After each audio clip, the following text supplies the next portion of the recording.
Is Clarence Reed in the chambers? Mr. Clarence Reed?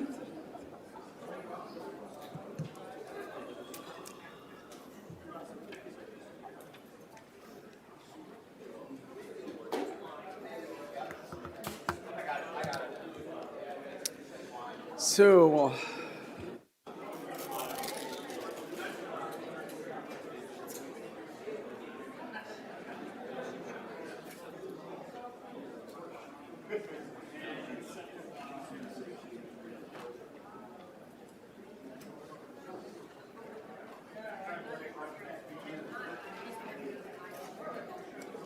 That's a great question. I don't know.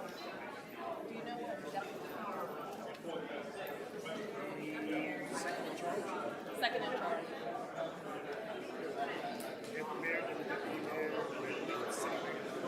Okay, yeah. And then they have actually 3 different city managers: the normal city manager, the deputy city manager, and the acting deputy city manager.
Yes.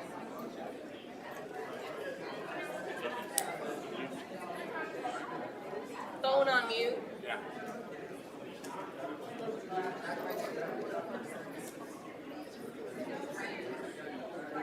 It was on. That was just the volume. You know, I always have my phone on vibrate. Yeah. Alexis. Oh, she likes to see.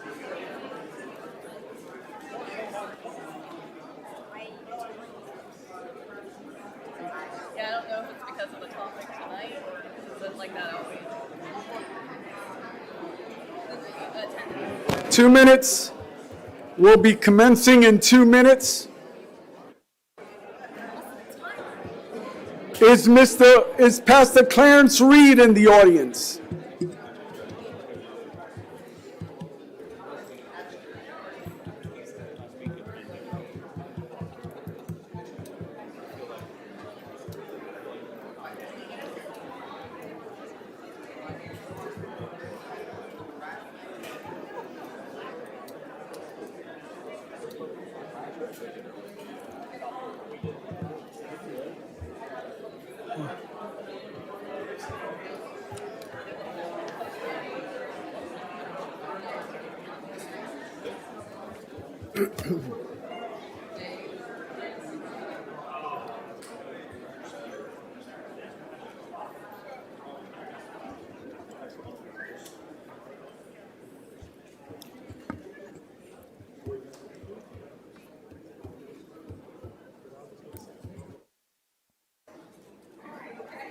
Is Pastor Clarence Reed in the audience?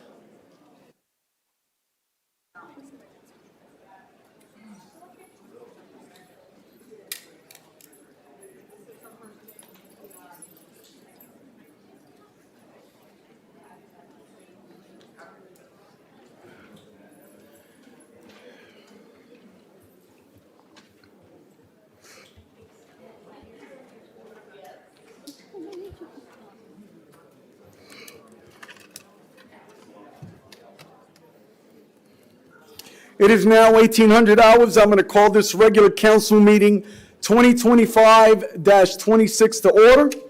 The invocation is Pastor Clarence Reed in the audience. The invocation will be provided by Dr. Robinson, our Deputy City Manager, and the Pledge of Allegiance will be led by our Boy Scout Troop number 520. Will you all please rise?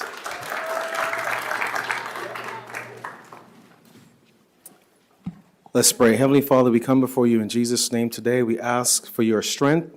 We ask for your wisdom as we meet today to deal with city matters. We ask that you allow us to build and continue to thrive as a community. We thank you for prospering us as a community as we work and collaborate together on various projects and initiatives to move the city forward. We thank you, God, for giving us wisdom and understanding. Govern this meeting today. We trust you to guide us with your plans, because you have plans that you have for us before the foundation of the world. And we put our trust in you today and will heartily ask you for your help and your insight today as we ask for your lead-in. In Jesus' name we pray. Amen. Guys, come up to the mic. Bring the microphone down for you. Good job. Go ahead, guys. Go ahead. Go start. 3, 2. You're. Ready? Go. I pledge allegiance To the flag of the United States of America and to the republic for which it stands, one nation, under God, indivisible, with liberty and justice for all. Hoorah! Thank you, guys.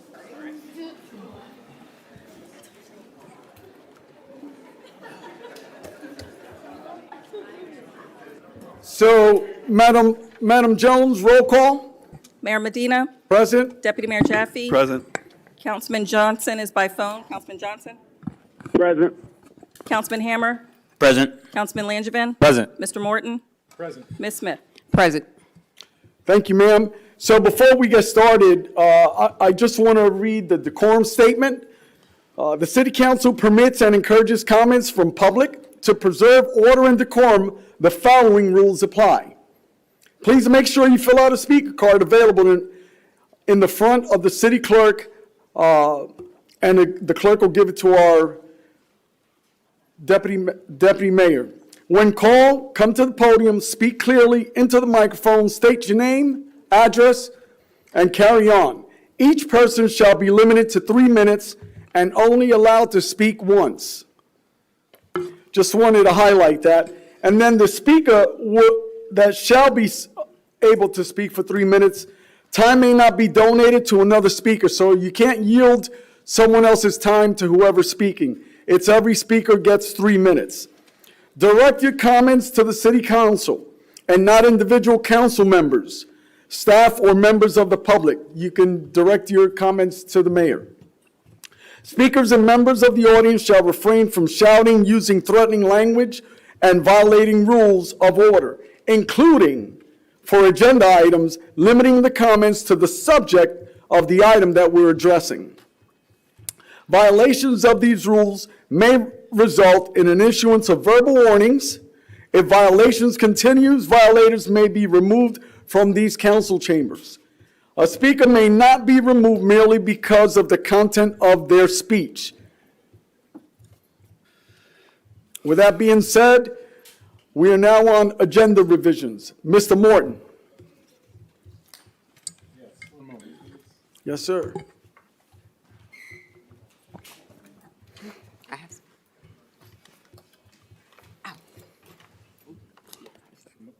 I apologize, we had an incorrect citation. I'm trying to get the correct project.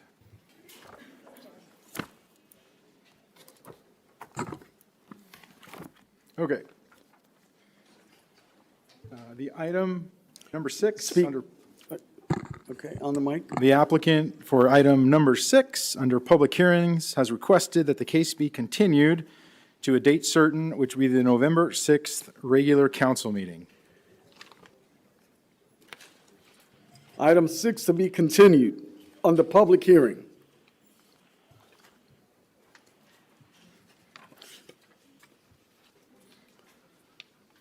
I need a motion. So moved. Second. Got a motion by Deputy Mayor Jaffe, seconded by Councilman Johnson. All in favor signify by saying aye. Aye. Passes 5-0. Carry on. Item number 2, under new business, consideration of temporarily closing the left turn median brakes on Malabar between San Filippo and Interstate 95. We are asking for that to be withdrawn, and we will bring it back to a future meeting. So moved. Second. I don't think I need a motion, but I'll Okay. carry on with that. Lastly, we're requesting to move the 2 items under new business, number 3 and number 4, both related to our bargaining agreement with National Association of Government Employees, Nage Blue, and respectively Nage White. And I'd like to move those up in front of public comment if possible. We have several members here tonight that start their day at 3 or 4 in the morning. We'd like to get them home and thank them for being here tonight. I need a motion for that one. So moved. Second. Got a motion by Councilman Hammer, seconded by Deputy Mayor. All in favor signify by saying aye. Aye. Aye. Passes unanimously. We're moving items 3 and 4 under new business to right before public comments, after presentations. Okay. Madam Smith. Yes, sir. The resolution for item 1 under new business has been updated with minor revisions and is included in the agenda packet. Thank you, ma'am. Council members, any revisions? Yes, Mayor. I'd like to ask council to move public hearings 1 and 2 before public comments before the Nage Blue new business items. Okay. I got a motion, or that's a motion. Yes, sir. I got a motion. Hold on a second. I'm organizing this, Councilman Johnson, for a second. I got a motion for new business item 1. Well, number 2 was withdrawn. I'm sorry, I want to move the public hearings 1 and 2 Oh, okay. before, after presentations, before Nage Blue. Before Nage Blue? Yeah. Public hearings item 1 and 2. I got a motion by Deputy Mayor and a second by Councilman Johnson. All in favor signify by saying aye. Aye. And Any opposed? Passes 5-0. just one other revision, I'd like to move new business item number 1 to the end of new business, to be the last item to be heard under new business.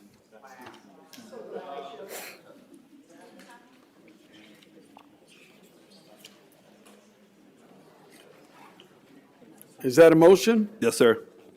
I'll second. I got a motion and a second to move new business item number 1 down, well, it'll be the only item because 3 and 4 already moved up. Is there a 5 here? Let me check. Oh, all the way down to 8? So it'll be down to new business as in a place of new business 8, right? Okay, I got a motion and a second. All in favor signify by saying aye. Aye. Passes 4-1. I'm nay on that. I would have preferred to do it sooner, but. Okay, does that conclude all the revisions, gentlemen? Anyone else? Okay, we're now on proclamations and recognitions.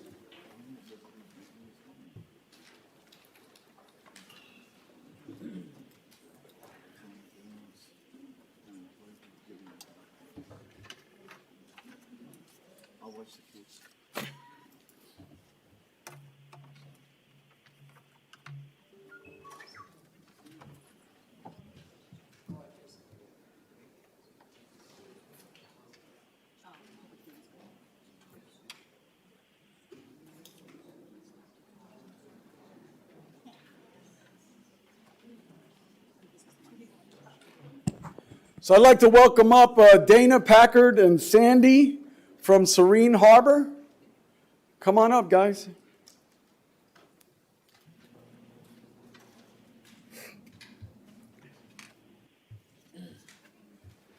It's great to see so many smiling faces today. Hey, guys. Thanks for being here, Sandy.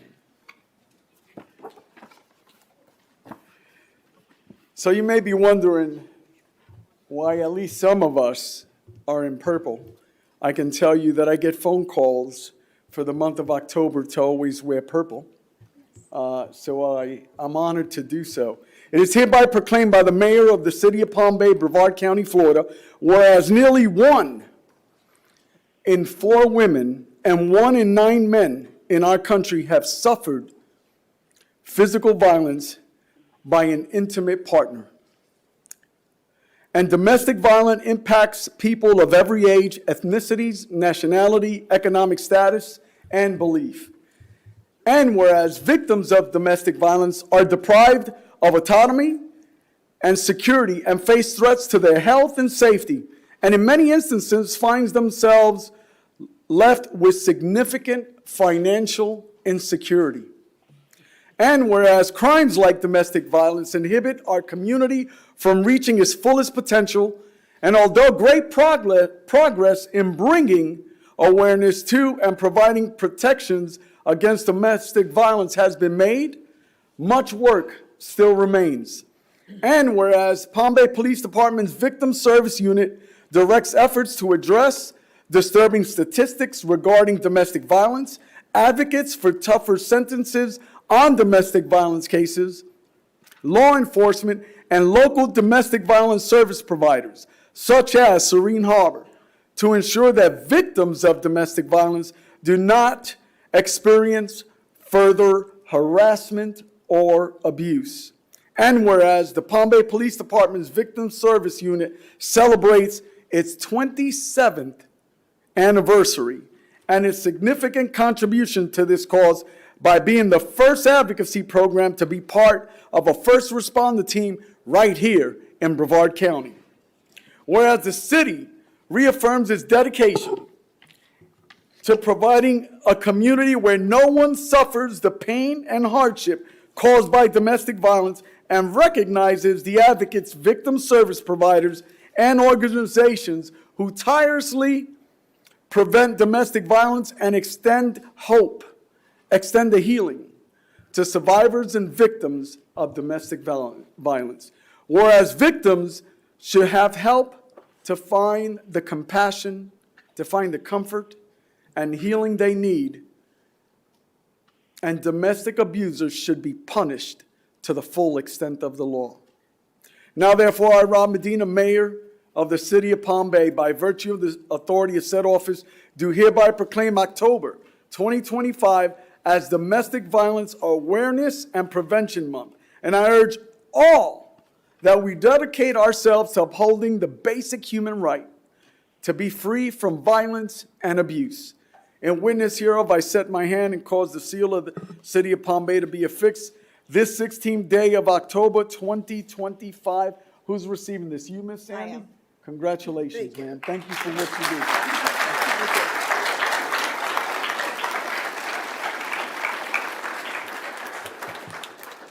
My name is Sandy Dobson.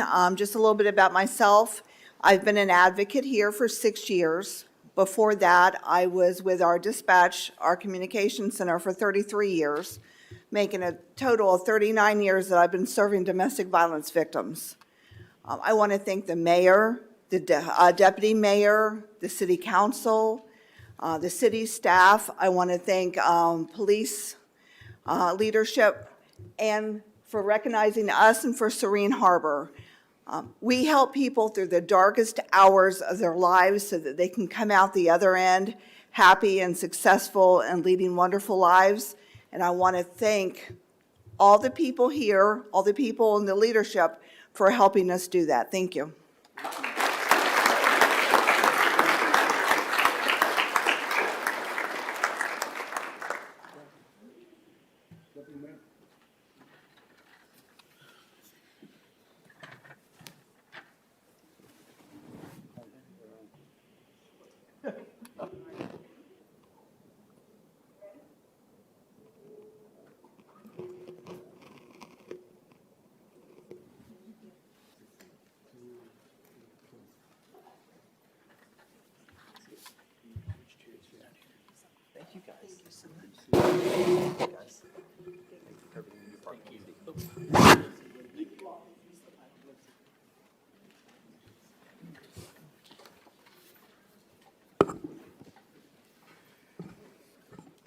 So this one's a little early. This is National Native American Heritage Month, November 2025. Claire Ellis, come on up with your husband, with John. You gonna play for us, John?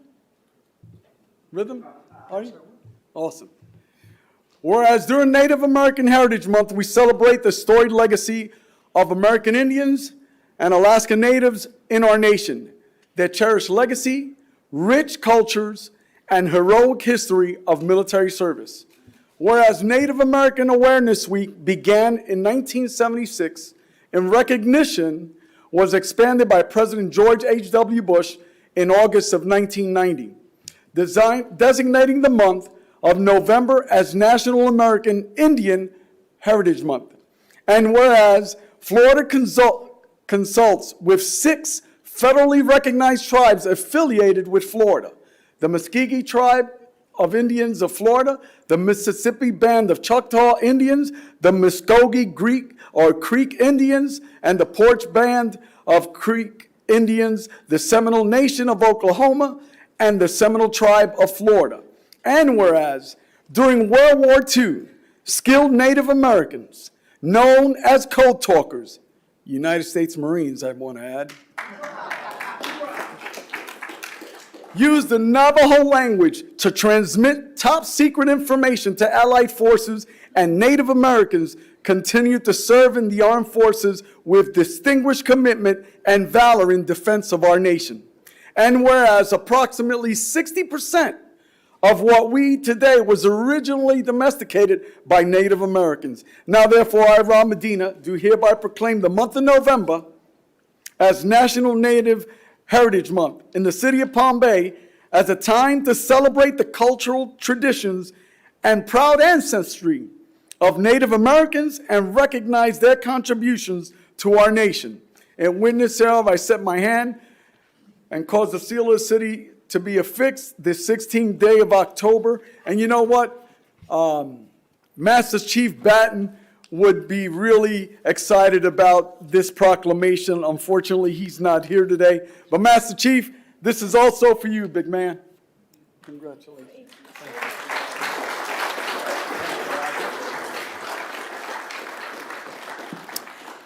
Thank you, Mayor Medina, for this wonderful proclamation. And I'll just like to add that by ethnicity, Native Americans are the largest enlistment in our U.S. military today.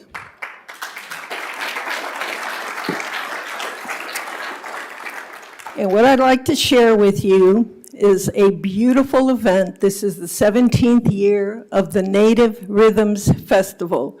It's free, it's 3 days, it's in Wickham Park, it's in November, from the 14th to the 16th. There's no admission, it's family friendly, and what that means, because it's a Native American event, there can be no alcohol at Native American events. So it's a very happy place, it's a very wonderful place for children. There's a Native village. We have incredible performers from all over the country, workshops, everything's free. We have our vendors, we're gonna have some Native fry bread. So please join us and come to a beautiful family-friendly event. And I'll leave a few of these here in the shelf. Feel free to pick them up. And we thank you, Mayor Medina, so much for letting us have this opportunity.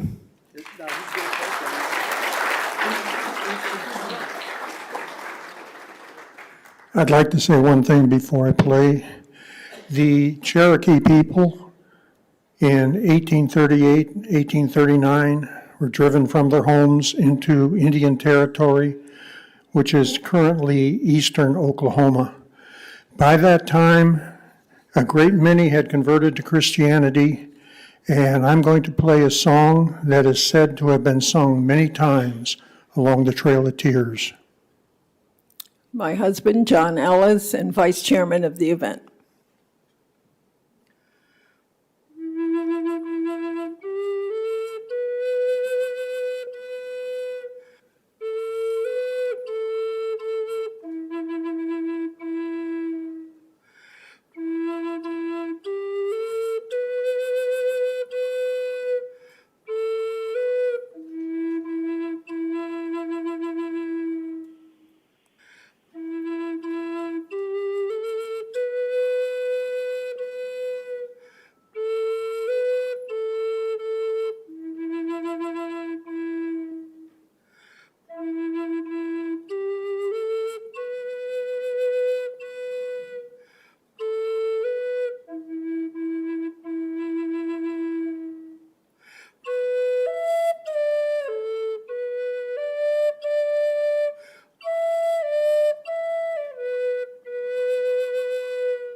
one of those things. That was the probable done.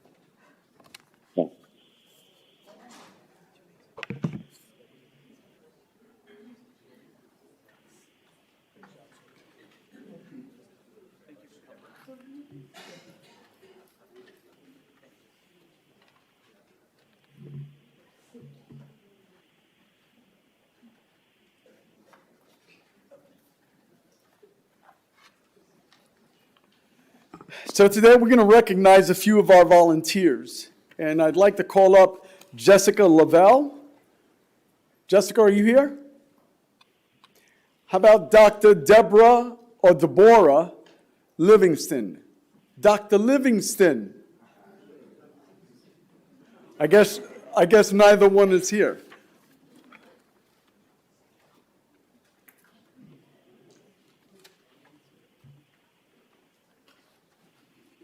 I also have a 5-year pin for Joe Hale and A. Succo.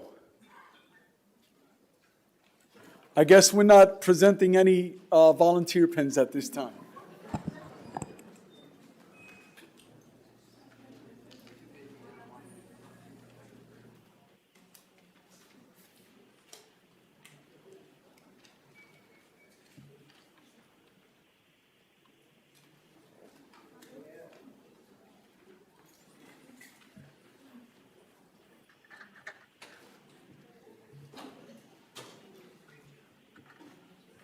Okay, we are now on presentations. Mr. Morton.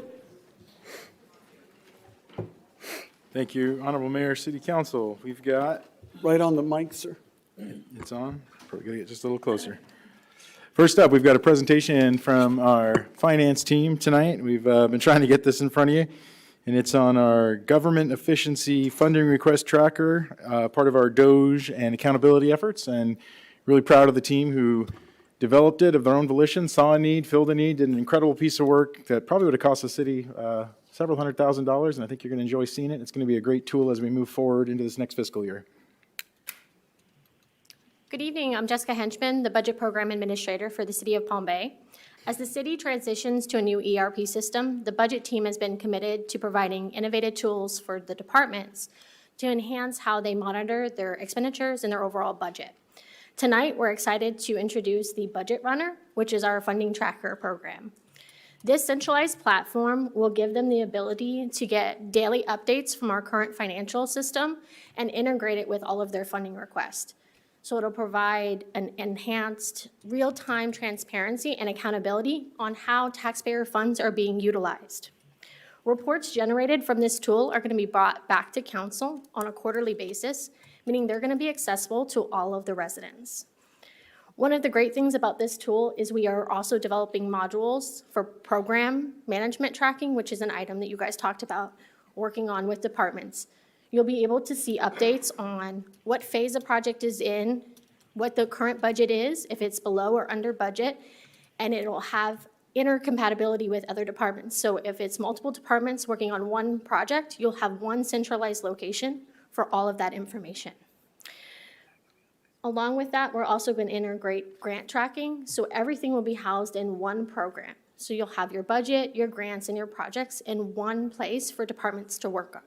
Our hope is to be able to integrate this program in with our new Workday system, but for now, this is our current fix, and everything was built in-house by our budget analyst, Shane Bird. So I'm going to turn everything over to him.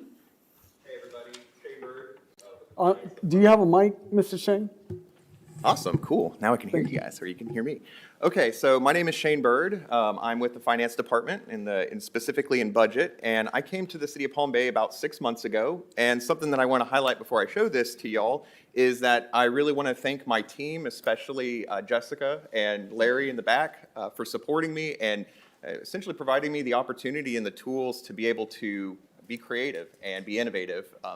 With us being here on the Space Coast, that's I think one of the highly attractive qualities about this area is how innovative this general area is with aerospace, defense, and all of that. So in selecting the city of Palm Bay, I wanted to come to a place that would allow me to be innovative. So in doing that, I've developed a program in-house over the last 30 days, and it is still very much work in progress as I identify bugs and I work on issues that I identify. But so far, it's coming together to being essentially a holistic, centralized information database for tracking funding requests, projects, grants, and the things that Jessica had mentioned. So to kind of kick it off, where we're at right now is essentially the dashboard screen that when you first log in, you'll be shown your dashboard specific to your department. So our departments throughout the city will log in and essentially keep up with things like their budget requests. So let's say the IT department is needing to purchase switch replacements for their core network. They might put in a funding request for that. And with that, we want to be able to track the purchase orders affiliated with that request. So we've integrated purchase order tracking, purchase requisition tracking, and invoice tracking into that will link to these authorization requests. So kind of going into that general idea, oh, actually, I'm logged out. Let's do this. So logging in.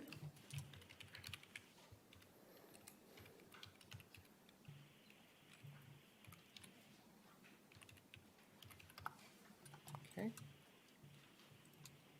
Now every department will have their own login, which is nice. Everything's secure behind multi-factor authentication is what we're going to set up. So that way, everything in here is going to be locked and keyed behind secure, best enterprise standard practices. So getting into our bars, what we have here is essentially the table that tracks all of our authorization requests. So anytime a department has an authorization request for their budget, whether it's something like the purchase of police cars to the purchase of core network infrastructure, all of those requests will be tracked here, and essentially we will be able to provide statistics, data, and information related to those requests. Whether that request has been stale for too long. We authorized maybe a purchase of $1 million, and we're now 8 months into the fiscal year, and we haven't seen that request be spent yet. So all of that type of information will be gathered and essentially tracked in this module, where we're able to then engage with the departments on an individual basis about their requests and essentially get the latest and greatest information. So that way we know what are these budget dollars doing and where are they going and how are they being spent.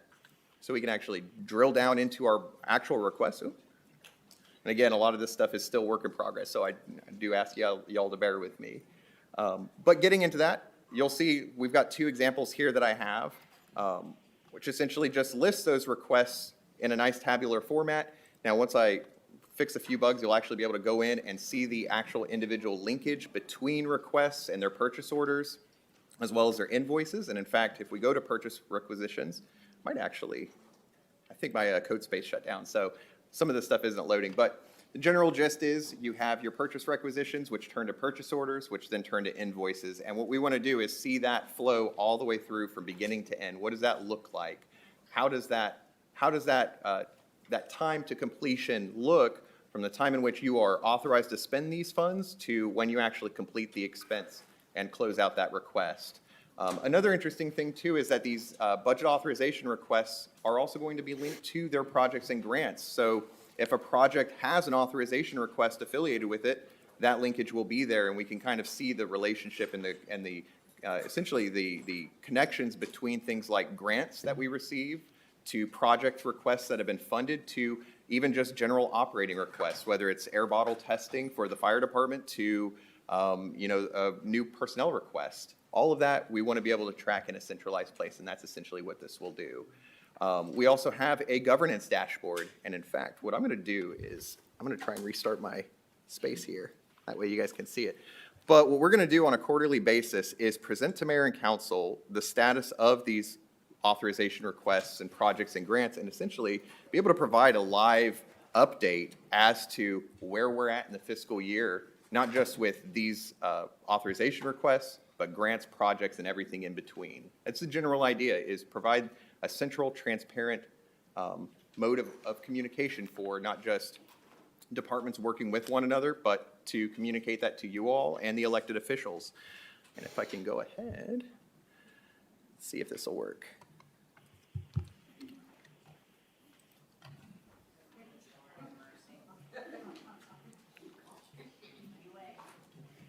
You gotta love budget software. beta software. It's great. So we're gonna run out of time, Shane. Yeah, but I'm pretty much. It just as the module works when we're on our secure network and server in-house, we tried to download a portion to demo it, and obviously, it's not connected to the right pieces, but, essentially, again, really proud of finance staff as we're working to implement the budget requirements, the internal tracking, the auditing requirements that this council's asked us to put in place. Rather than have to go out and do a bunch of work, we're using the existing systems, designing the modules. They'll be compatible with Workday. And for the first time, we're going to have real-time data dashboards, real-time tracking on our finances. And so just really proud of the finance team for stepping up to the plate and delivering a tool that's going to be incredibly useful for you guys to know what's going on in the community and for us to be able to manage projects, budgets, and the accountability of every single penny that comes through on these projects moving into the future. So just very grateful. Thank you, Larry. Thank you to the team, Jessica, Shane, and everybody who put that together. Well, thank you, guys. Appreciate that. So, Mr. Morton, we're now on item number 2. You want to call up? Yes, We have sir. Gabriel Broden, our Utilities Director. As we look to embark on a lot of new capital projects, not just roads and other infrastructure, we've got a lot of utility infrastructure we're working on. And a lot of our utility infrastructure is for our existing community. It's to build redundancies. It's to ensure we have capacity for our existing service areas, our existing residents. We're strengthening. Hold on a second. I want to call this meeting to order. Carry on. We're strengthening our systems, and we're planning to, do better jobs at proactive maintenance and more aggressive maintenance, bringing things in a new standard, meeting American Water Association guidelines. And so wanted Gabriel here to come remind everybody as we enter a season this next fiscal year of probably bringing big project requests to you and keeping some big projects moving. So Gabriel's just going to remind us sort of where the utility department has been, where we're going. He's got a lot of slides. He's not going to cover every one tonight. It would take longer than 10 minutes, but hit the highlights for you and the community. Thanks, Gabriel. Great. Thank you so much for the opportunity to be here today. Last year, I gave an update 3 months after coming to the city, gave an update. Here's kind of that agenda that I used, went over the department overview, infrastructure overview, some key performance indicators. Tonight, what I'd like to do is actually kind of flip-flop that and actually move those first 3 to an appendix, kind of refresh. Some of you haven't seen that. You can look at those at your leisure. If you have questions, I'd be happy to answer that. So what I'd like to do is focus on key updates and then also some critical department priorities and kind of what we're looking like in those priorities that we had raised last year. Water plant expansions, wastewater plant expansions, we've got a lot of projects, but these are our 2 areas that are probably the greatest. So let's first talk about customer growth for water accounts. We shared with you last year in 2029, our customer count will be likely near 52,000. Over the last year, that's not really changed. We still anticipate that to be where we land. So really was thinking about how do we get the water online. We've had some times where we got kind of close to our supply versus what the demand was, and so we wanted to make sure that we didn't have those problems in the future. A couple of water plant expansions that are in progress or coming down the pike. The first is a 2.3 million gallon addition that has been released. We expect this to come online at the end of 2026 or the beginning of 2027, adding 2.3 million gallons per day. This is a rare project that came in under the engineer's estimate, so we're very excited about that. And then after that, we'll have an additional 2 million gallons that will round out what the south plant is capable of reaching to without adding additional building space. And I really want to just kind of focus on the fact that these 2 expansions are completely and totally funded by growth, by our impact fees. More than covers these 2 expansions. The next expansion I want to talk about is at the north. The north, we're going to be adding a RO plant. We had in the past, and some of you might remember that, we had an RO plant years ago that was decommissioned, 1.5 million gallons a day, plus the lime plant that's up there. We're going to be adding a brand new RO plant, targeting in 2030, 3.3 million gallons coming online. If you recall, last council meeting, Wharton Smith was here and presented. There'll be the CMAR on that project, going to bring that online on time. I'm really excited about that process. I want to talk about the main driver for especially that expansion. That expansion, the main driver is regulatory compliance. I've talked to you before about PFAS and our wells and the chlorides that we have. PFAS are, a lot of issues are raised by that and requirements. I've presented in our appendix some of the details about those PFAS limits. The RO plant will help us address those issues. It's also going to provide reliable supply to our current customers and system resiliency. So our current demand, we talked about that. This is AWDA benchmark, different percentiles. In 2023, Palm Bay was at the 84 percentile. That means we were using most of our supply. Where you'd really like to be is closer to that median area or between median and the 25th percentile. After our expansion went on in 2024, we got down to 71. After these other expansions that we're talking about, we'll be closer to 47%, so in that median area. Now, you hear me talk about the PFAS. So the lime plant that we currently have will need to be decommissioned at some point. And once that is decommissioned, we'll then be at 63%. So that's a really good spot to be in. And that's accounting for anticipated growth between now and 2033. Updates to projects on the wastewater plant. And, you know, our growth, again, we still expect that to be going along as we expected last year. 26,577 customers thereabout in 2029. The South Regional Water Reclamation Facility, the albatross that we've been dealing with for the last several years, is on progress. Here's a drone footage of the site recently. We've had a number of delays. It's been a very frustrating for all of us, for developers, for council members, city staff. And there are reasons for those delays. Some may call them excuses, but I think we should acknowledge what those are. One is early delays tied to COVID-related supply chain impacts. Big driver is contractor performance issues, and also design issues requiring revisions. Those two bottom have really caused an awful lot of delay for us. What have we done to try to address that? Mitigation actions that we've taken is to increase contractor check-ins, added monthly walkthroughs. Instead of meeting once a quarter with them, we started meeting monthly. I started having weekly calls with them, really ramping up how often we're talking with them, trying to help spur the project on. We made select owner direct purchases to keep the schedule moving despite contractor cash flow issues. We've worked with engineering and contractors on plans and adjusting to get critical items moved up first and spending their time on those issues. And I'll tell you, we're getting to a tipping point on the project. System checks and startups, we're targeting for those to start. Dry checks, October 27th, so in a couple of weeks. Those will go on for a couple of weeks. We'll have some time for R.J. Sullivan to do any punch list items before we start wet checks in December. And then finally, startup phasing between January 5th and February 4th, and then be online. So we're doing everything we can to hold to this. And we've been working with R.J. Sullivan, the engineer, a lot of the subcontractors, and Kubota, who it's their brains that's going to be running everything. So we're on target. We've got some expansions planned there. I'll let you look at those. I'm going to keep moving for time. So critical priorities for the department: project delivery, employee recruitment, retention, and regulatory compliance.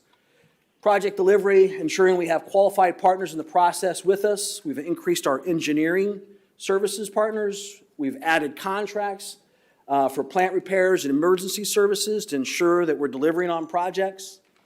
Contractor involvement as early as possible. Again, that CMAR process helps us with a lot of those things so that we are delivering on projects as we plan. Sounding. We've been making a lot of contractors and engineers aware of the projects that we have going on. There's a lot of competition for qualified contractors. If they don't know about your projects early enough, they won't bid on them. And so we've been trying to do a lot of that to make people aware of what we've got going on in Palm Bay. Strong start, steady management will lead to a successful outcome. Employee recruitment and retention. Our people make the difference. We talked about the gray wave, the turnover rate, and turn down rate. What have we been doing to address that? We talked about it starts with leadership. We've talked about trust and clarity an awful lot with our group. We want to build honest relationships and give people purpose, direction, and alignment. We're aligning around some key things that we want out of people. We want smart, hungry, and humble employees. Smart, not just intellectually, but how they interact with other people. Hungry, that they're willing to go above and beyond what their job duty calls, and they're going to try and reach out and do other things. Humble, if they do those things and someone says, hey, you didn't do that right, they're coachable. They're willing to take some instruction and really grow. That's what we've really been talking about, doing that. And also kind of around driving safety, customer service, continuous improvement, and value to our customers. Accountability and growth. So we set those standards, we're holding people accountable, but not only are we holding them accountable, we're also helping them to grow. If they don't meet that mark, how can they get to be able to meet that mark? And finally, a supportive culture. It's not just, here's what we're laying out. We want people's involvement. We want them to give back and kind of direct what's going on. Evaluating the organization structure, I want to talk about the gray wave. We've been focusing on people. 9 of our employees have earned their first license recently. 7 employees have obtained their CDLs, and they're still with us. And our Heritage High program, we've got 5 operators that are working for us from the Heritage High program. 2 are lead operators, and we have 1 new hire that is working for us. Turnover rate, in 2022, 27% of the people that we hired quit in the first year, within that first year. It's a terrible turnover rate. This year, so far through September, we're at 4% people leaving. So we're creating that culture that people want to leave. Part of the problem we also need to do is hire well so that we're not firing people as well as them just leaving. So there's a lot more there. I'll be happy to let you just look at those, or if you have any questions, I'll be happy to address those. Council, any questions? Thank you for the presentation, Gabriel. Thank you. Thank you.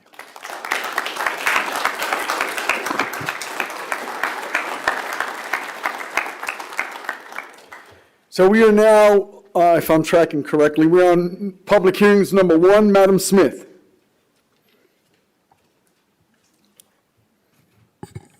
Ordinance 2025-45. An ordinance of the City of Palm Bay, Brevard County, Florida, vacating and abandoning a portion of the rear 20-foot public utility and drainage easement located within Lot 8, Block 470, Port Malabar Unit 11, according to the plat thereof, as recorded in Plat Book 15, page 39, the public records of Brevard County, Florida, and legally described herein, providing for an effective date. Thank you, ma'am. I'm going to open up the public hearing and defer to Mr. Morton. Honorable Mayor, City Council, nothing new to add. This is a final read. Okay, is David and Donna Mattson here? Are they here? Did you want to come up and say a few words, or?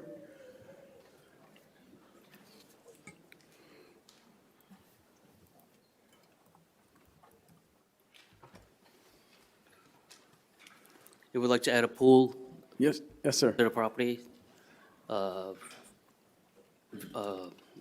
Valiant Street.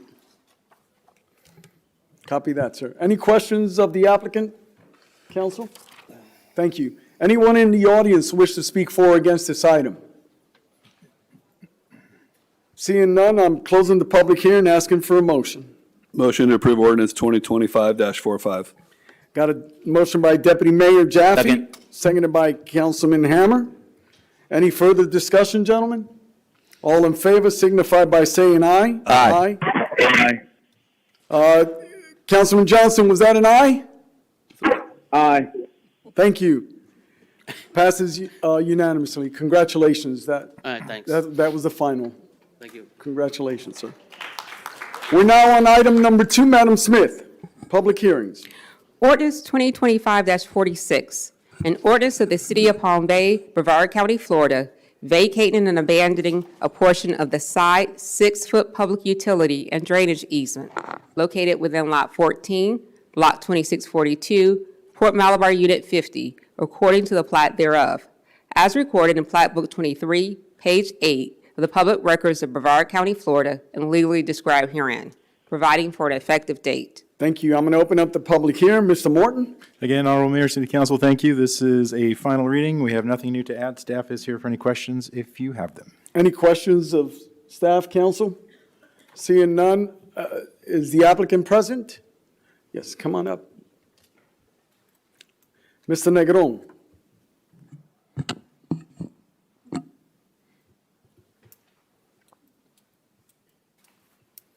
Hi, good evening. We are trying to vacate an easement of our property to keep a carport that was built by the previous owners. So this is just step one to keep it in order and bring it into compliance. Thank you, ma'am. You're welcome. Is there anyone in the audience that wish to speak for or against this item? Seeing none, I'm closing the public hearing and asking for a motion. Motion to approve ordinance 2025-46. Got a motion by Second. Deputy Mayor Jaffe, seconded by Councilman Hammer. Go ahead, Councilman Johnson. I was just saying second, Mayor. Okay, I'll scratch Councilman Johnson. I'll scratch Councilman Hammer and I'll say Johnson seconded. It's hard to tell because you're not here, brother, so sorry about that. So I got a motion by Deputy Mayor Jaffe, seconded by Councilman Johnson. All in favor signify by saying aye. Aye. Aye. Passes 5-0 unanimously. Thank you. That's final. Okay, congratulations. So now we're on new business, item number 3.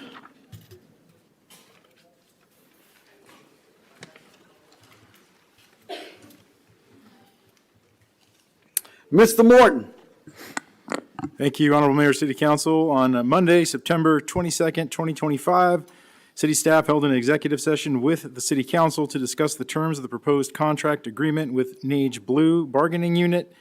This reflects those conversations, including the changes proposed and ratified by the members of Nage Blue on Tuesday, September 23rd, 2025, where they voted for adoption. It includes the addition of Christmas Eve as a officially paid holiday, which is in congruence with the rest of the city. Increases by including wage adjustments, some enhancements to longevity pay, and some additional specialty pay for our wastewater treatment plant operators. I will just say I'd love council and the community to recognize that, yes, this is an expense, but more importantly, it's an investment. We have an outstanding, absolutely outstanding crew, the men and women of Public Works, the men and women of Nage White and Blue who do the heavy lifting and the hard work that makes the city run day to day. Just do an incredible job for us. The cost of retraining and recruiting is somewhere between 50% to 200% of a person's yearly wage. So from a city management perspective, again, thank you for considering this investment in our incredible teams. Thank you. Deputy Mayor, any speaker cards?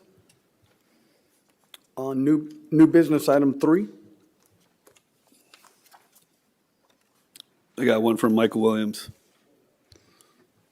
Mr. Williams?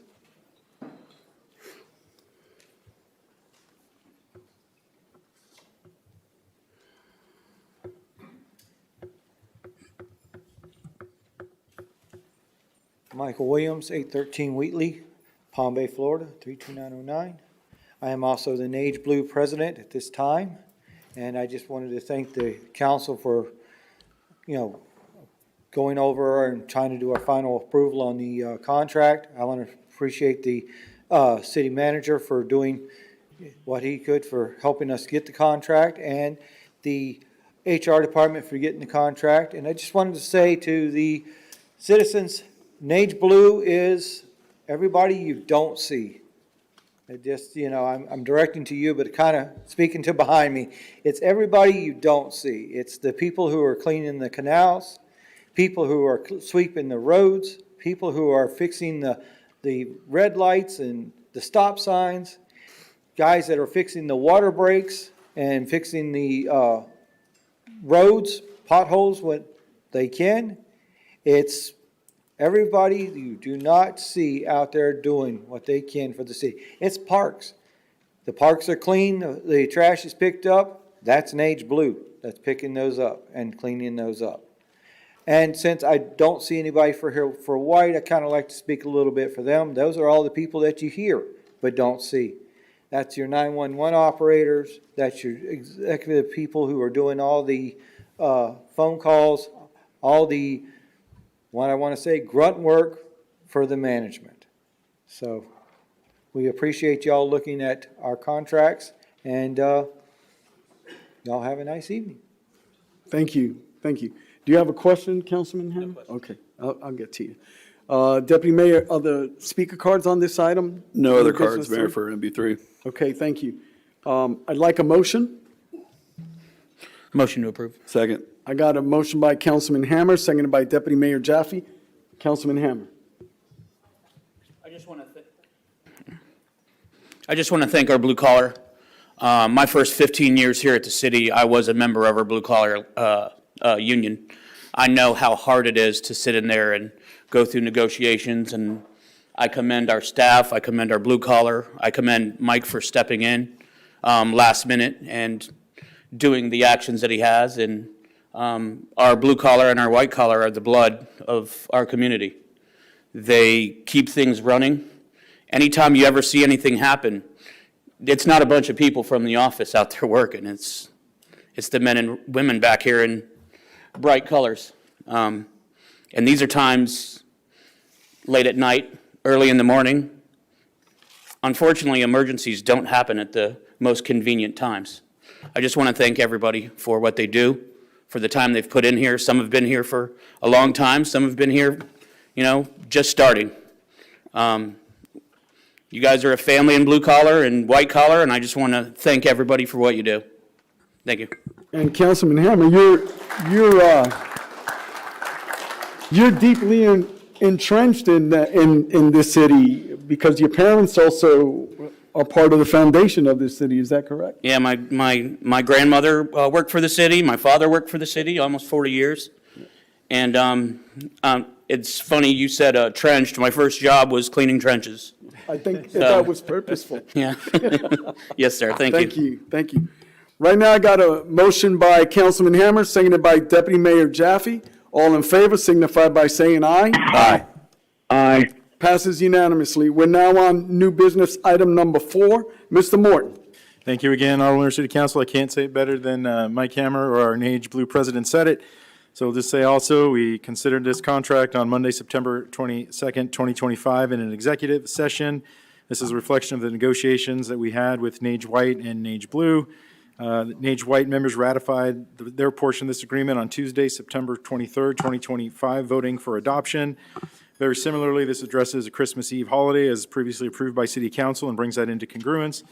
Also deals with wage adjustments, some longevity pay enhancements, and changes very slightly the cost of uniforms that allows our white-collar workers to show up ready for work in city-approved workwear and PPE. So again, very grateful to NAGE White and NAGE Blue for a very earnest and professional negotiation, and grateful for the work they do every day. Thank you. Deputy Mayor, any speaker cards? No, Mayor. New business? Well, I need a motion. Motion to approve. Second. Got a motion by Councilman Hammer, seconded by Deputy Mayor Jaffe. Any further discussion? Seeing none, I'm calling the question. All in favor signify by saying aye. Aye. Aye. Passes 5-0. Thank you. We're now on public comments.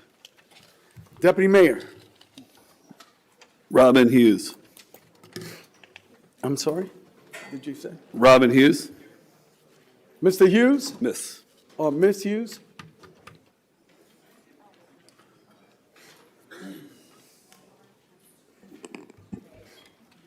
You could bring that up. There's a button that says height on that. No, right where you're at. Right in front of you. It says height. Yes, ma'am. Fancy. Right in the mic. Are we ready? Yes. Good evening, Mayor, council members, chief, and members of the community. My name is Robin Hughes, 15733 Pine Siskin Loop, Mascot, Florida. I am a councilwoman, a 13-year law enforcement officer, a certified general instructor for both corrections and law enforcement. I understand the badge, not as a symbol of power, but as public trust. And when that trust is broken, communities suffer. Good officers pay the price, and public confidence erodes. The facts we can't ignore. We have an officer, Sean Rollins, whose pattern of documented complaints, termination, controversies stretches across multiple jurisdictions, from South Carolina to Mascot, Florida, and now Palm Bay. These are not rumors. These are records. When a department hires individuals with past performance and conduct issues, it's not just an administrative error. It's a threat to public trust and to officer safety. Every time oversight fails, the consequences multiply. Accountability is not anti-police. It is the backbone of professionalism. It is how we separate authority from abuse, power from purpose. It ensures that those who wear the uniform honor it, and those who dishonor it are not recycled from agency to agency without being held accountable for their actions. When misconduct is overlooked, every good officer has to rebuild what one careless hire destroys. And that is unfair to the profession, to the city, and to the citizens we serve. Leadership requires courage. Counsel, you may not oversee the daily operations of the department, but you do oversee the standard that this city stands for. You decide whether transparency is practiced or avoided. You decide whether accountability is real or performative. You can no longer afford to dismiss patterns or as coincidence. We can no longer excuse negligence as oversight. Palm Bay has a chance to lead, to show that this city will not overlook or look the other way, that it values integrity over image, and that accountability is non-negotiable. I say this as someone who continues to live with the lasting impact of one traffic stop by Officer Sean Rollins that changed my life forever. Yet, even through that experience, I stand here today still serving. I still believe. I still wear the badge. I believe in the core values of this profession. Accountability protects the badge. Silence endangers it. Palm Bay, act now before another story, another family, another city meeting becomes the conversation about what could have been prevented. Because when we stop seeing the people behind the pain, we lose the very heart of the public service. I leave you with this, Proverbs 21:15. When justice is done, it brings joy to the righteous, but terror to evildoers. Thank you. Thank you. Next speaker. Daniel Hughes. Daniel Hughes. Daniel Hughes.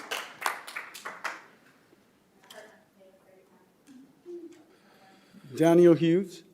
Is that you, sir?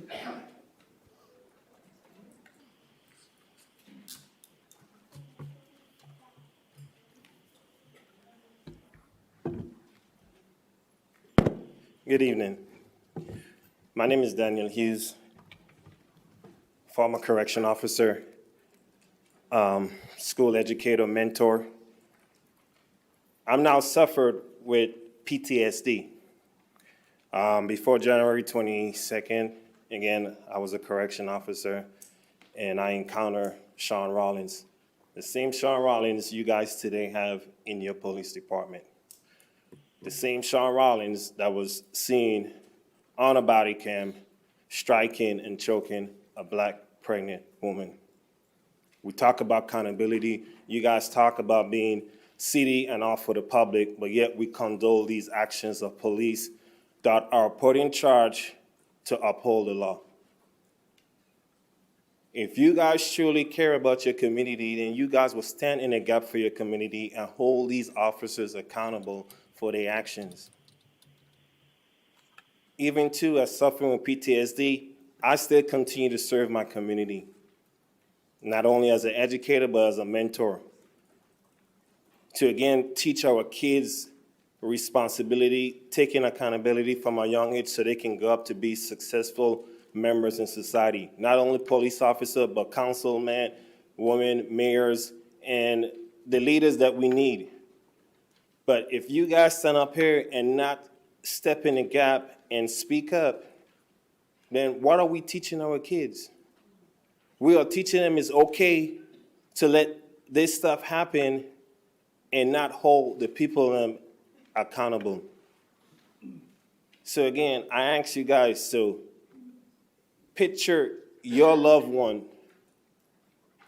in these videos that we constantly see that damage and that leave victims in their way, and hold these people accountable. If you guys can't do that as public servant, then you guys don't need to be public servants, because you guys are doing your community a disservice. Again, I stand here as a proud black man and an educator of all colors. And I hope you guys can, again, look in the mirror, examine yourself, and hold these officers, community leaders accountable for their actions. Because again, it tarnished the community. It tarnished the badge. Thank you. Thank you. Next speaker. Michael Brietti.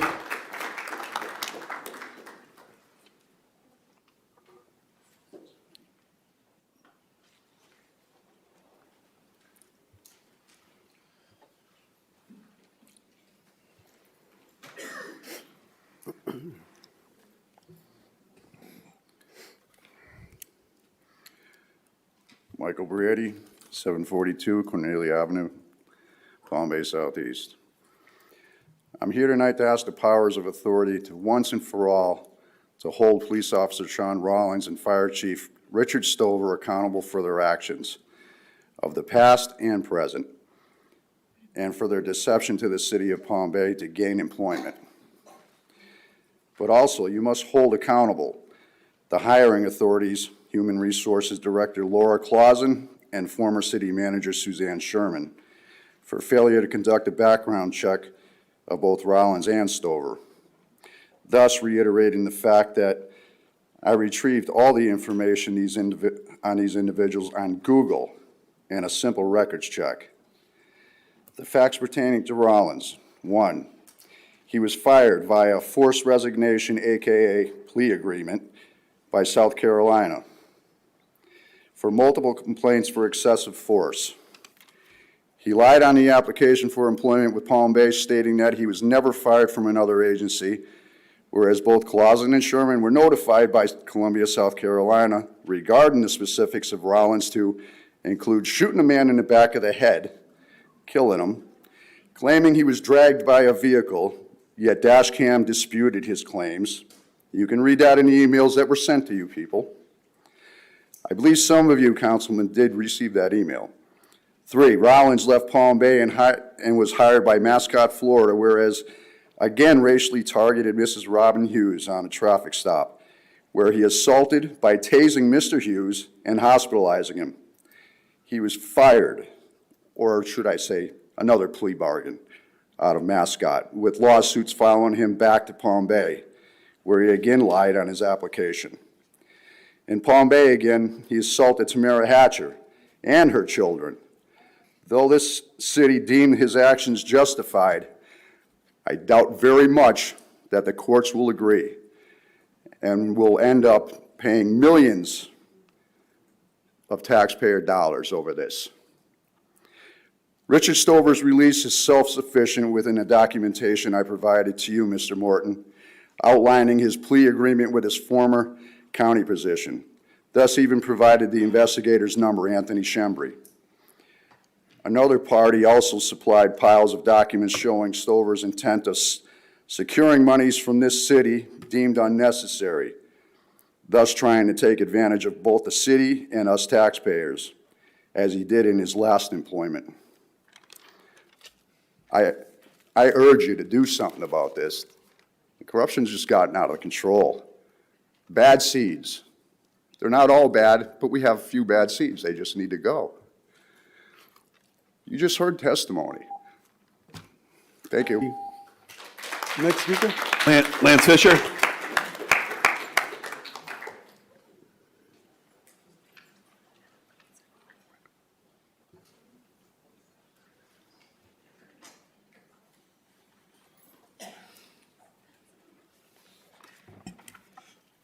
Lance Fisher. Today I received these troubling documents from the City of Palm Bay reference to Officer Rawlings' hiring. This paperwork was provided to the Palm Bay Police Department during his hiring process for the instance outlined in Columbia, South Carolina. January 11th, 2020, violations of pursuit policy sustained. February 10th, use of force findings not policy compliant. February 22nd, use of force findings not policy compliant. March 6th, use of force findings not policy compliant. March 8th, use of force not policy compliance. April 4th, May 15th, June 4th, all of 2020, use of force not policy compliant. Per their website, when the Columbia, South Carolina PD indicates that a member is non-policy compliant, it means that that officer has not followed the established policies and procedures of the department. On February 3rd, 2021, an internal complaint was conducted. Unsatisfactory performance, sustained. Courtesy, sustained. Abusive process, sustained. Prompt compliance with the direct lawful order of a superior, sustained. Excessive or excessive force, sustained. Willful violations of policy and procedures, endangering persons and property, sustained.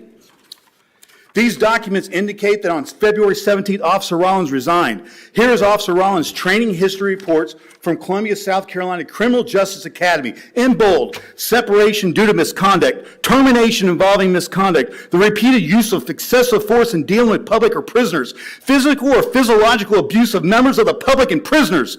The report then describes 4 uses of alleged misconduct, including pushing down a handcuffed female, grabbing an individual by the throat, which we've all seen, and 2 uses of force that were deemed unnecessary. The city of Mascot is currently involved in a lawsuit for alleged police brutality at the hands of Sean Rollins. I traveled to Mascot last week and I spoke to their city council, and after speaking to Mascot city employees, they too were aware of his history.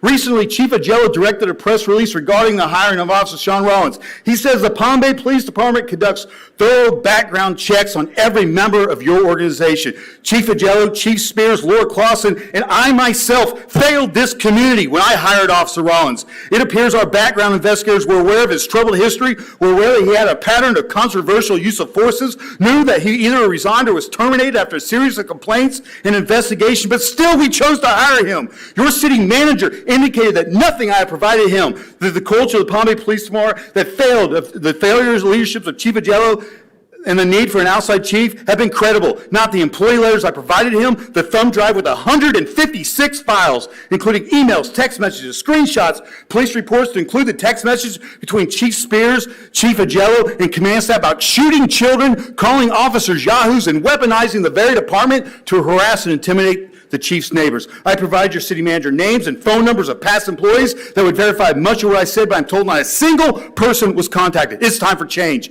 It's time for a new city manager. It's time for a new chief. Chief Agello, you need to retire today. It's time to protect this community. It's time to protect the officers, the men and women of the Palm Bay Police Department by conducting a nationwide search for a new police chief. Speaker. Deborah Broccoloni.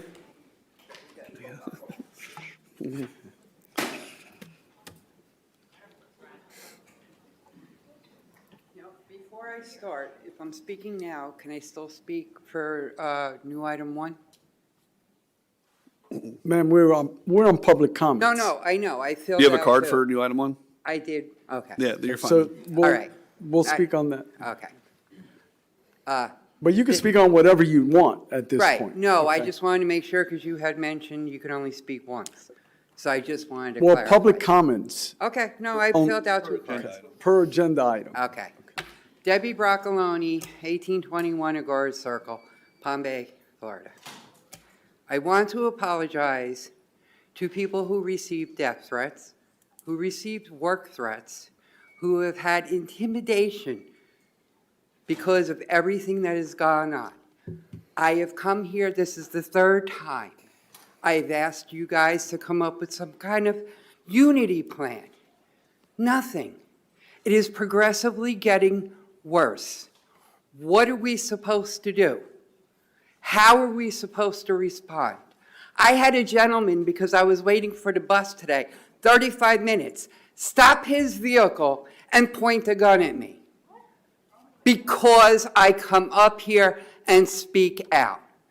But see, what he doesn't realize is I'm Gen X. I don't care. I am here. This is not the Palm Bay that my kids grew up in. I don't even want my family to come down here. I've been warned to stay away. Why? Am I not a citizen of Palm Bay? Some of you actually I'm sorry, I'm speaking from the heart, and I'm just so passionate about this. Some of you actually went out and knocked door to door, knowing what type of character he has. And yet, I can't say it because we have kids, when the poop hit the fan, what did you guys do?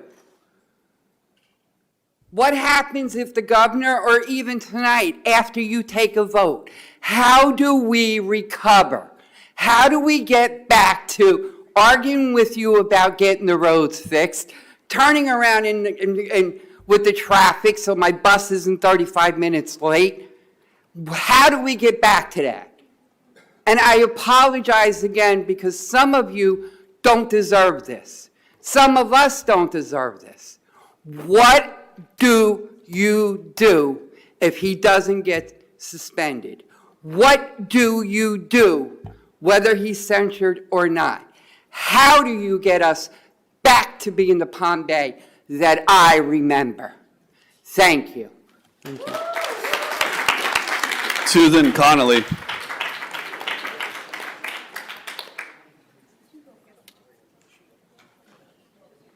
Yeah.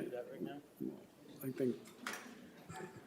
Hey, Chief, I'm not sure about the details of that allegation, but maybe we could have someone hear her out about her being a victim and a, thank you, carry on.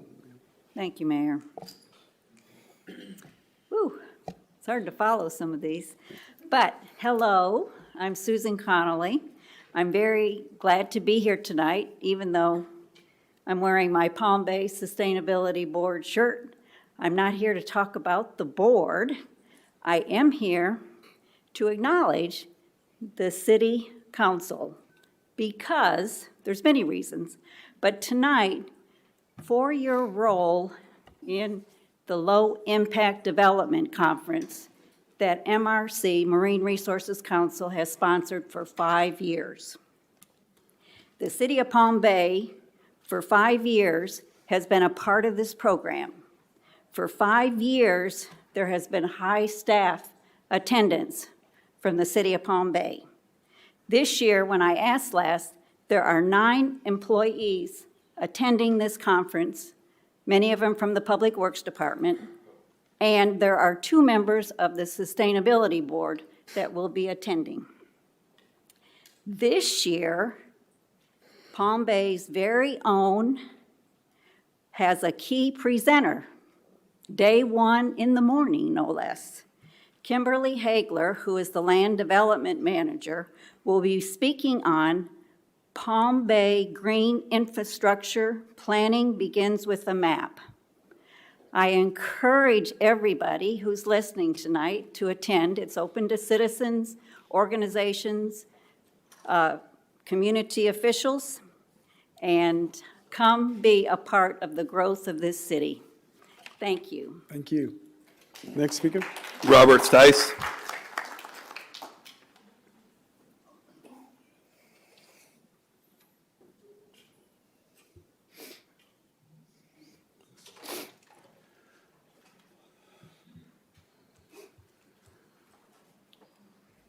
Good evening, Council. Robert Stice, 1796 Windbrook Drive, Southeast. I want to talk about a proposed item that is going to be what you guys are going to be chatting about today, but I still want to focus on that, and that is the proposed storage unit that the zoning department, when I was there the last time, unanimously denied that. I had somebody on the zoning department, I can't recall his name because I have to admit I hadn't been there in a little while. But when he talked, one of the reasons why he talked about it, he had mentioned car wash, storage unit, gas station. Haven't we had enough of that in Palm Bay? And that just hit me between the eyes. It was just resonated with me. So this storage unit is going to be 45 feet tall, 3 stories, right next to 7-Eleven on Cogan and the American Legion. That's where this place is going. We already have, I was handed some information this evening, The two storage units, one on Bayside Lakes to the right if you're going south, and the other one on the other side, Mr. Mayor, by the former Majors. There's the storage units, one of them has 55 open availability units, and the other one has 15. There is not a rush here for storage units. People moved into Bayside Lakes in Palm Bay for a increased, for lack of a better word, quality of life. You have a, you had a golf course there, but it's nice, it's calm, it's peaceful, you have nice oak trees. And we continue to go storage unit, gas station, okay, and car wash. I'll put that in there. I had broke bread with one of the staff members who I respect greatly. And I said, why does Palm Bay have that stigma? I used to have the same one when I was in Aurora, Colorado. You live in Aurora. And the first thing jumped out of his mouth that was, there's nothing here. I looked like this. Where are you going to go? What is your vision? I mean, I seen a comprehensive plan. I engaged in that. You have buildings going on like crazy. When I do Meals on Wheels, I mean, I see all of these buildings, and it's for sale. Everything is stagnant. What do you have, what is your vision for making a Palm Bay and not have it being called, referred to as a bedroom community? Excuse my French, but this sucks. I mean, we have suburban gridlock that I haven't seen since being back east. So please think about what we want to be when we grow up. It's your legacy. Thank you for your time. Next speaker. Pat Dalpa.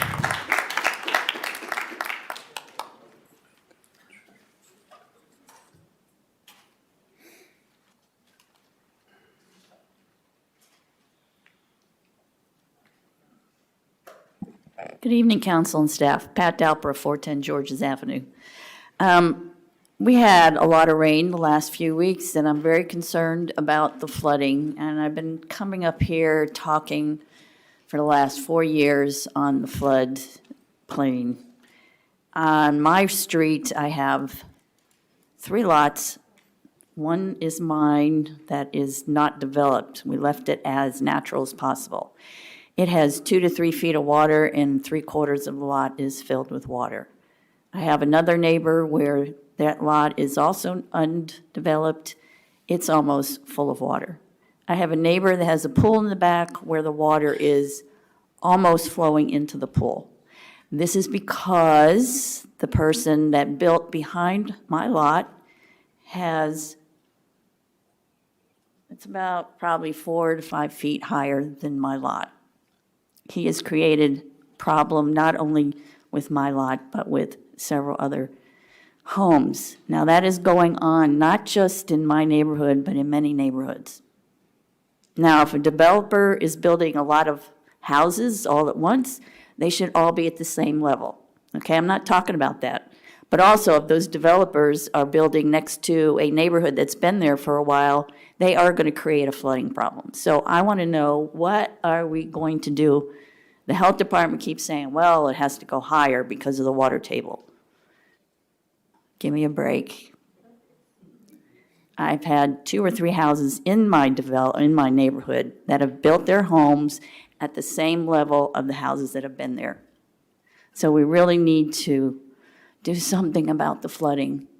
And I've been driving around, and on Emerson, San Filippo, Jupiter, Fallon, and a number of other roads that have sidewalks. The sidewalks are flooded, you can't walk on them, they get muddy, and the driveways are like this. So we need to really do something about the water. And if Melbourne-Tillman Canal cannot open up their locks during a heavy rainy time, then there's a problem, big problem. Thank you. Thank you. Judith Gamble. Judith Gamble. There she is. Judith. She's coming now. Yeah.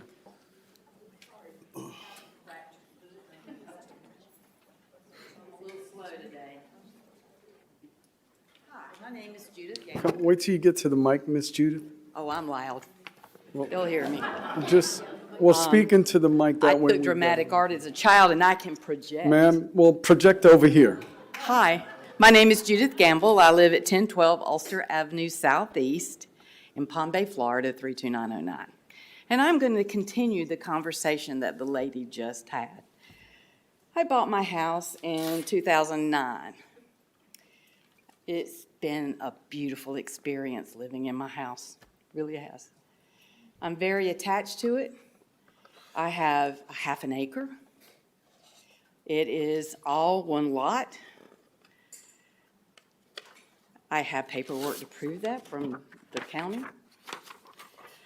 The problem is what she says happened right next door to me. A house was built right next door to me on your new drainage plans where they're built very high. This is on a .21 lot. There's only 5 feet on each side of the house. It may be a little more.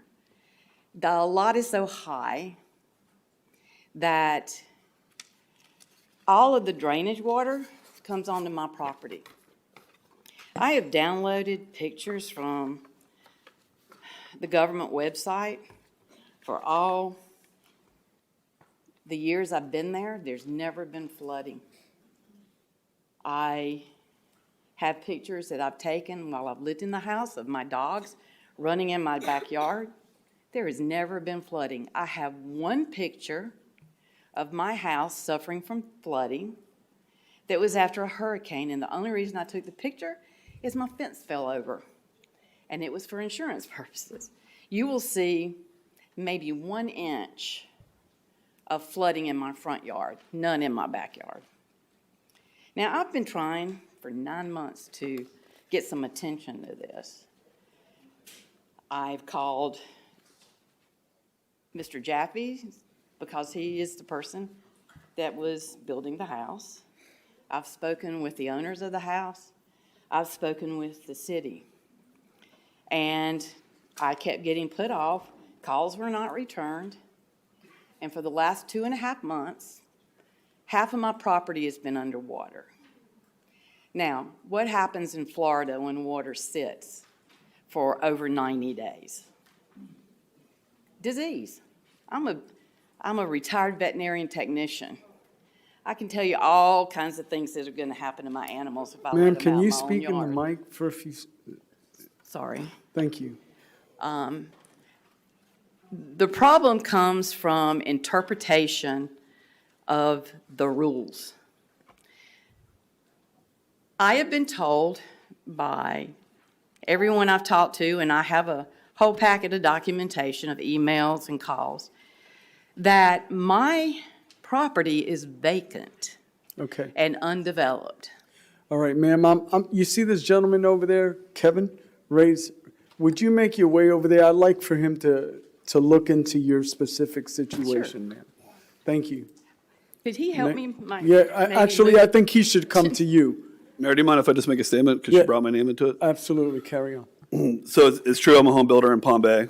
I built the home on this street. I learned, I think 3 Fridays ago, for the first time, that there was an issue with the neighboring property. The home's been CO'd, finaled. The new homeowners have been living there for almost a year now. And actually received an email from my Cape Coral sales model that she's been reaching out to the Cape Coral sales model office. So I got this email late on a Friday night. Monday morning, the person in our corporation that handles these situations immediately reached out to Ms. Campbell. No. And Ms. Campbell said, listen, I don't want to speak to you. I only speak to men. And this phone call is being recorded. And at that time, we had asked her, you don't have permission to record the phone call. Can we continue to have this conversation? She said, no, the phone call is recorded. I hired an attorney, so we stopped all conversation. None of that is true, sir. So. Okay, well, all right, ma'am, my goal in this is to somehow get you some type of resolve. And Mr. Kevin is going to meet with you. Try to be upsetting or loud or ugly or mean, but everything that just came out of his mouth is incorrect. Ma'am, would you mind meeting with him and see how we could help? Thank you. Next speaker. Ken Delgado.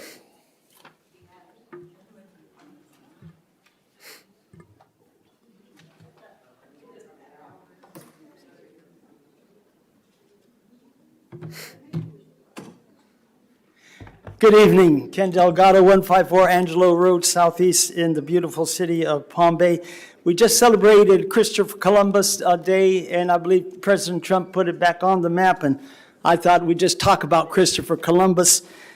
This is one of the quotes from him. I have seen and put in study to look into all the scriptures which our Lord opened to my understanding. I could sense his hand upon me, so that it became clear to me that it was feasible to navigate from here to the Indies, and he gave me the will to execute the idea. Of course, he never reached the Indies, but he did reach North America, South America. I think he landed on the islands, and through that, it continued on to have these United States of America, as history tells us. And soon, very soon, we're going to celebrate 250 years of our anniversary as a constitutional republic, which I'm excited to celebrate.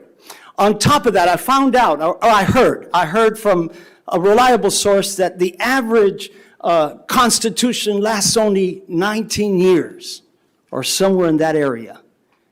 And here we are celebrating 250 years of being the United States of America. Columbus further believed that the Lord spoke to him out of Jeremiah 1:5, which he likewise recorded in his book of prophecies, where he quoted Jeremiah, "Before I formed you in the womb, I knew you, and before you were born, I consecrated you. I have appointed you a prophet to the nations." That's one of the many scriptures that he wrote. I'd just like to know that you are formed with a purpose. Each one of us have a purpose. God designed us with a design to be made in his image and in his likeness. And not only that, we were designed for purpose and a destiny. And so my prayer today is that we all find our destiny, somehow to be able to impact for good and not evil, to have a future, to have a promise, and to enjoy the life that Jesus Christ gave us through the cross and his resurrection. And so I'm just celebrating today. I thought we could get some celebration going on here in these chambers. Amen. God bless y'all.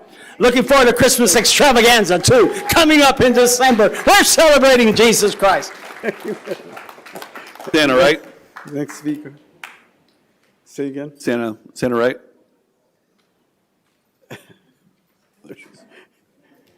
Thank you. Good evening, Mr. Mayor. Good evening, Council. Kenny, I hope you're still there with us. He's on the phone. Yeah, I know. That's why I say I hope you're still with us. Mr. Morton, if you don't mind, sir, when I'm speaking, I would like to have your full attention, just like Patricia's. I've been watching as everybody has come up here, and everybody's been looking down, doing whatever they have to do, and to me, it's so disrespectful. I have been a candidate, just like all of you guys have, and I don't understand what is going on with this council. You guys were voted in. You have to show us respect. You can't be threatening us with attorneys. We are here because we are concerned about our city, about what's going on. We are in turmoil. Please pay attention to me. And I'm taking my minutes back. You're not paying attention, Mr. Morton, and you know what? I supported you, and I don't appreciate it. I am speaking, and I do want your attention. We have serious issues, Mr. Mayor, and you know we do. You're a Christian man, and I am a Christian woman, and I believe that God has a plan for everything. But this is not his plan. This is some evil stuff going on here. What's going on with our police department, what's going on with our city council, what's going on with our attorney's office. It has to be addressed. We can't continue to let this community come out here and get so upset and disgusted by what's going on in our city. I have a right to speak. I'm a United States citizen. My brother fought for this country, a Marine who gave his life for this country. Okay, I've been here since I was 2 years old. I can't be threatened by somebody who says I'm going to get an attorney. I can't be threatened by somebody who says I don't have a right to speak if I don't live in the area. That's not the way this Constitution is. And thank you, Pastor Delgado, for bringing it up. 250 years of a United States Constitution that gives us our right to speak, gives us our right to pursue happiness. And most of the people in Palm Bay are not happy right now. Leadership has to lead, and we are not being led in the right direction, Mr. Mayor. And I don't want this to be a reflection on you, on your legacy, but when we have people like Mr. Jaffe and like Chandler, who are disregarding our freedoms, we definitely have to vote them both out, and we definitely have to get a council that cares about this community, not threatened by getting an attorney. It is inappropriate. And Mr. Morton and Patricia, I can't believe I'm asking for her to look at me and acknowledge me, and she ignores me. It's inappropriate. She needs to go. She needs to go, because I pay my taxes, and those $250,000 salary that she has to go. We don't need all those attorneys are in that office. It's ridiculous. Absolutely ridiculous. Mr. Mayor, I implore you, do the right thing. We need her to go, and we need an attorney who's going to represent us in all these lawsuits, including my husband's, because my husband was mistreated, abused by the police department with excessive force. The FBI has said it, the Department of Law Enforcement has said it, and everyone has said it, the Department of Justice. But you guys have not even acknowledged this letter. So, Mr. Morton, let's talk, because this cannot continue. Thank you. You want to address anything? What's that? Just for clarity, I never threatened an attorney. Yes, you did. Ms. Campbell did. Okay. For clarity. Thank you. Next speaker, Courtney Newton. Thank you.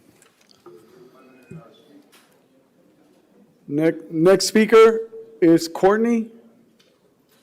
I'm here to assist. Courtney Newton? He's right here. Okay, I'm here to assist thank him. you. How you doing? My name's Courtney Newton. My girlfriend is Tamara Hatcher, the one that my wife now, we just got married 2 days ago. I have 5 kids, and they're taking this real hard, what Sean Rollins did. I have a 2-year-old that reenacts this stuff every day now. She goes and says, mommy in jail. They did this to mommy. They did this. And it's like hard for me because I'm a father of 5 by myself now. And because of this case, she can't get out of jail, and it's been very hard for me. You know what I mean?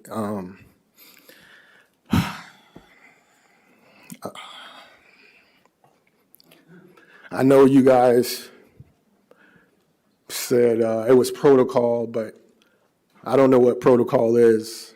You know, the guy was, you know, she probably shouldn't have, she probably should have got out the car, but she called 911 and asked for a supervisor, and he said a supervisor was coming. So what was the need of busting out the window? Who wouldn't be scared? You know, being black, it's hard already. So when he bust out the window, she was scared. And yes, she probably shouldn't have left the scene, but she was scared for her life. She went home, he bust my door open, and you know, my 17-year-old son, he was yelling and screaming, said, you know, stop hitting my mom, she's pregnant, and they told him to back up on the driveway. He did exactly what the police officer told him. He backed up, the police officer came in my driveway, put my son in handcuffs, and swept his feet from under him and slammed him to the ground. They said that was justified. I don't understand that. That's all I have to say. Thank you. Next speaker. Parker Allen.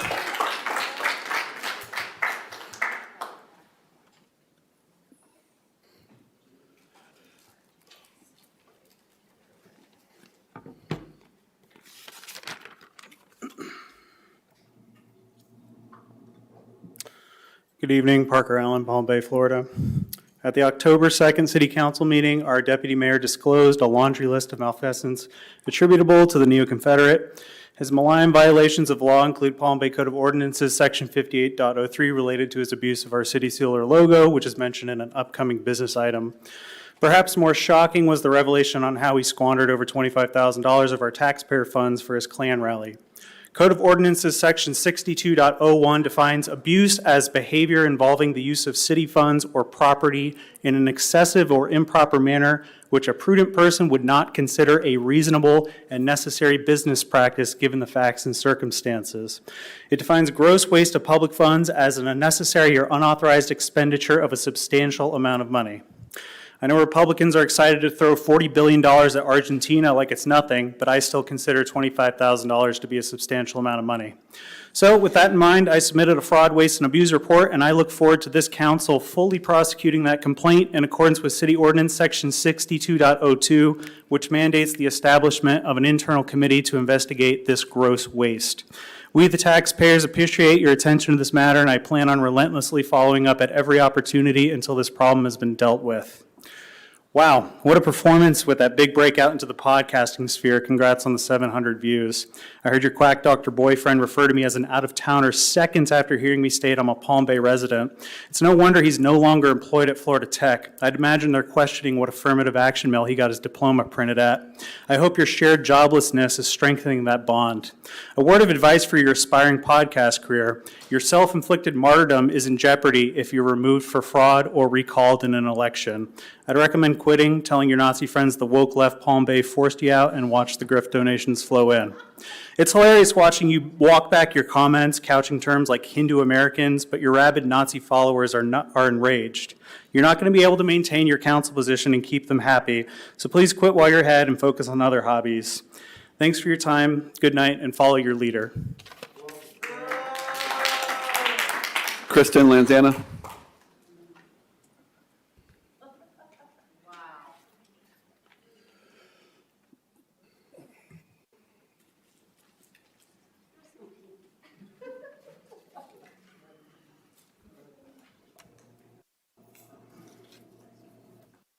Good evening, Kristen Lanzana, Northwest Palm Bay.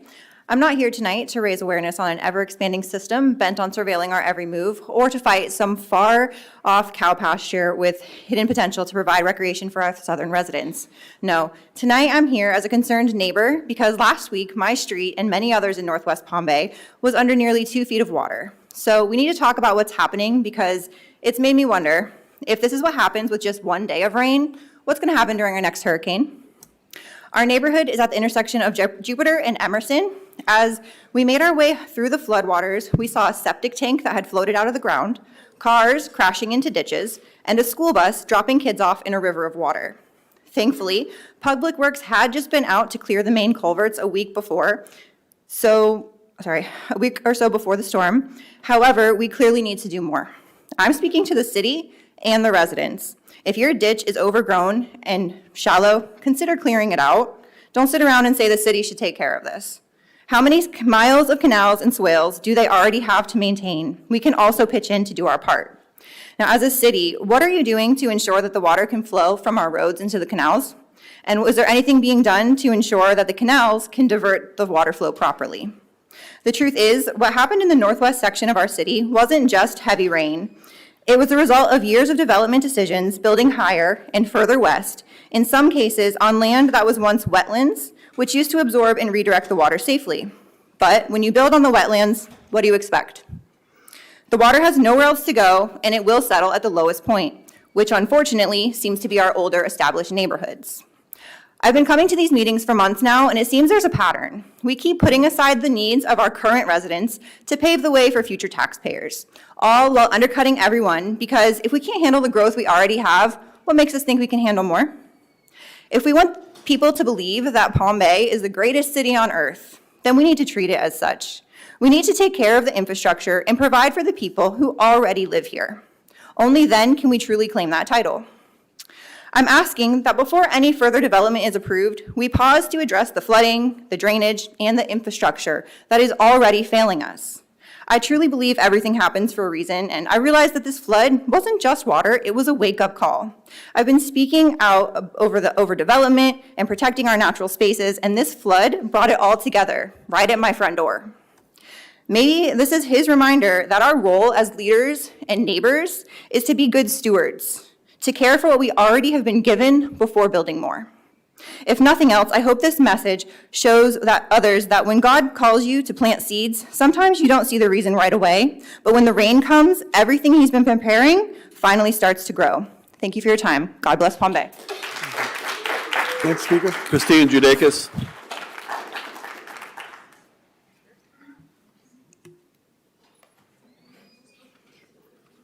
Thank you, Deputy Mayor, for always getting my name right. You're one of the few people that actually knows how to pronounce it. Christine Judakis, 792 Lee Road, Southwest, Palm Bay, 32908. Couple of things. Mr. Morton, when you're speaking, can you please get the marbles out of your mouth? Sitting right here, we can't understand what you're saying. You talk to the microphone like this, and you sound like the old Charlie Brown's teacher.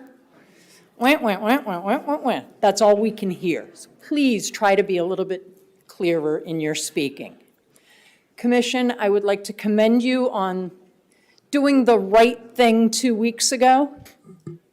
And I'm hoping that tonight you still have the spine that you had 2 weeks ago, and you continue to do the right thing as far as Commissioner Langevin goes. The fact that he put the city on the hook for $25,000 for his little rally. The fact that he put our name out there to support a white nationalist and made it like the whole city was behind it. Wrong. And I know I've said this before, when you're an elected representative, you're elected to represent the whole community, not just those that you agree with, those that you like, those that think the way you do. You're elected to represent an entire community. I was the lone white girl on a commission full of black people in a city that was full of black people. I couldn't go around deciding, oh, I only want to take care of this resident because they live next door to me, and not the residents, the rest of the 17,000 residents that we had.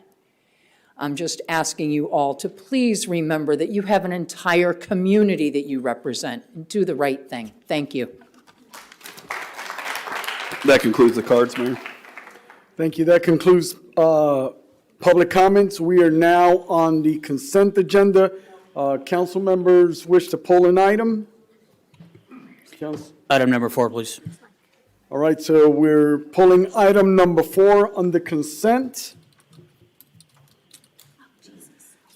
Any other items, gentlemen? I need a motion. So moved. I got a motion by Councilman Hammer, seconded by Councilman Johnson. So the motion is all items on consent except item number 4. All in favor signify by saying aye. Aye. Any opposed? Nay. Passes 4-1. Ma'am? Well, okay. What item was it? New business number 1? We haven't gotten there yet. Oh, yes, ma'am, we haven't. That's been moved to in the rear of the agenda. So we're now on public hearing number 3. Yes. Ms. Smith. The following items are quasi-judicial in nature. Public hearings, agenda items numbers 3 and 5.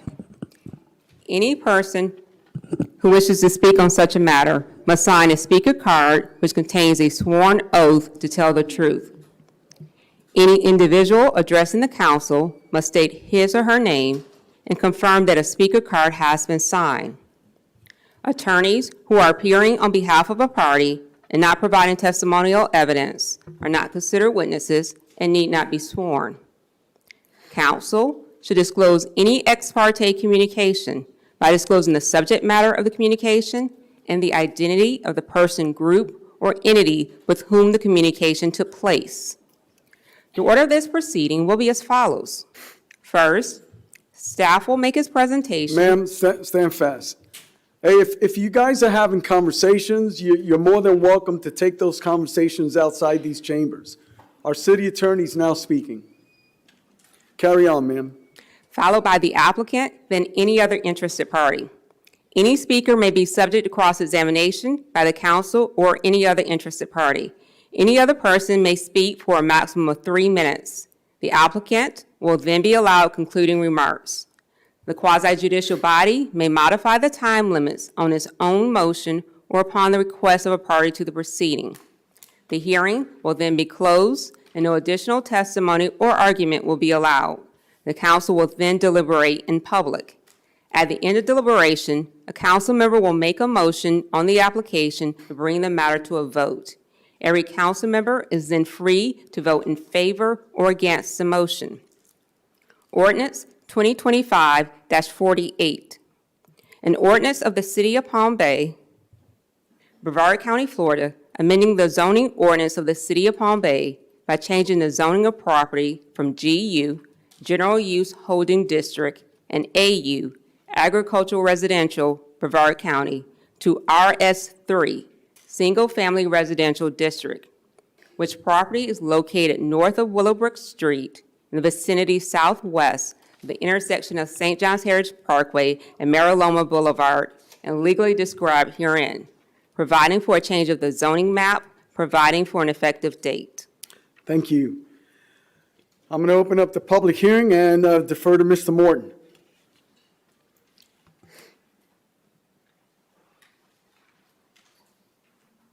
I have nothing new to add at this moment in time. I do have a suggestion if this moves towards approval for a condition. We have staff here to answer any questions that you may have. Council, any questions? Yes, sir. Carry on. Ma'am?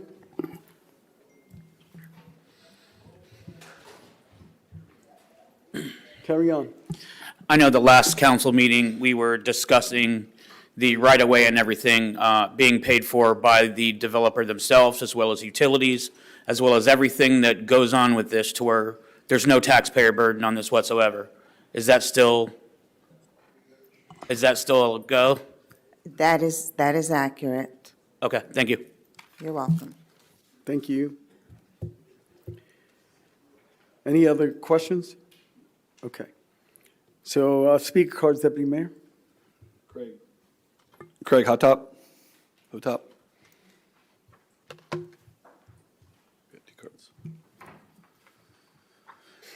Craig Hotop, 490 Center Lake Drive, Palm Bay. Yeah, could you bring that microphone up? You're Yeah, pretty certainly. tall, sir. Yeah. Craig Hotop, 4-star. Thank you. Just here to answer any questions you may have. Okay. Any questions? Don't see any, sir. Next speaker card. Ken Delgado. Well, you'll have an opportunity to come back and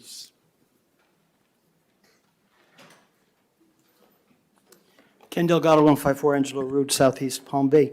I just have a question, because I'm not understanding something, not just for 3 and 5, but on quite a few of the other ones that are here. In reference to changing or rezoning the properties, and in some cases, it says rezoning from the planned, what do you all call it? The City Comprehensive Plan Future.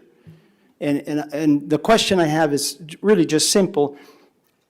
Where is the disconnect, or how do we get from an overall planning that so much effort was placed to make it, and then we turn around and then we rezone? Is it in line with the goal or the vision that we had when they presented that city planning process? Is it in line with that, and that's why we have to rezone it? Or are we taking what was proposed and saying, you know what, I know what we proposed, but we're going to change it now?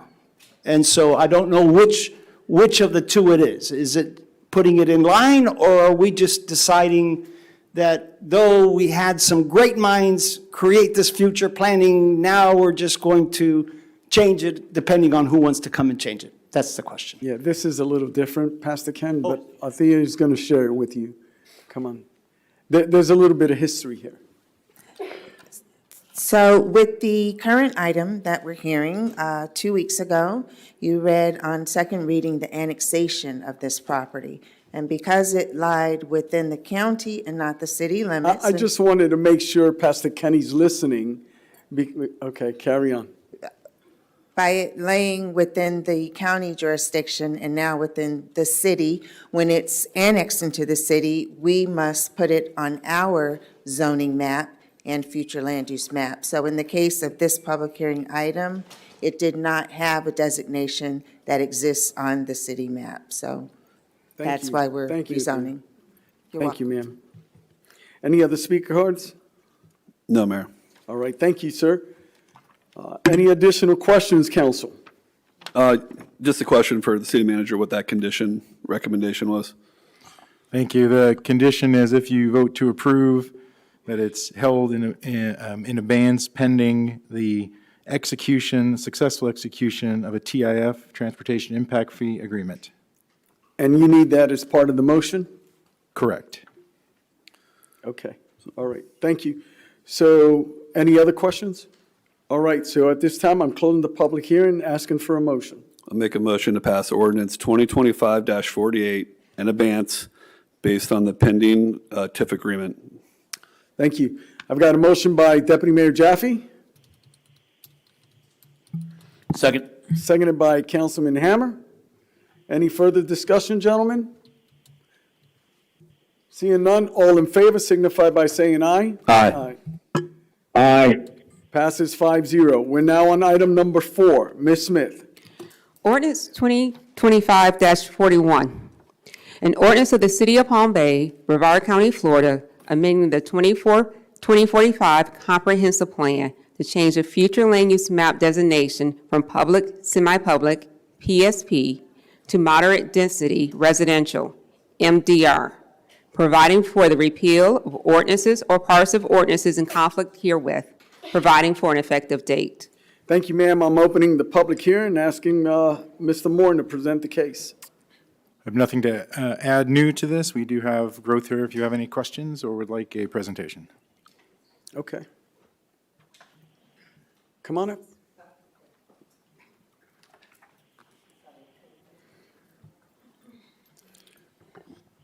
So unlike the last item we just heard, this item is within the city limits. It has a current future land use designation of public, semi-public, and the applicant is requesting to have that changed to moderate density residential, to have complete use and compatibility with the current zoning. Public, semi-public is not what is compatible at this time, so it makes sense to have a designation for a residential use. The particulars of this request include 11.66 acres, and the plan is to construct 116 residential units. In the staff report I provided, I gave you a comparison of what's currently allowed, which would be 0 units in total because of the public, semi-public designation, and up to 116 units would be permitted with the moderate density residential land use. At the Planning and Zoning Board hearing, staff recommended that a land use of low-density residential be suggested as an alternative to what's being proposed by the applicant, and that was denied by the applicant's representative. They didn't accept that offer. What staff did was they looked at the review criteria for a comp plan amendment, and we refer to those as the factors of analyses. The factors of analyses completed by staff within and of itself determined that while single-family residence next to the subject property would be compatible with townhomes, which is considered single-family in our code, there were still other provisions in the factors of analyses that didn't comply with staff's interpretation of the land development code as well as the comprehensive plan. I can give those particulars if you'd like to hear them, and that is the end of my presentation. So what can it be used for now, those 11 acres? Right The way it now, is. they effectively can't do anything because the zoning is incompatible with the future land use, which is why I would suggest that a low-density residential land use be more appropriate for this.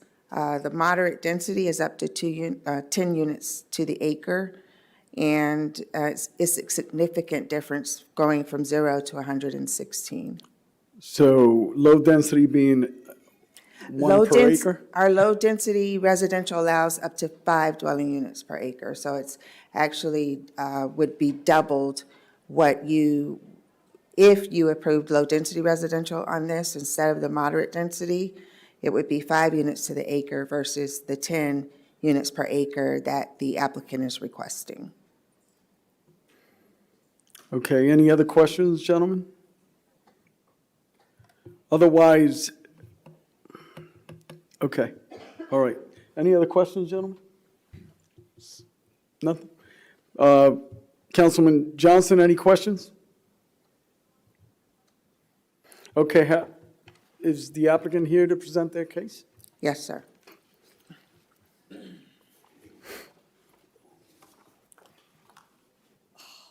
It's freezing in here.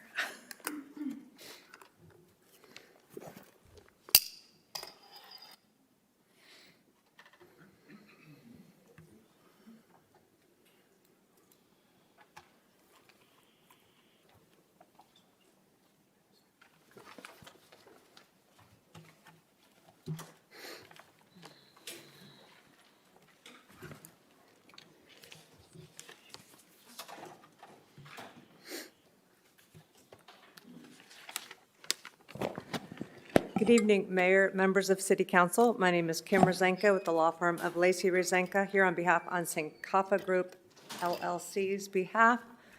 With me tonight is Pedro Gassant. He is a representative of Sankofa Group.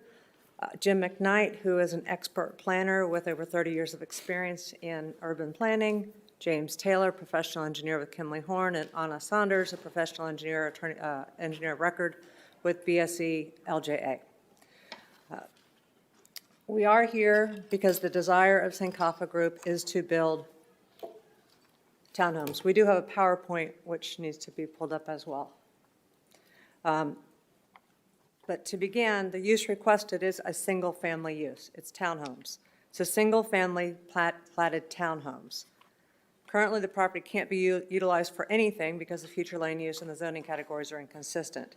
Even if the FLU was residential, only 2 homes could be built there, possibly because we can't subdivide it because we don't have power, we don't have sewer and water. So the townhome project will bring sewer and water to this site to help expand the utilities for Palm Bay and will be on the cost of the developer. Again, the reason for the change is the inconsistency. There's been this public, semi-public for a very long time. This is a 1961 plat of Port Malabar done by General Development. I don't know exactly what the intent was, but nothing's developed there since it was platted in 1961. Semi-public is not appropriate in this location because who wants a school there? I mean, maybe they want one, but the traffic for a school would be substantially worse than what we are looking at 102 townhomes at most. Sankofa does desire to bring the townhomes. This will create value on land that has absolutely no value right now. It will extend services for the city, will add impact fees and taxes paid to the city. If the city requires road improvements, which we don't believe it does, I don't know if the report made it to you or not, that's why I've handed it to you. James Taylor will testify that the road is not deficient. This will not have any impact on the road systems. The city consultant said it will, but if it's already deficient, that doesn't fall on us. You can't deny us because the road's already deficient. As I mentioned to you at the September 18th City Council meeting when I asked for the continuance till now so we can meet with staff, we did meet with staff. We completely disagree with their factors of analysis. We think their factors of analysis are conclusory. They did not address what Jim McKnight put in the factors of analysis, and we believe that you ought to consider why they were so, this just doesn't meet the criteria without any explanation. The idea of infill was completely overlooked. We did bring this up with staff, and still, this is an infill project. It's a vacant piece of land around developed land. It's particularly infill. I provided you a set of documents that starts with section 163.3164 from the Community Planning Act. Your code doesn't have character or compatibility defined. So we've gone to the state statute, they reference it, although inappropriately, in the factors of analysis, it was referenced at planning and zoning. Compatibility means a condition of land uses which can coexist in proximity without unduly negatively impacting another use. The use is single family. This use is not multifamily. This use is not an adult entertainment. It is a use, single family to single family, which is always deemed as compatible. When you're talking about land uses, you're talking about things such as churches and correctional facilities and fuel stations and pet daycare. These are all things you specify in your code as land uses. This is single family to single family. This is borne out in your land use comprehensive plan and also in your land development regulations. On page 2 of the packet, we currently are near low-density residential, which is single-family homes. We're seeking moderate-density residential, which is also single-family homes. These two land categories don't distinguish between attached or detached. So single-family to single-family is definitely compatible. Also, your code, your your future land use says transitional areas. It doesn't necessarily say next to each other. It's an area that's transitioning. This is vacant that needs to be developed with an infill project that has to spend money to bring water and sewer to it. Page 3, this residential transition is brand new. There is no other residential transition RT210, which we're seeking in your city. So this is new. This is something that was developed specifically for townhomes. Your schedule of uses, section 173.021. When you look at RS2, which this is currently, and RT10, which we're seeking, the uses are nearly identical. The only difference is townhomes.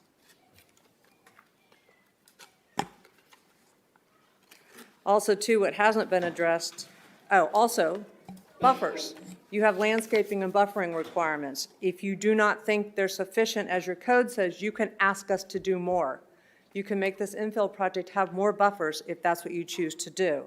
But your perimeter landscaping and buffer requirements put single-family duplex and townhomes all in the same category. They do distinguish multifamily later on down in this, this ordinance.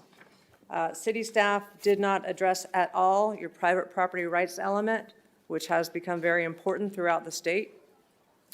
The right of property to be physically possessed and controlled. The right of property owners to maintain and develop and improve their property. And we believe that is an issue here because we can't develop this property right now at all. What I provided to you is the concept plan that was provided at our community meeting. It's not in your packet. For some reason, it didn't make it into the community report that we did submit. The Kimley Horn report is attached for you. The school board report that says that there is consistency, there is capacity in the school system. And then there are 2 pictures of townhome renderings that were supplied to the citizens at the community meeting. We had boards for that. So I just wanted to clarify that those were all presented. We actually had 2 community meetings. Mr. Hammer was at the first one, and we did a second one just for this project. With that, I'd turn this over to Jim McKnight for the PowerPoint.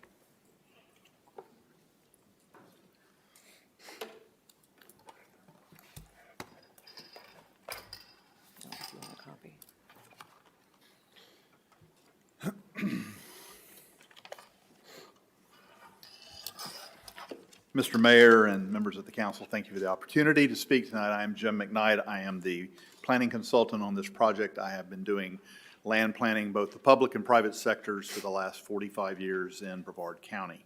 This is an unusual piece of property, I will grant that. And there are more in this city like this. There's actually 4 or 5 that I'm aware of. So I don't want to repeat a lot of what was said. Make sure I do this right. How about that? What Ms. Rosanka has said, I think the issue comes down to compatibility. Do we think single-family attached is transition to single-family detached? In normal planning circles, yes, that would be considered a normal transition. This one is more of an inside-out than an outside-in, okay? I know in Waterstone, when I did that project, when we got that approved, it was multifamily that moved up against single family. It was more of an outside-in approach. This is a little different, but it's still the same principle of a transitory comprehensive plan change. And in the comp plan, you have the residential 2 and the residential 3, which is basically low density, moderate density. And they're side by side, and it even says it in there if you read it, and I don't like reading to y'all, but it says moderate density residential. Transitional areas of increasingly urban, moderate residential character. That's what you're talking about in the transition. So, again, I'm not going to read to you. Let's move along. The intent, what we're seeking is RT10, which is, again, not been used yet in Palm Bay, but it was set up for a specific purpose, missing middle housing options that were not available in Palm Bay to give people the opportunity for home ownership. Even within, which I'll allude to in a minute, your own housing element has some specific language relative to that. Moving on, and this is it. If you'll look at policy HSG-1.1C, it says in there, amend the LDC to permit missing middle housing options in select low residential areas. This defines what we're looking at here. And I think it's just, it's unusual. I don't say it's not, but it meets what we're talking about here. And we're not talking about a huge piece of property. We're talking about a little over 11 acres. But I think, again, it meets the comprehensive plan housing element, which has not been addressed by staff. And I want to say I've had good conversations with staff. They've been, good information provided back, and I've given them information. So it has been, at least we've listened to each other, I will say that. I'm not going to go over the dimensional standards. This is the property. This is what we're talking about in a residential area. But if you look at it from a bigger picture, look how close we are to some industrial area, some commercial area. Okay, it is an urbanized area. And when you look at that, and you look at infill development under your own definition, okay, in the code, which is in 171, it's the process of developing vacant or underused parcels within existing urbanized areas that are mostly built out and which is being built in effect of filling in the gaps. That's from your own code. If you look at Florida statute, it even goes on to say, urban infill means the development of vacant parcels in otherwise built-up areas where public facilities such as sewer systems, and we are being required to extend the water and sewer, roads, schools, and recreation areas are already in place, and the average residential density is at least 5 dwelling units per acre. Well, that's what right now the area has, is the comprehensive plan designation of 5 dwelling units per acre. And even in the housing strategy for the state, they talk about community-led planning that focuses on urban infill, flexible zoning. Those are two of the first two things they talk about in the Florida state statutes. I think it's important to recognize that one of the disagreements in staff was, is it urban or not? Well, Palm Bay is clearly the largest city in this county. They're a part of a statistical metropolitan area that is defined, and being the largest city in that SMSA makes Palm Bay an urban area. So we can't really debate that. I think compatibility is really the issue that comes up. Is it compatible? And I think what we're looking at from our standpoint is all the definitions, both in your own code, state statutes, say that this is a transitory use designation between moderate density and low density. And it's appropriate to do that. And this just shows you the current piece of property, the zoning to the north, and also, the future land use to the north, the residential surrounding the property. And again, same thing here on the zoning. And I think she gave you a copy of the site plan. And I know this is a conceptual plan. Obviously, buffers and things like that can be changed to, meet what needs to be met for appropriate buffers. Who's going to talk about? Where's Kim? You going to talk about the utilities? Yeah, you got more? Not yet, not right now. Okay. Okay. I reserve the right to come back. Yeah.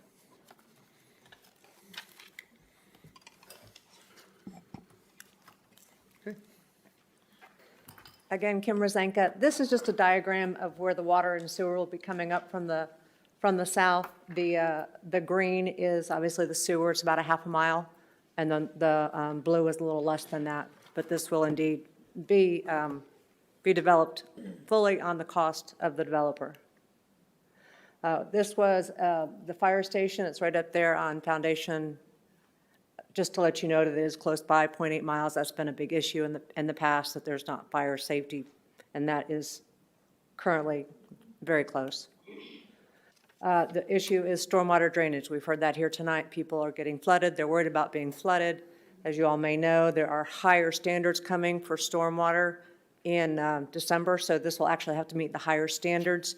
So our engineer, Anna, said that perhaps that stormwater pond is not going to be sufficient for this development, but that will all be done by the engineer, the stormwater drainage. It will hold its own water. It will take the water that's coming out of this property currently.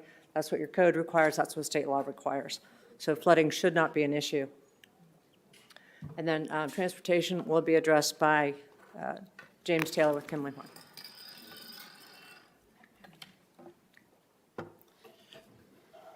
Good afternoon, Mayor and Council. For the record, James Taylor, Kimley Horn & Associates. I'm the transportation engineer for the applicant. I've been practicing in this field for about 20 years, professional license in 2009. So when we look at the site, we're looking at meeting every standard for the city. We did meet with the city early to talk about methodology for the traffic statement for this rezoning application. And we then used the statewide travel demand modeling and guidance from FDOT per the requirements of the city and per industry standard.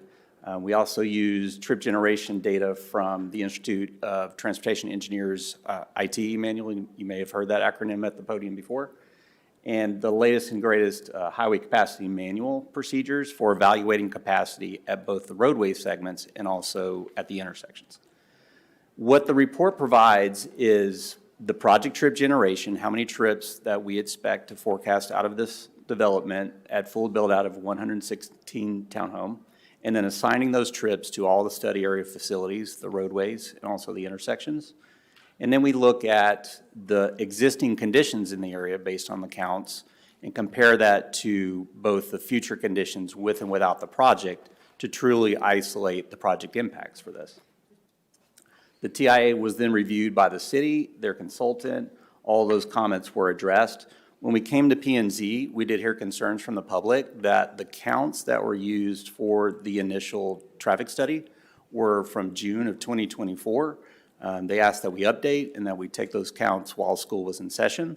So we then went out last month, took some new counts. Now that's what you have in your packet tonight is that updated traffic for those new counts. And then we have acknowledged that additional analysis may be required to accompany the site plan. So the conclusions of the report, this project generates about 55 AM peak hour and 66 PM peak hour trips. So what does that mean? Perspective, 55 or 60 trips over the course of an hour, that's like sitting at the driveways and counting one car every minute.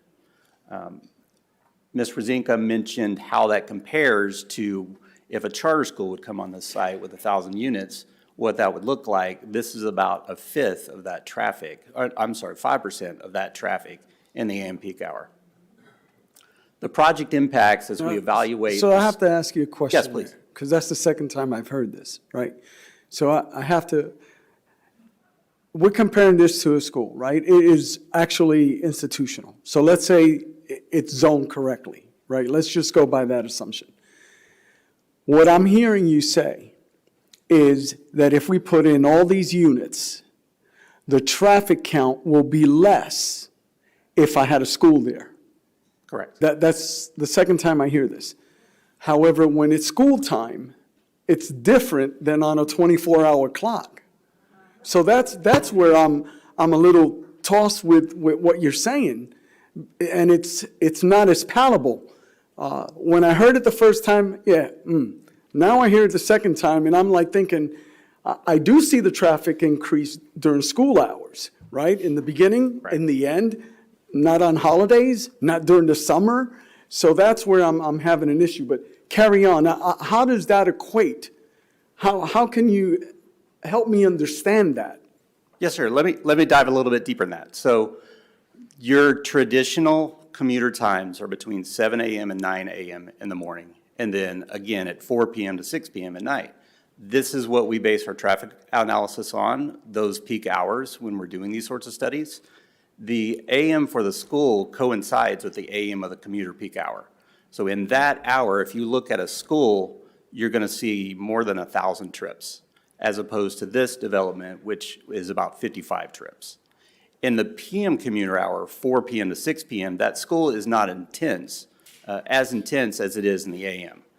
In the PM peak, we have typically some after-school programs, some sports, maybe there's a daycare involved with the school.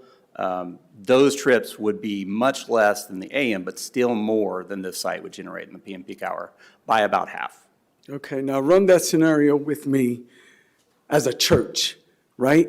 Because I probably, 11 acres, 11 plus acres for a church in the neighborhood.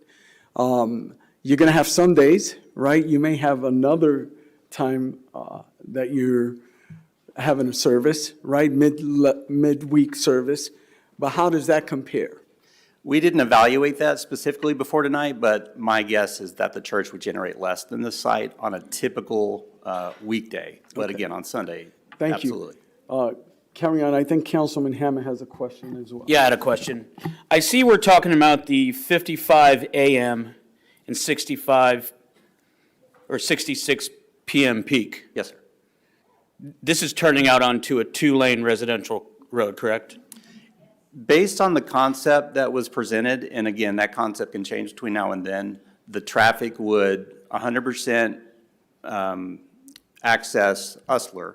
Then it would either go north up to Union or south to Alcazar before it then went to San Felipe. We assume that 100% of the traffic would do that. Once we get into the weeds, it's probably more that some is going to go up to Foundation Park, the back way. But even with that scenario where we were conservative in the study, then you're correct. You would see 66 trips in the PM peak hour on San Felipe as a result of this project. So it's going to turn onto a two-lane residential road, then turn onto another two-lane residential road. In the back way, it's going to turn onto a third two-lane residential road? correct. Okay, and I like the numbers here, but here it says the proposed Sankova at Green Estates Development is proposed to consist of 116 townhome dwelling units located in the city of Palm Bay, Florida.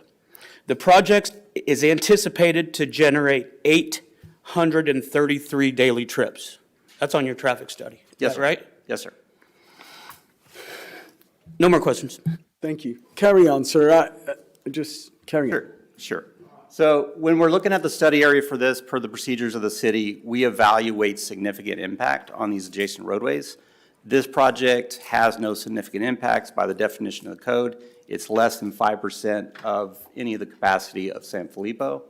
And then when you're looking at the intersections, which is another way to evaluate this project, and you average the delay for a vehicle at these intersections at San Felipe, it's less than 1 second difference than today's delay. And I'll stand by for further questions. Any other questions? Yes, sir. Councilman Johnson. Stand by. Thank you. Thank you, Mayor. I was listening in regards to the traffic impact, and when looking at the report from Kimberly Horn, it emphasizes, which it sounds like the same thing from what I'm hearing from the applicant, it emphasizes, during the PM peak periods, the impact is minimal, but you don't see any reference in regards to the AM peak hours. So I wanted to hear a clarification on that. Is it more than what meets for the AM peak time? Because it's not included in the Kimberly Horn conclusion on page 6. So when we generate that, when we forecast the trip generation from the site, we look at AM and PM. We take that higher number, and that's what we move forward with additional detailed exercise. Because the PM peak hour was the conservative time, you don't see the AM proceeding into the more detailed analysis. Okay, because I know when I think the rest of council can relate to, our AM peak time on San Filippo tends to be the most extreme. Everybody's going from San Filippo trying to pour onto I-95. People are merging lanes to try to cut over and cut people off to get onto I-95, or trying to cut through to get to Babcock from San Filippo to Malabar. So from what I've seen, and I know we have the data in front of us, but from what I've seen, the AM time period is the more intense time period within our city limits. Yeah, and Councilman Johnson's spot on when you go out in the morning, San Filippo, and then whether you go out to Babcock Street, you're going to run into another nightmare. So that was a great point, Councilman Johnson. Did you have an additional question? No, sir. Thank you, Mayor. All right, thank you. Carry on, sir. So that's the end of my conclusion. I'll just say one thing. When we went through this process of doing the methodology with the staff, getting the review, answering the comments, then doing the traffic statement, we were in agreement that if in the future staff wanted to see additional analysis when we go to a site plan and have a fully vetted out concept, then we can return to this. The project does pay transportation impact fees, which go to the city roadways. And if those traffic impact fees are not enough to mitigate any deficiencies, Florida Statute 163.3180 allows them to mitigate those impacts through prop share or an improvement to the roadway. And this applicant will do that. Thank you. Thank you.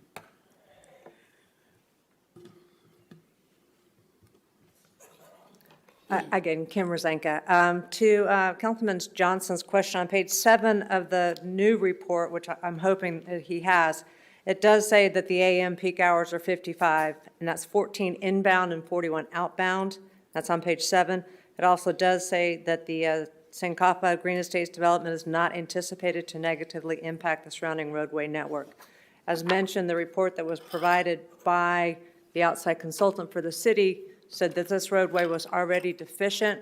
Mr. Taylor addressed that in his report, saying that must have been a mistake because the traffic did not double in 1 year based upon what the statistics were that the county used. Regardless, the proportionate fair share ordinance says if the road's already deficient, you can't put that on us and you can't deny the development because the roadway's already deficient. I can read that if necessary, but that is what it says. School concurrency, that seems to be an issue. Planning and zoning used it randomly as a reason to deny this project. If you look at the school concurrency letter that was just provided to you, it was also in your packet, dated April 21, 2005. This is preliminary. Before we went to plat, we would have to do it again, and they would readdress the concurrency if necessary. But currently, Stone Magnet Middle School is projected to have enough capacity. The Columbia Elementary and Bayside does not, but based upon the interlocal agreement between the city and the county and all of the cities and the school board, they look at additional or the adjacent concurrency service areas, and there is sufficient capacity for the total projected student membership to accommodate the students from this development. With that, we can take questions or reserve our 7 minutes. Okay. Thank you. Any questions, council? Thank you, ma'am. We'll call you back up after the last speaker. Thank you. I think at this point, anyone in the audience wish to speak? I don't need speaker cards for this one. Speaker cards will be necessary for item 5. Anyone in the audience wish to speak for or against this item? Okay, you're number 1, sir. You're number 2, and you're number 3. The first 3.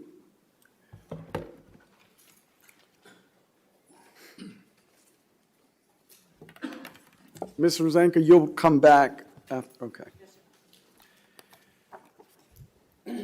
Carry on. Roger Adams, 968 Ulster Avenue Southeast. Good evening. Good evening. My wife and I live directly across from the Ulster parcel. Tonight, you gentlemen have a very unique opportunity because the parcel in question has a very unique location. Unlike the other apartment complexes that have sprung up directly off of San Filippo, this parcel has an extremely serious ingress and egress challenge. Without actually visiting the location, the access challenge is not readily apparent, nor is it made obvious in the developer's plot plan, which utilizes an extremely outdated aerial view and does not illustrate the access routes at all. Therefore, my appeal for you to listen to Councilman Hammer. He lives in our community and knows the truth of this matter. I'm a retired aerospace engineer, but as they say, it doesn't take a rocket scientist to understand this. The Ulster Avenue parcel is unique because it is boxed in by small secondary streets and does not have a direct access path. After leaving the main arteries, access to the parcel is by way of multiple small secondary streets, and in spite of the developer pointing to a note on the street map that says 50-foot paved right-of-way, in actuality, the 20-foot wide streets can't be widened due to houses on either side of all the streets. That right-of-way note includes the 15-foot utility line allotments on each side and not intended for street widening. The two main access arteries are San Filippo and Babcock. The ingress to the parcel, for ingress to the parcel, the Babcock traffic will turn west onto Foundation Boulevard and then turn south on Underhill to get to either Union Street or further south to Alcazar Street. They will then turn west toward Ulster, where they will compete with the traffic coming from the west off of San Filippo on either Union or Alcazar for the final turn onto Ulster. Of course, this will create a serious backup on Underhill, and some frustrated drivers from Babcock will continue west on Foundation for a southbound turn onto the backed-up San Filippo. Another option for those stuck on Underhill will be to bail out to the west on either Talleyrand or Kano to race through additional secondary streets to approach Ulster from the north. Or if they bail off Underhill too early onto Sagabloom, they'll have to wait for a left turn opportunity to go south on San Filippo. So, at least twice each workday, we'll have a madcap road race on multiple small secondary streets through neighborhoods with children. It's a perfect recipe for traffic congestion catastrophes.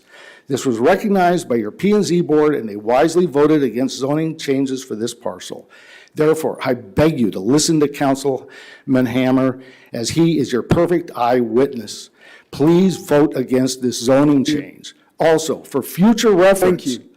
Thank you. Your 3 minutes are up, sir. Thank you. Next speaker.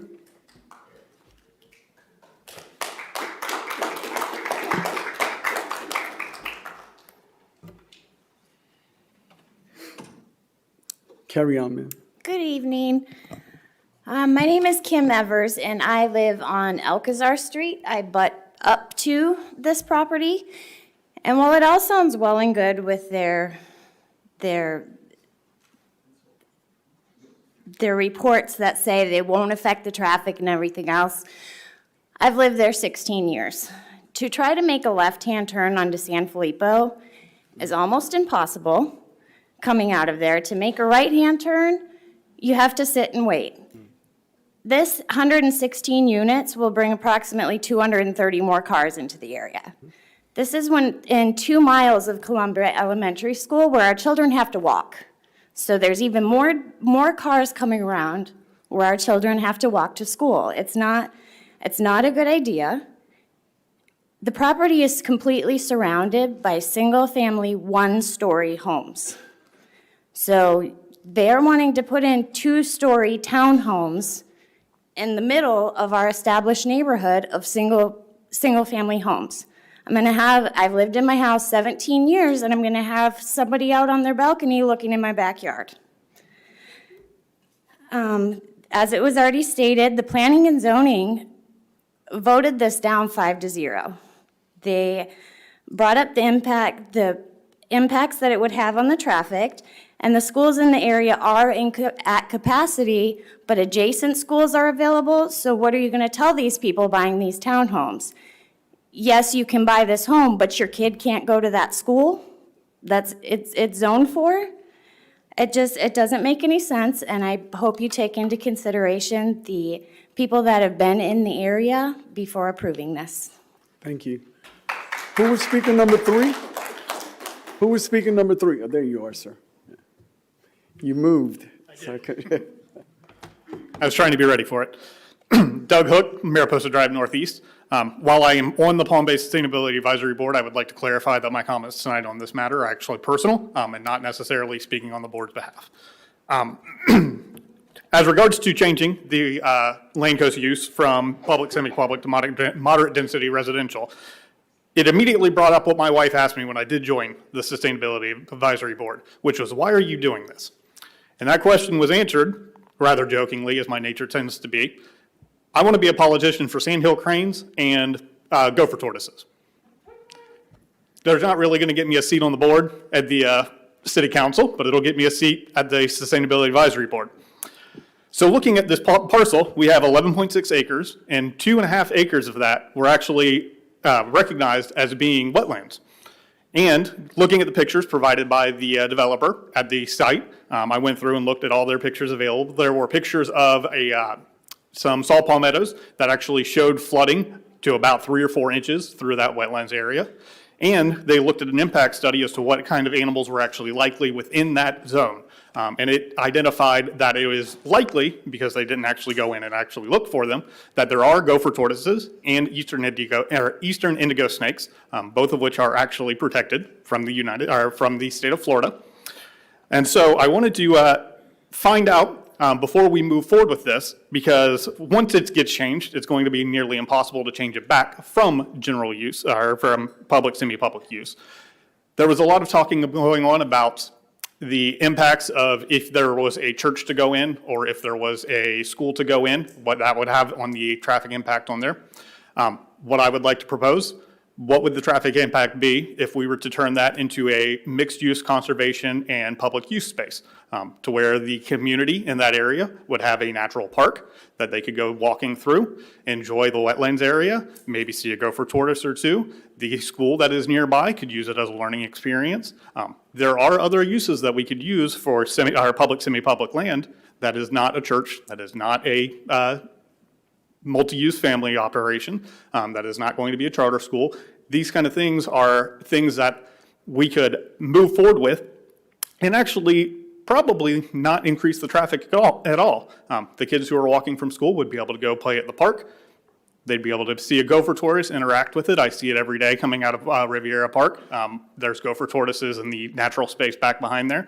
And the kids love seeing the gopher tortoises walk up and down the sidewalks there. So I would like to like you to consider that as well. We don't necessarily always have to put things that will cause more cars to come onto roads. Thank you. Raise your hand, number 1, 2, 3, and 4. I think the property owner would have to do that. I'm thinking a church because I think a church might use that type of property. Good evening. My name is David Muallim, and I own this parcel, along with the 2 other parcels that are going to be heard also tonight. There are many items over here, I think 4, 5, 8, 9, 10, and 11. All of these parcels are public, semi-public, and the land use is residential, which they're not compatible. So we need to make the land use and the zoning compatible so we can use them for something.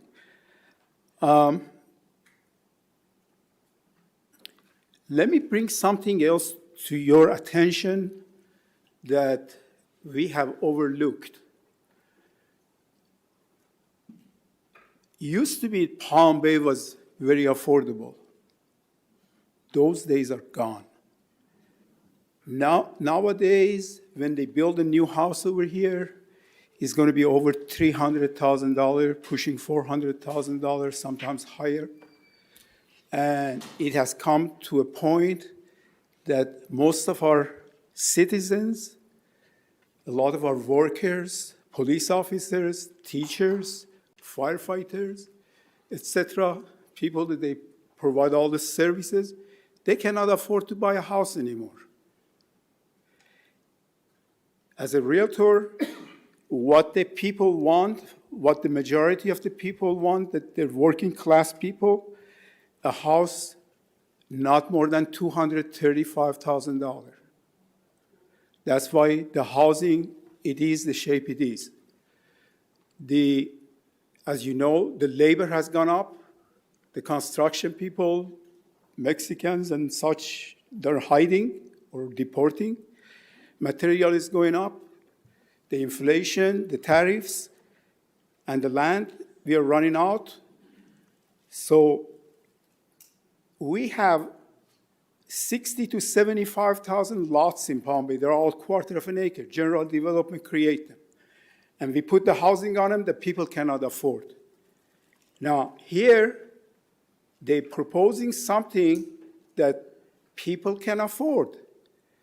And somebody wants to turn this into a park. Hey, I own it. Do you know how much taxes I pay? I've been paying taxes for 25 years. I like to use my land before I pass away. Turn it into something useful. You want to buy it and make it into a park? Super.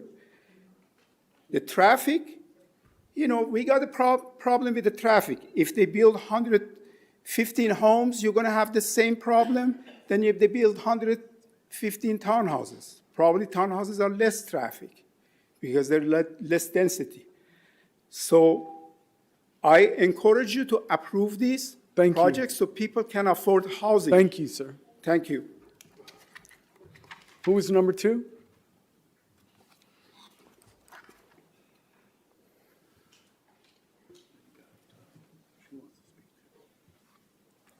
I already issued 4. Hi, my name is Lou DiBonifazio. I live at 2961 Fisher Avenue. I'm here because I'm contesting this rezoning and this whole project. This is one of 3 projects that they're going to be building along San Filippo. This is Green Estates. They're going to be building one in Greenview, and they're going to be building Oasis. And all 3 of these projects are the same concept. They're going to have these townhomes, these block townhomes that they are going to say is compatible with the neighborhood, and they aren't. They're 2 stories. There's 10 units in each unit, and here you have residential homes built all along the perimeter. It's far from being compatible, no matter how they try to twist it. A person comes out there and sees a townhome, 10 units per acre. It's not compatible. You can't cut it or dice it any other way. And there's all these 3 complexes that they want to build. They all they're within blocks of San Filippo. This one's within a block. Green Estates is within San Filippo area. Then you have the one that I'm going to be speaking with in a couple of weeks, Oasis. That's near San Filippo. And you got one near St. Andreas, near San Filippo. So you have all these big units, all these high-density complexes. They're going to all empty out on San Filippo and use that roadway. It can't handle the traffic now. They're not only considering this complex when they do a traffic study, but how about all the construction that's currently that's being built now, all the new homes, the permits that have been passed, and the homes that are on construction. They aren't considered, when they do a traffic study, none of that is taken in consideration. They're just taking the traffic study for this one little complex that looks like a compound with 116 units in there, living units in there. It isn't compatible with the neighborhood. It's 2 stories high. It's going to have a heck of a traffic impact. And they try to sell it by bringing, they'll pay for the sewage and the water and everything, but it's going to have the impact on the residents too, especially these residents that are building these new homes. They're being assessed already for these expensive sewer systems. And here they're going to be assessed again in a quicker time frame to pay to be a hookup. There's already 3 apartment buildings near on San Filippo that haven't come on board yet. You got the Palm Breeze, you got the Parks of Palm Bay and Isles Apartment. When they come on board and have all those additional residents and the traffic, and plus this, it's going to be unbearable. They're going to come in there, they're going to impact, they're going to lower the the value of the existing homes, and it's going to lower our property value. What is the developer going to give the existing homeowners? Because our property values have suffered. We're not being compensated in any way. They're making the big bucks. Thank you. Next speaker. Who was three? Okay, okay.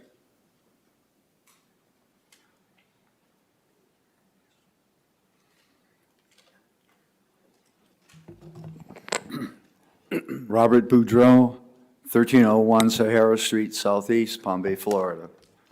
Thank you for the opportunity to speak before the council. 3 years ago, after my wife passed away, I relocated to Palm Bay.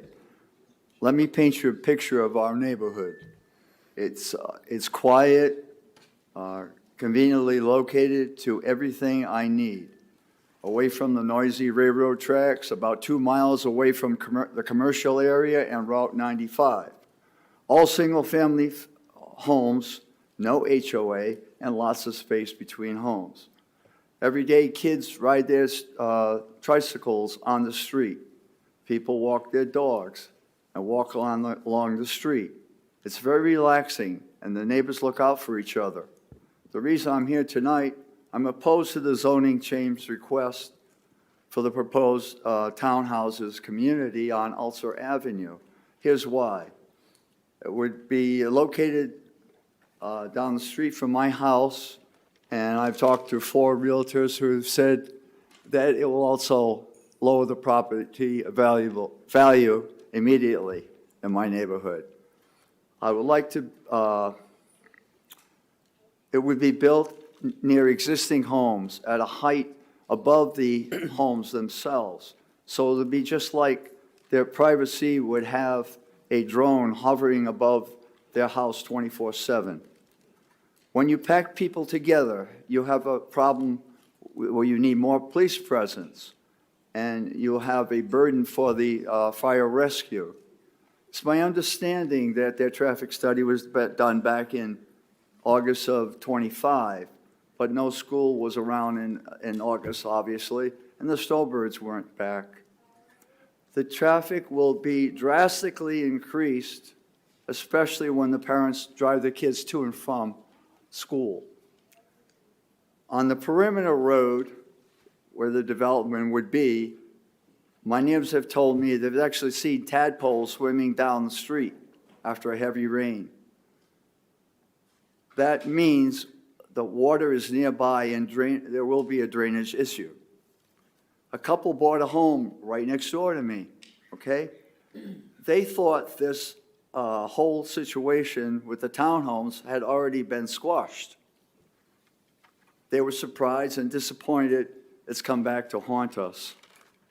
The bottom line is single-family homes would fit in much better on 11.6 acres of this property. Therefore, I respectfully request that you reject this zoning ordinance change in the light of the simple and obvious fact that the proposal development does not ensure compatibility with the area right now. Thank you so much. Next speaker.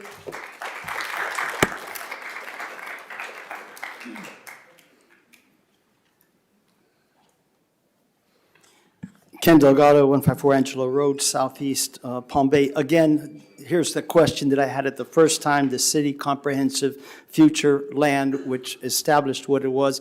It was a great professional introduction that they gave us. I'm glad you can sort it out because I got lost on whether it's inside out or outside in, and that they were the same except they're different, and that there's going to be a transition, though it's the same.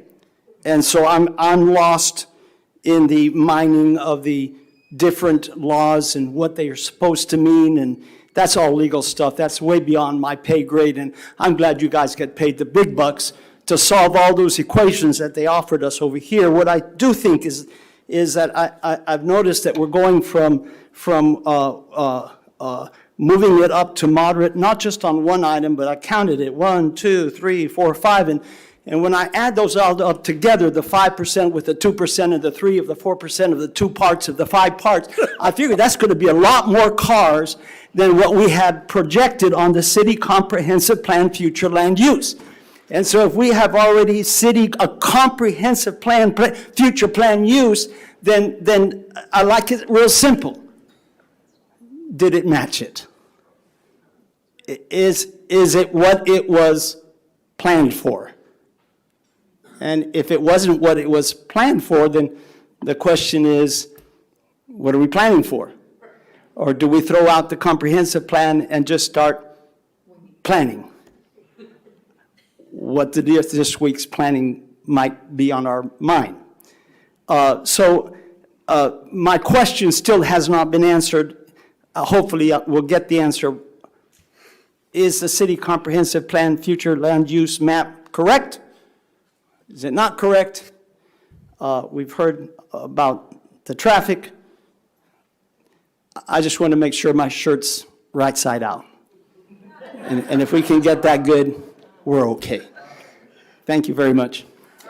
Help me, Father. Okay. Okay, next set of speakers. Okay. 1, 2, who else? Okay, the last 2 speakers? 1 and 2? Okay. And then Mr. Zanko, come back up. Hello again. I'm sorry. Kristen Lanzana, Northwest Palm Bay. I heard a lot in that report, and I do hear what they're saying. They put a lot of effort into it. We do appreciate that, but I'm not sure where the disconnect is coming in here. We cannot absorb more growth.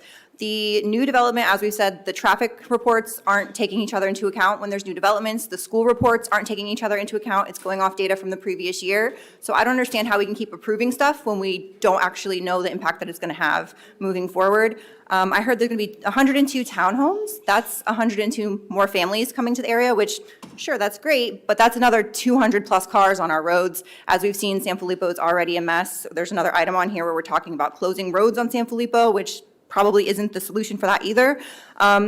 There's 5 schools that are going to be impacted here. Columbia, which is right there, can't absorb these students. Bayside is already full. Port Malabar and Turner and Palm Bay, again, the studies don't take for account what's already been improved and moving forward. Stone Middle School, where they're going to send them, that's 30 minutes away, not even counting for the traffic that we're going to be going through to have to go that far. So that's just blows my mind. I don't understand how we can be asking people to come move to these places, but you're going to have to drive over an hour to get your kids to and from school. That's just crazy.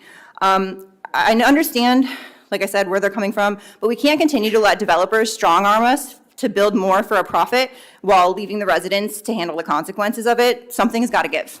Thank you.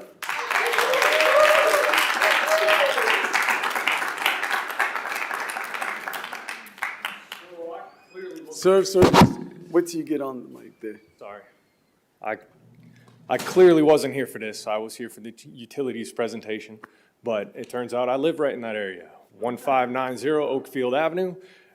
With the rains that we've had currently, my road has been flooded. Me and my neighbors have decided to trench, and we are going to direct to a ditch that's off on the side that goes off into that wetland area.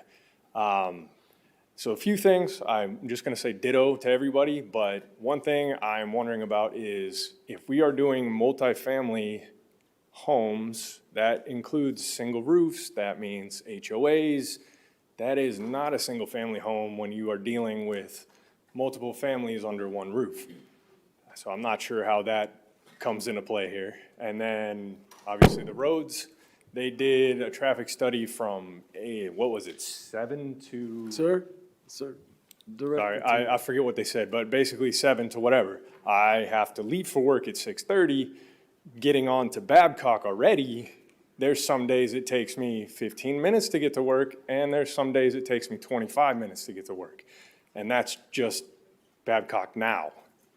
And there's no snowbirds and all that stuff like they said. There's one other thing, and I'm totally drawing a blank. So yeah, I guess water and then the multifamily dwellings. Yeah, sorry, thanks. Thank you, thank you. That concludes the last speaker, correct? Okay. Madam Rozenka. I need to take this back, and I was trying to do it before it wouldn't. There we go.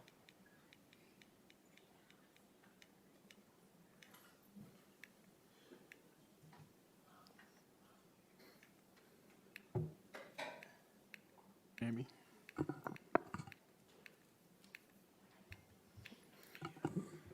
Mr. Morton? I'm being told that Althea from Growth would like to speak. She's got some items that she would like to clarify or rebut, and that should happen before Ms. Rozenka summarizes. Carry on. So, This is the Ms. wrong Athea, PowerPoint. Ms. Rozenka, Yeah. stand fast. I'm going to bring staff back up, Yeah, this is the wrong PowerPoint. and that way you'll close out, ma'am. Thank you, Althea Jefferson, Acting Growth Management Director, for the record. There's a couple of things that I feel I should put on the record. First of all, you were given a handout with some images and a bubble plan. I would be remiss if I didn't tell you to just, that can't be considered tonight as part of a comprehensive plan amendment. It doesn't go with this type of case. You're not voting on images or layouts of a site plan. We're talking about changes of a land use. So in speaking to townhomes versus single family, in our code and as a general definition, attached townhomes are considered single family. They're considered single family units. Attached single family is what we call them, but those would be townhomes. Staff had no issue with that. The applicant's representative mentioned that staff did not consider the statutory definition of compatibility, when in fact, specifically for this case, it was taken down to a minute level.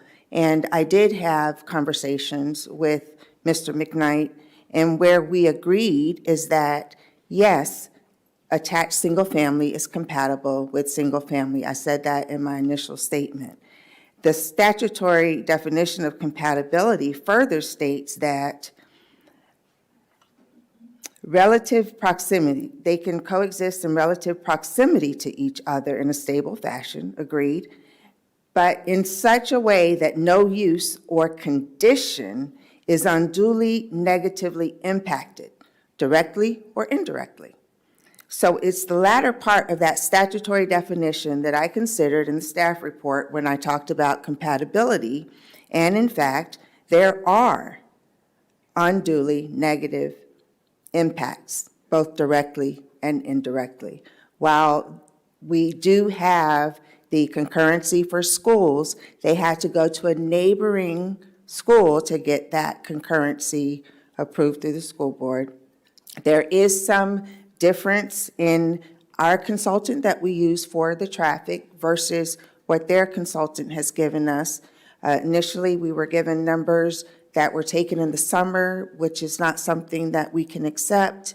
And so the indication that some numbers doubled, that could be what that was about. When we talk about the property rights element, that has become quite important here in the state of Florida, staff did take that into account by proposing a low-density residential land use for this site, which does have some sensitivity to property rights for this particular site.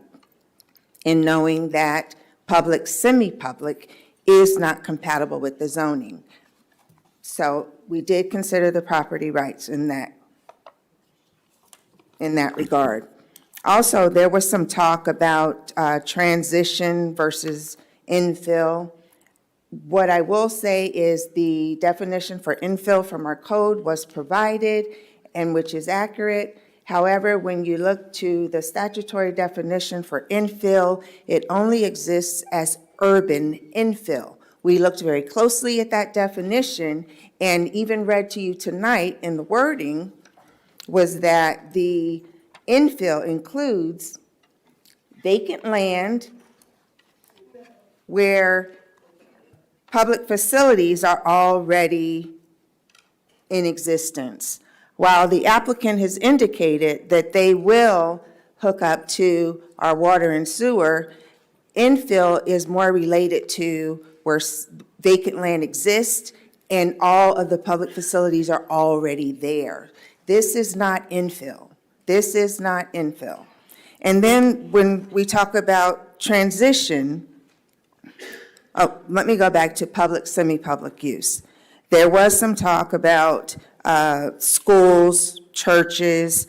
Don't forget, public, semi-public also includes government-owned facilities, parks, trails, etc., fire stations, police substations, clubs, lodges, all those uses. Assisted living as well, right here, are also permitted under public, semi-public.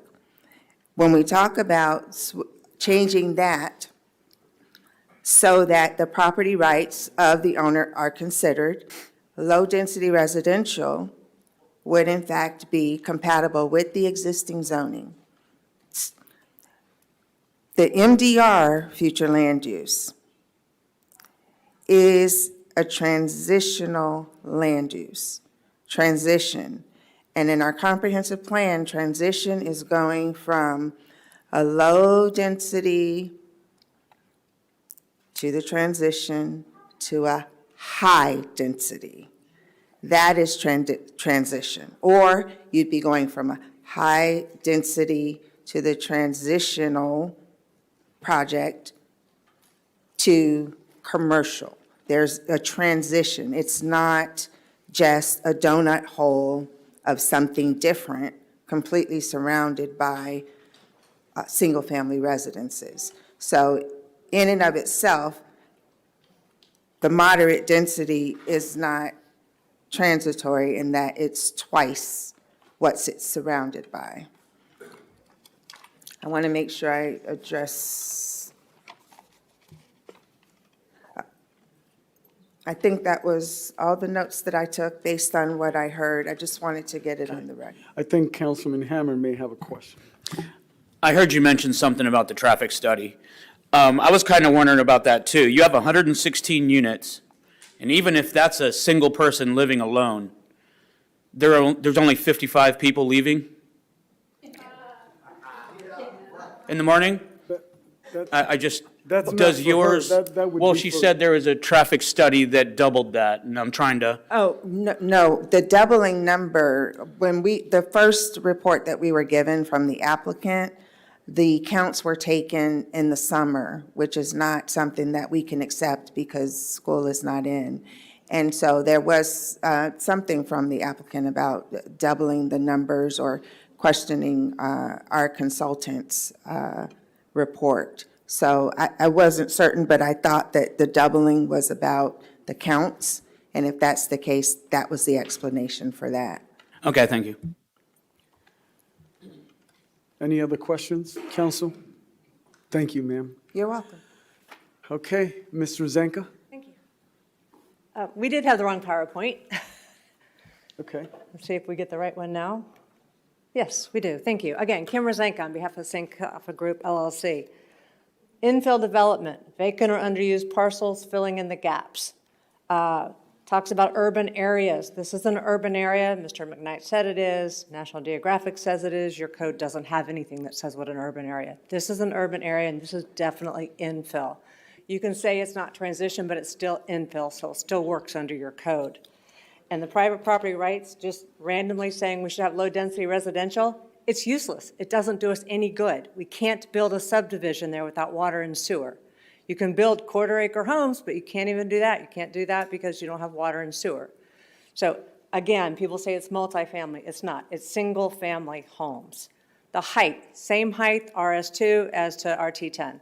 The height is exactly the same. All these people could have two-story homes if they wanted to. They chose not to. So it is compatible based upon the standards. Order. So the height standards are identical. Ms. Jefferson says that this will unduly negatively impact the area, but she's dead wrong. Our traffic report says traffic is not an issue. The doubling was the issue, the doubling. Ms. Rosenka, stand fast. I'm expecting courtesy from each and every one of you. The doubling was. Please, carry on. Sorry. The doubling was on page 6 of the recent Kimley Horn report, where it talks about the consultants' numbers they used. Year 2023 was 12,000, year 2024 was 20,500. Kimley Horn said that's not reasonable, that can't possibly be correct, that there would be that much of a 71% growth in a single year. The doubling of the traffic, the 52 homes, those are based upon engineering principles, that your traffic engineer would use the same too. They haven't reviewed this yet, but again, even if there is impacts, your consultant says it's deficient. Florida statutes 163.31805H2B says that if a road is determined to be deficient without the project under review, the cost of correcting that deficiency shall be removed and shall be placed the burden on the city who's responsible to maintain it. So it does not unduly burden. Either it's deficient and it's not our fault, so your traffic engineer report is useless, or our traffic engineer is correct. And if there are impacts, there is a 50-foot road right-of-way. Doesn't matter if there's utilities that's intended for a road. The road can be enhanced, can be expanded. People use it as their own private driveway, but it is indeed a right-of-way. So the reason we've given you the plot plan, we've given you the pictures to show the reason for the change. The comp plan is wrong. The zoning may or not be, but this property can't be developed unless it's changed. Any way, shape, or form. You want a hospital, there's no church that's offered to buy this from Mr. Mo Allen. So this is what is intended, and the fact that nothing has been built there for so very long is a reason to change.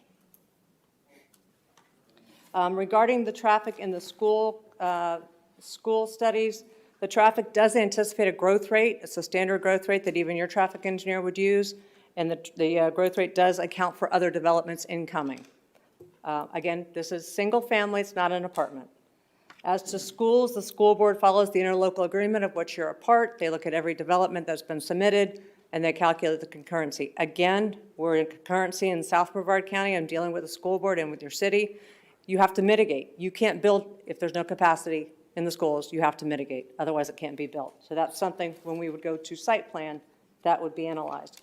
So there is no evidence that this unduly impacts anything. So this is compatible based upon single family to single family.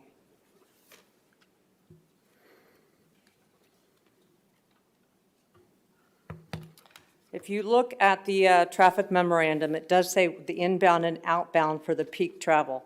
And even then, the outbound, I believe, in the morning is 41. It's not even 55. So it's less than one a minute coming out per that hour, for the peak hour.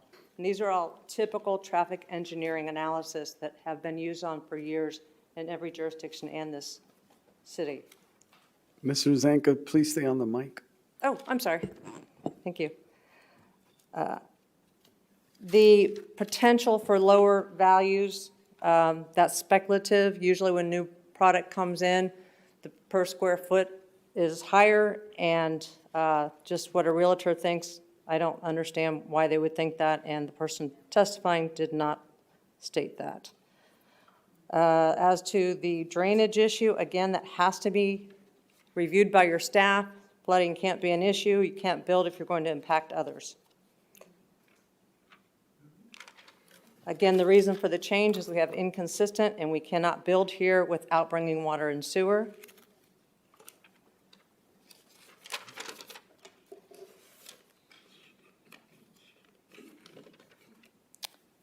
And I want to see what else we missed. I'd point you again to your own comp plan policy that talks about the missing middle, HSG-1.1B. And this is the missing middle. This is the first time this code has been asked for, to my knowledge. And it is to complete infill as suggested by your code of filling in the gaps.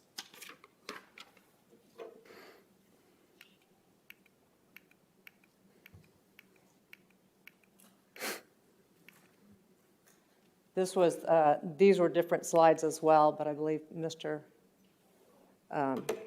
Taylor supplied that information, and the traffic study does too. That traffic study is dated October 13th of 2025.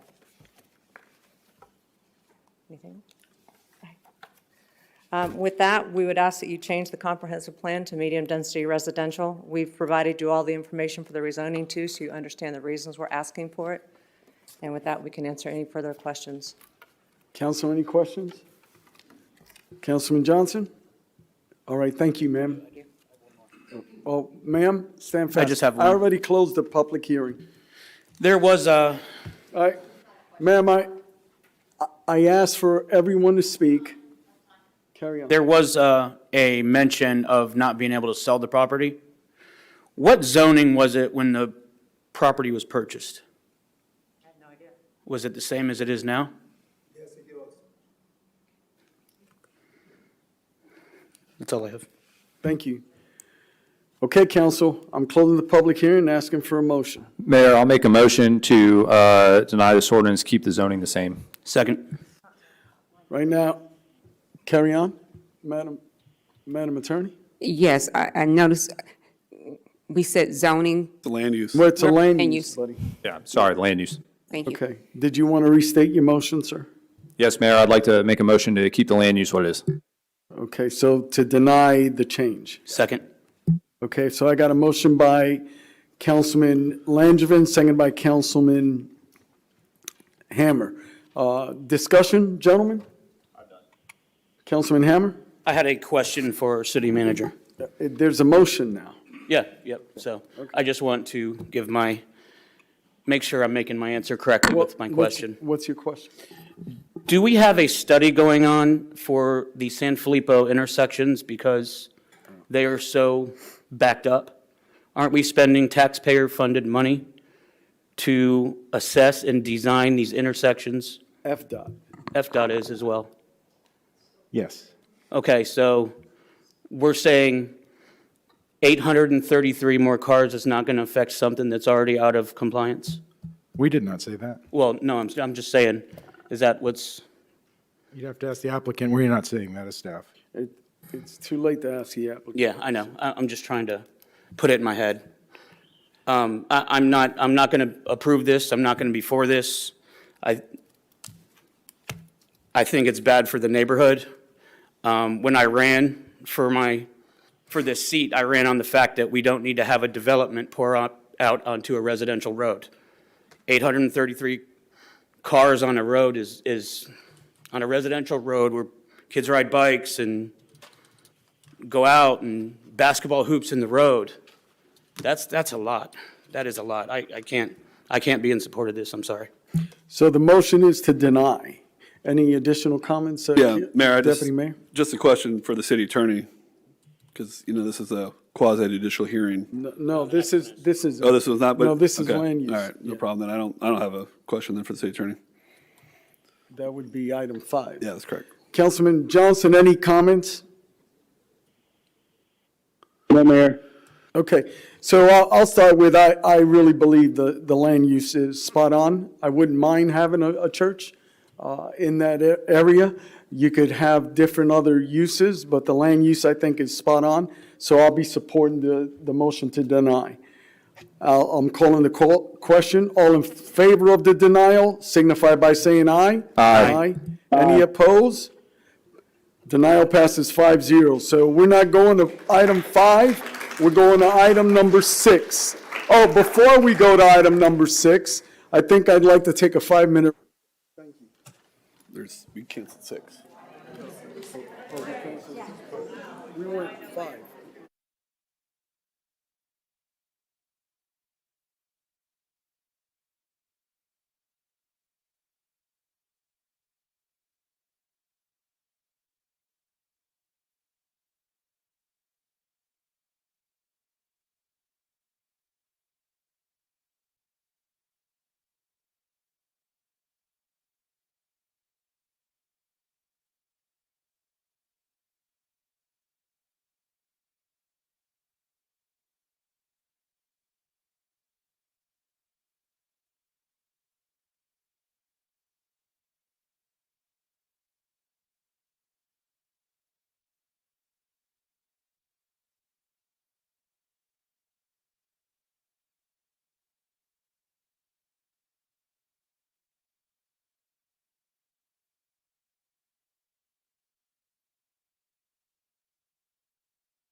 I'm going to call this meeting back to order. Before I went on a 5-minute recess, I did say we were picking up item 6, but there's no need for 5 and 6. We're now on regular public hearings, item number 7. Madam Smith.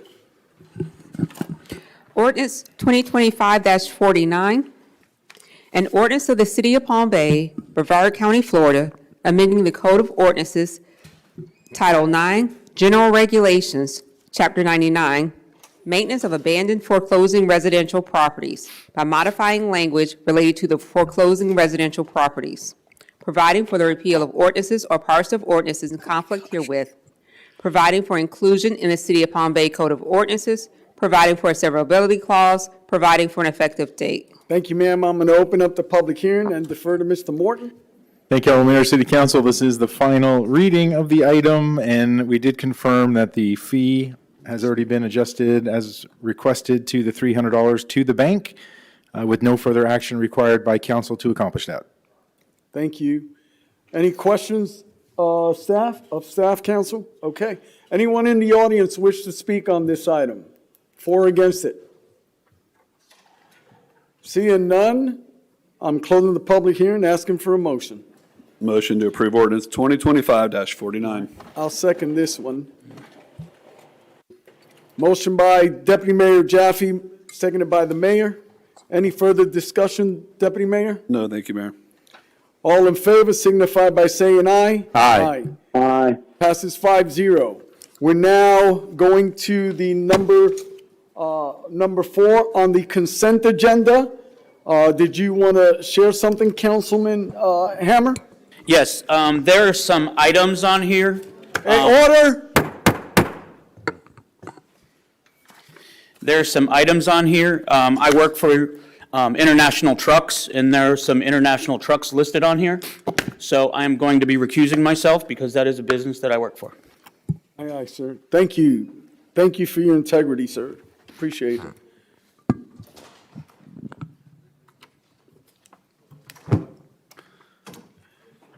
Council, any questions of Mr. Morton? So this is item number 4 on the consent agenda? On the consent. On the consent, right. Councilman Hammer pulled it because he apparently works for one of the projects. I was going to pull it, but Councilman Hammer pulled it before I did. Okay. So could we just have the Public Works Director come up, Mr. Morton? Thank you, Kevin. Thank you, Kevin Brinkley, Public Works. Thank you. And Kevin, obviously, I know you weren't here for years ago when some of this money was appropriated, so you're kind of up here in the spot. But could you just explain why we're having to reappropriate funds from vehicles from as far back in the past as we are, and we still haven't bought those vehicles yet? Sure. Thank you for the opportunity. This is a formality that is coming before council for the first time, so it does raise a lot of questions, and what is this? So every year, we place a great number of orders for vehicles. We have over 1,100 units, vehicles and equipment in our fleet, so that is continuously turning over. As is with anything that has to be manufactured, you manufacture the chassis, and for our specialized vehicles and equipment, then you end up putting some kind of a dump body or a work body or something like that on it, so multiple vendors, and then probably a third vendor for the lighting and upfit and stuff like that. So it is a longer timeline to manufacture these items. Traditionally, what had happened in Palm Bay was if we came to the end of the fiscal year and had not been delivered that piece of equipment yet, naturally the purchase order would roll over into the following year, and it was just a continuation. Now we are closing those work orders to reopen, and we need to come before council to ask for that. So this isn't an out of the ordinary occurrence. But it is something that's very new for you guys, and it would be the first time that you're seeing it. Just for some kind of background, we have received 132 assets that we ordered from fiscal year 24 and 25. Those are the trucks that you see here are all either 24 or 25 orders. So it's not anything from 23 or anything like that. We've received all those assets. So usually within a year, you're going to get it unless it's a really specialized piece of, a lot of times golf course equipment. It may take 2 or 3 years, something like that. Awesome. Yeah, just want to clarify for the public, because we're obviously trying to be more precise with our dollars and how we're spending them and be transparent, but it's good to know that you have a strategy and that's the plan. So thank you. Thank you. Okay, thank you. I need a motion. I'll make a motion to approve. Got a motion by Councilman Langevin, Second. seconded by Deputy Mayor Jaffe. Any further discussion, gentlemen? No, Mayor. Seeing none, all in favor signify by saying aye. Aye. What'd you say, Councilman Johnson? Aye. Thank you, sir. Passes 4-0. Okay, Councilman Hammer, you're welcome to come join us again. We're now on new business item number 5. Mr. Morton.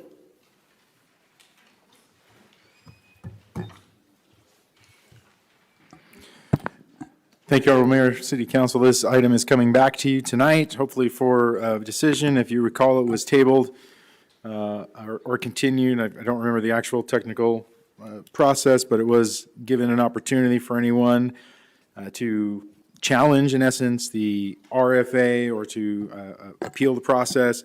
That is not going to occur, and so we're back on tonight representing this item as a request to formally give us direction on whether to issue an RFA. We've given you the same two paths. There's a curtailed process that's more expeditious, likely to draw, more local applicants. There's a second option for a revamped process, which would run several months and, be a complete redo of the process, complete reexamination, going through the issue. Due to the monetary value of the lease, and again, it's some unbudgeted, unrealized maintenance, we have asked council to give us some direction on questions to keep us in parity with some other leases. For example, providing for deductibles for the tenant for repairs of mechanical, electrical, or HVAC system. We give you some examples of what we're doing in other leases, and we would negotiate that after an RFA and bring those terms back to council, either as disclosed here in the staff report, or if you have additional or different guidance or direction, we'd be happy to listen to that. We do have staff here to answer any questions if there are any, but I think we've presented this item to you before. Thank you. Any speaker cards, Deputy Mayor? Camille Hadley. This one.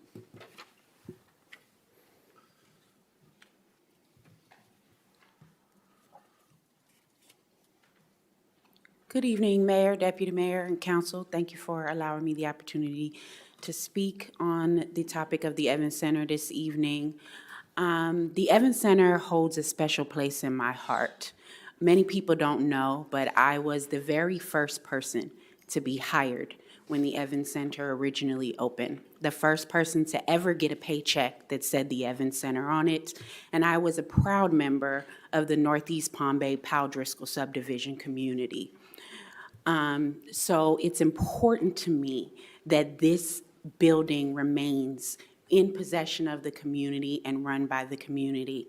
And because of that, Little Growers is seeking the opportunity to submit a proposal for the Evans Center.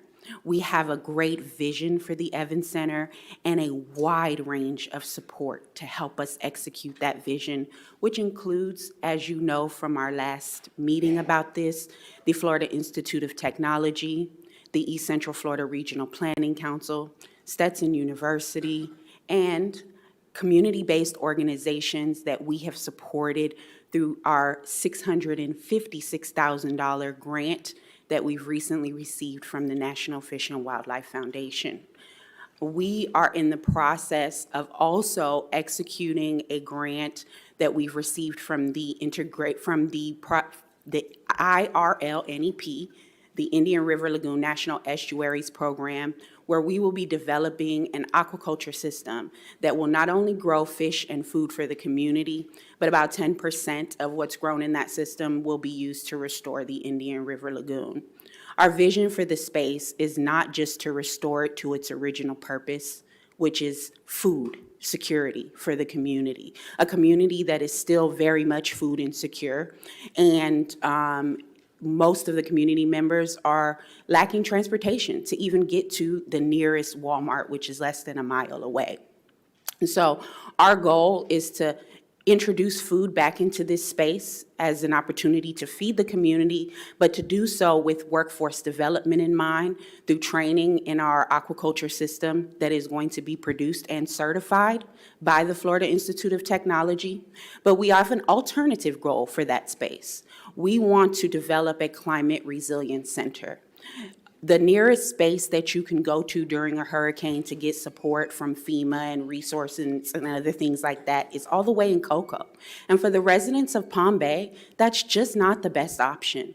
If we are afforded the opportunity to apply for the Evans Center, we envision a space that provides cooling during hurricanes and storms when community members don't have power, fresh, hot food for the community, and so much more, education, workforce development, and we have the capacity and the support to accomplish that. I also want to invite you to our upcoming events. Thank you, if I ma'am. may share. Thank you. I'll pass this on.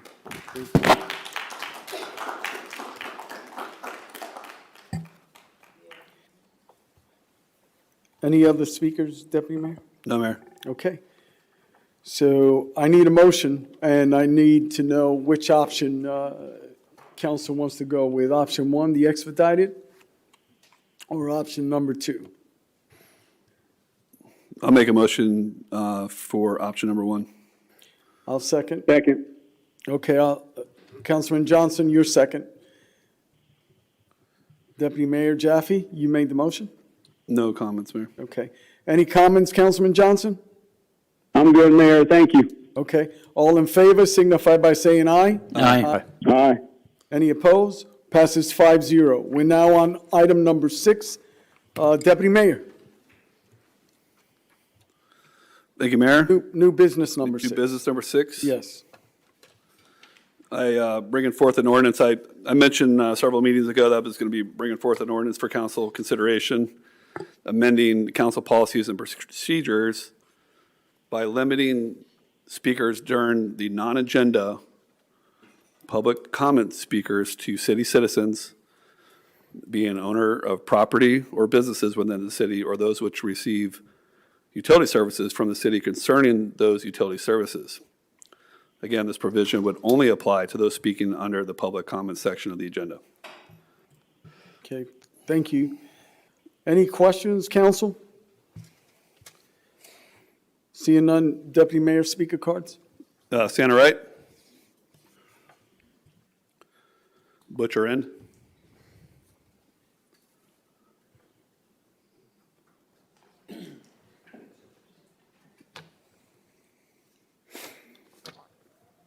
Excuse me, Butcher ran 219 Trenton Avenue. Bill said that he didn't miss the meeting. He stood outside as long as he could, and he went home. Don't call him not here. He's watching. Butcher ran So 219. he saw the proclamation for Native? No, he was outside when that happened. Okay. Okay. 219 Trenton Avenue. By not allowing our neighbors' neighborhoods to come in and speak, you're going to kind of curb their right to speak to us about how it's going to affect their community, what we do here, and vice versa. I don't think there's any other city that says, if you don't live in this city, you can't come and speak to us about it. I just think it's a bad way to go.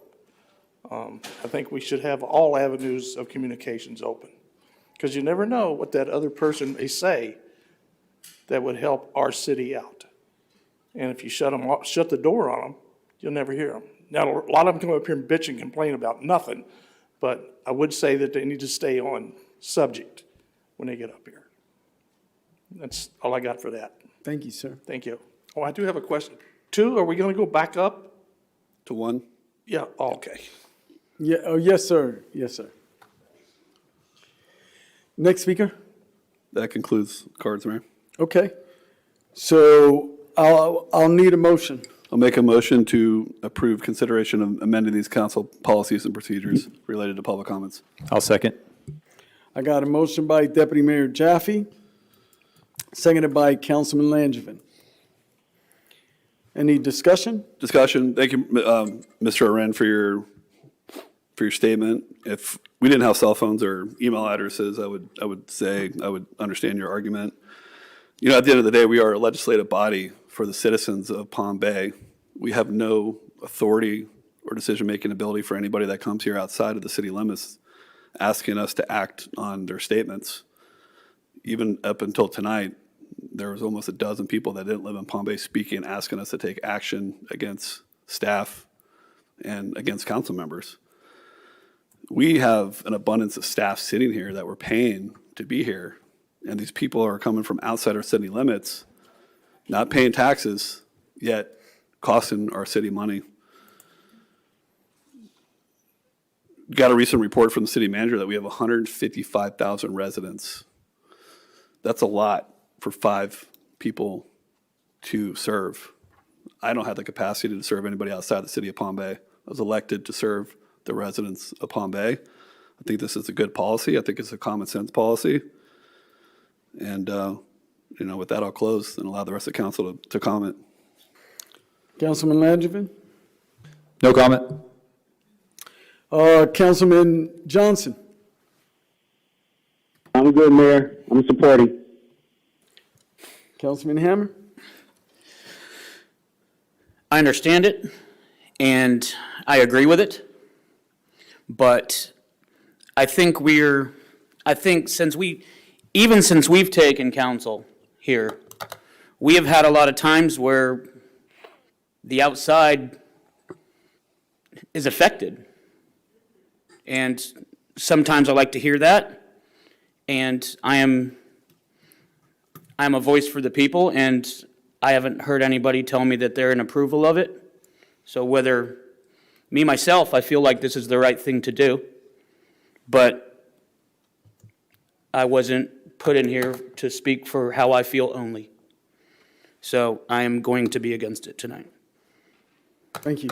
So I'm right along with you, Councilman Hammer, and I'll tell you why. Although I validate what you're trying to do in efficiency, we're not only the largest city in this county, we're also regionally impacted by a national estuary, right? And I seriously mean that. There's a National Estuary Caucus federally that handles waterways such as our Turkey Creek and our Indian River Lagoon.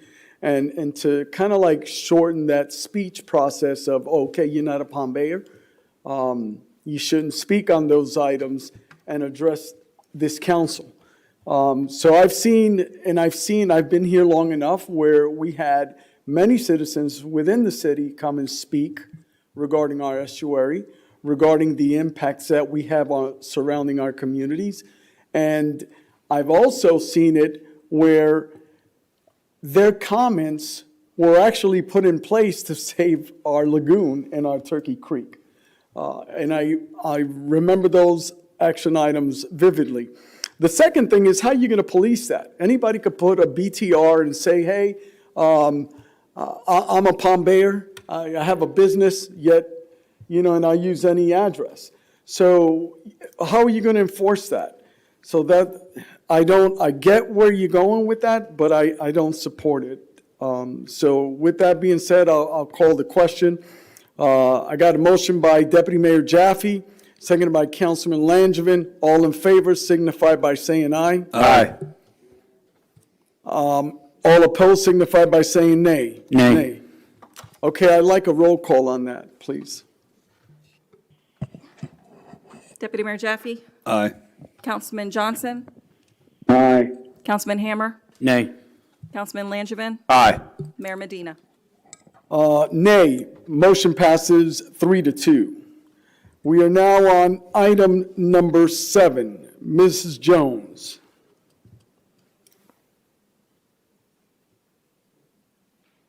I apologize, Mayor.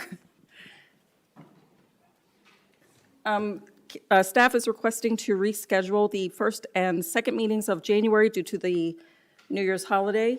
We are suggesting the second and fourth Thursdays of January 8th and January 22nd. Why not do that Tuesday after? Instead of flipping it so far in advance, why not do Tuesday and then do the third Thursday, kind of like just back to back? Because we have to allow proper time to advertise in between the meetings. So what about Tuesday and then the fourth Friday? Because we're going to still have back to back the fourth Thursday of the month and the first Thursday of February, aren't we? Aren't we going to have the same back to back issue? And yet we could have a longer space because we're talking about the first falls on a Thursday. Why not have it that Tuesday? So you're saying the 8th and the 20th? Yes, ma'am. That's fine. That's my suggestion. I don't know what council feels. I got a thumbs up by Councilman Langevin. Thursday, the 8th, and Tuesday, the 20th? Tuesday, the 20th. Okay. Councilman Johnson, you good with that? Thursday, 8th? Tuesday, the 8th, she said, right? No, Thursday. Thursday, the 8th, And Tuesday. and Tuesday, the 20th. Yes, I'm good with both. Okay. So do you need that in a motion, ma'am? Just curious, like, why not the 22nd, though? Thursday Thursday and Thursday? Yeah. You know? Okay. I'll go with that. Okay, so both Thursdays? I'll go with that. That's good. I'm good. Yeah. But it's just, she said back to back wouldn't work. But They're not. No, what dates did you suggest? 8th and 22nd? Yes, that was proposed. Yeah. okay, 22nd. Okay. So Thursday, the 8th and Thursday, the 22nd, correct? Correct. I need a motion. So moved. Got a Second. motion by Deputy Mayor Jaffe, seconded by who? Councilman Hammer. All in favor signify by saying aye. Aye. Aye. Okay, we are now on new business, item number 1. Madam Smith, you present this item, ma'am. Resolution 2025-41, a resolution of the City of Palm Bay, Brevard County, Florida, censuring Councilman Chandler Langevin for conduct unbecoming of an elected member of the City Council and for improperly using the City of Palm Bay letterhead, providing for an effective date. This is in follow-up from our last meeting in which council voted to censure Councilman Langevin. A censure must be brought through resolution, so this is the resolution that has been brought to conform with council's vote. I do want to do something that's a little out of the ordinary for me. I tend not to do a deep dive into case law in council meetings, but there is one case in particular, the Houston Community College System versus Wilson, that I do want to be able to talk about, because I know that there has been a lot of discussion about the city's ability to censure a public official and what we can do and whether it violates the First Amendment. And there have been various opinions. There have been people citing lower cases that are inapplicable. But what I want to do is cite from the case from the United States Supreme Court that outlines what our ability to do this is and how it comes about. So just quickly to tell you a little bit about how this case arose. David Wilson was elected to the Board of Trustees of the Houston Community College System. The board imposed a verbal censure, and they made him ineligible for board officer positions. He then sued by saying that the verbal censure plus the penalties violated his First Amendment rights. The First Amendment prohibits laws that abridge the freedom of speech. So when evaluating this, the United States Supreme Court first looked to the American legal tradition. And when evaluating the American legal tradition, the court said elected bodies in this country have long exercised the power of censure of their members. And it goes back to colonial times in which assemblies censure their members. They also brought up some earlier examples. One of the earlier examples, 1832, where one of the members of the House was censured for insulting the Speaker. And of course, during the Civil War, Congress censured several members for expressing support for the Confederacy. So there is an American tradition for censoring members based upon their speech. And it went on to detail that Congress has censored members not only for objectionable speech directed at fellow members, but also comments made to the media and conduct for speech that damages the nation. And likewise, censures have been proven common for state and local level. So in analyzing these, particularly in cases in which there is no suspension or expulsion of a member, which is the case here, council does not have the ability to suspend or expel a member, and this resolution doesn't do that. When you're, as far as we've been threatened for a lawsuit, when you're going to prove a First Amendment retaliation claim, the court now says that you have to prove an adverse action. Without an suspension or expulsion, what you're looking at is, would the conduct chill a person of ordinary firmness? Well, the court said elected representatives are expected to shoulder a degree of criticism about their public service from their constituents and their peers, and to continue exercising their free speech rights when that criticism comes. So if you do something and you're criticized by your peers, you're criticized by the public, and then they want to express disapproval, you can't say that chills your free speech rights. That's what you sign up for when you're an elected official. Moreover, the court says you have a right to free speech, but you can't use that to shield the group, because when the body enacts a censure, what that is speech. It is speech by the elected body. So just as Mr. Langevin has a right to free speech, the body has a right to free speech, and its ability to speak cannot be quelled by his. So ultimately, what the court said is, if the censure, even if it is the verbal plus an act, if it is not stopping you from fundamentally doing your job as an elected official, it is permissible. And so what we have to look at is, what is fundamental to your job and what is it that we are not permitting? And I think key to that is looking at, what does a censure actually provide? There are 3 items. It says, prior to placing an item on the agenda for council consideration, Councilmember Langevin must seek and receive the consensus of a majority of City Council. Councilmember Langevin shall not speak during the committee council reports portion of the meeting, except to request the consensus of a majority of City Council to place an item on a future agenda. And Councilmember Langevin is immediately removed and not eligible for future appointments to any City of Palm Bay boards or committees. Fundamental to any elected official is the ability to vote. This does not restrict his ability to vote. It doesn't even restrict his ability to advocate for an ordinance or some item to be on the agenda.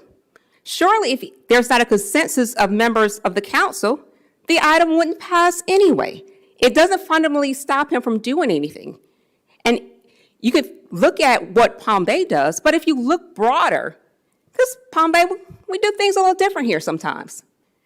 A lot of places do not allow council members to place items on the agenda unless there's a consensus with, essentially it's a deal between council and the city manager, in the sense that it is not efficient to have staff do the work to bring forth an item that might not pass. So it's not fundamental that you're able to put an item on the agenda without consensus. It is not fundamental to be able to speak under committee council reports, particularly when you're not on the committee, because that's one of the items that was removed, and that's also one of the items that the court found was not a problem, because it's not fundamental for you to be able to represent your constituency for you to be on a committee. You don't have to be on a committee. There is nothing that goes fundamentally to what it is to be an elected official. So to those extent, council can proceed as it desires. Certainly, council is free to do more, do less. But there is nothing in here in which violates the First Amendment rights, particularly as announced by the United States Supreme Court. And all courts must actually follow the United States Supreme Court, whether they agree or disagree. They must follow the binding precedent of the Supreme Court. And so that concludes my comments, Mayor. Thank you, ma'am. Deputy Mayor, any comment cards? Deborah. Broccoloni.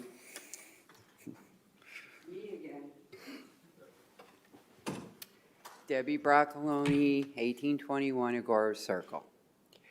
Whether we censure him or not, we're going to have a problem, and I'll tell you why. Because since the last meeting, he is still continuing with the rhetoric. True Republicans don't believe in diversity. The Civil War has begun, and a few other things that I don't feel like getting into. I am neither a Democrat or a Republican. We need to have a way to stop the rhetoric, period. Because so long as he's allowed to post the negativity, we're always going to have an issue. And that's not fair to anybody that is here. What can we do to curb it? Because I, for one, don't feel like taking the bus up here every time he makes a statement, because he is supposed to represent every one of us. Doesn't matter if you're black, white, Muslim, Jew, atheist, that is your job. Whether his personal, you are not supposed, Mr. Hammer did not put his personal beliefs before his job. So what do? Because we know he's not going to stop. How do we handle it? That's my question. Whether the governor suspends him or not, whether we censure him or not, we're still going to have the fundamental problem of the division in this city, and it's a shame. Like I stated before, I am here long enough. My kids, I've put them through the school system here. Hate has never been this bad, ever. I grew up at the tail end of the racial riots. I watched a 10-year-old get the snot knocked out of him for the color of his skin.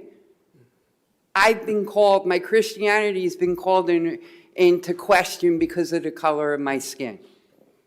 When do we, as the adults in the room, stop? And it's not only here, it's across the board. And I, for one, am tired of it. I lived through a hate period. I lived through a period where women were told, oh, sweetie, go home. You should be home making babies and doing the kitchen. I've had enough. I'm 60 years old. I have lived through some stuff that nobody here has. Some of you have lived through stuff that nobody should have. But it's time for us, put the political party BS on the side and start taking care of the people that you were elected to take care of. Thank you. Next speaker. Laura Harris.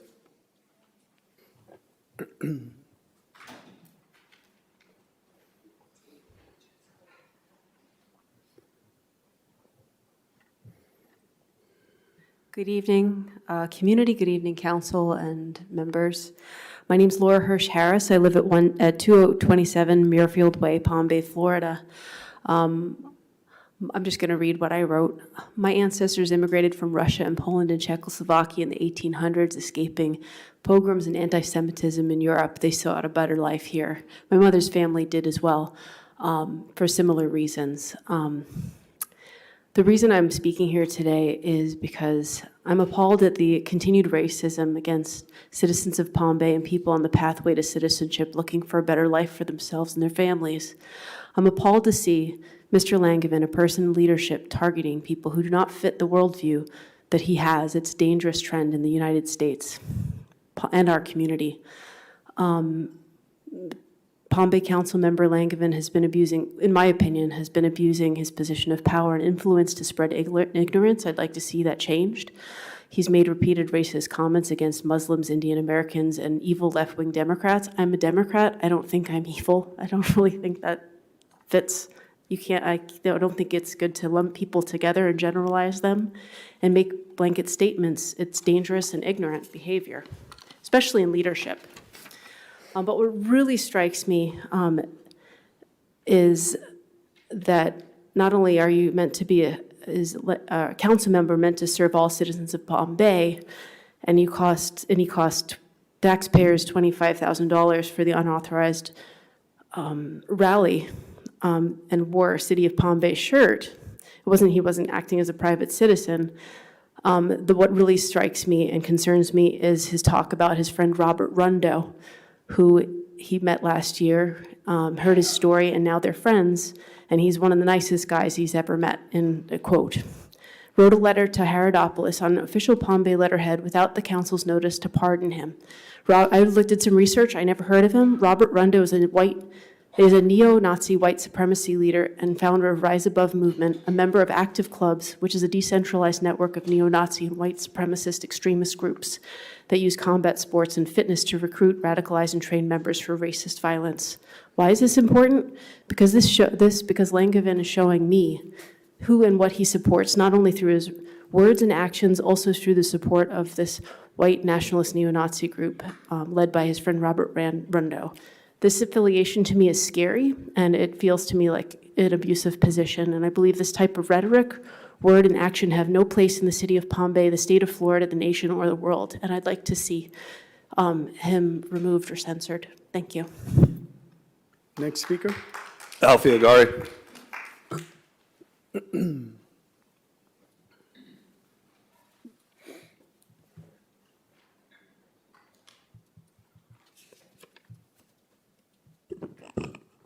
Good night, Mr. Mayor, council, and staff. I'm Alfie Agar, 1680 Main Street, Northeast Palm Bay. I'm very curious about this situation. I don't know what decision our governor will be having, but there's a lot of changes want to be done in our city. Based on this, even our city charter need to be revised. I run for office a few times myself, and I got the impression all the paperwork stated an NPA office. We're all running for an NPA office in our council. And it seems like we're heading in a different direction where politics and party is misleading us. In a sense, we are looking towards a political violence in our city of Palm Bay. I never even heard of this or thought of this when I came here 30 years ago. But there's a lot of things can be done.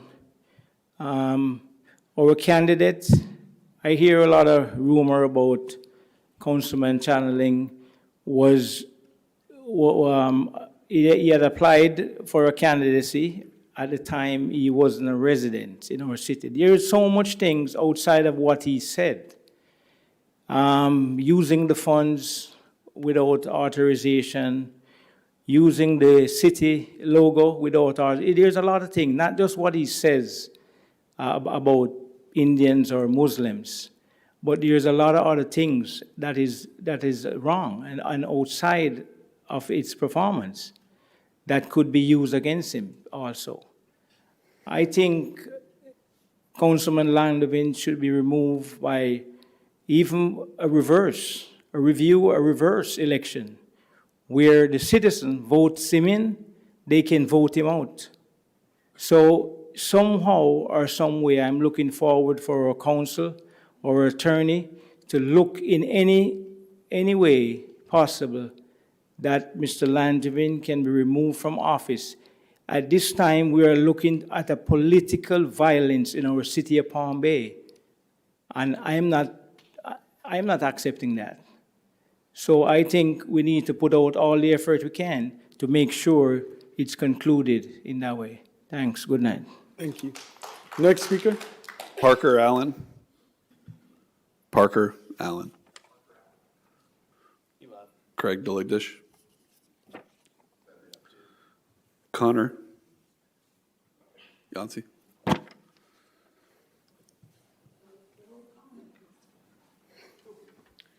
Hello, City Council. I've returned once again, but this time not to speak against flock cameras. This time I've returned to speak out against Chandler Langevin.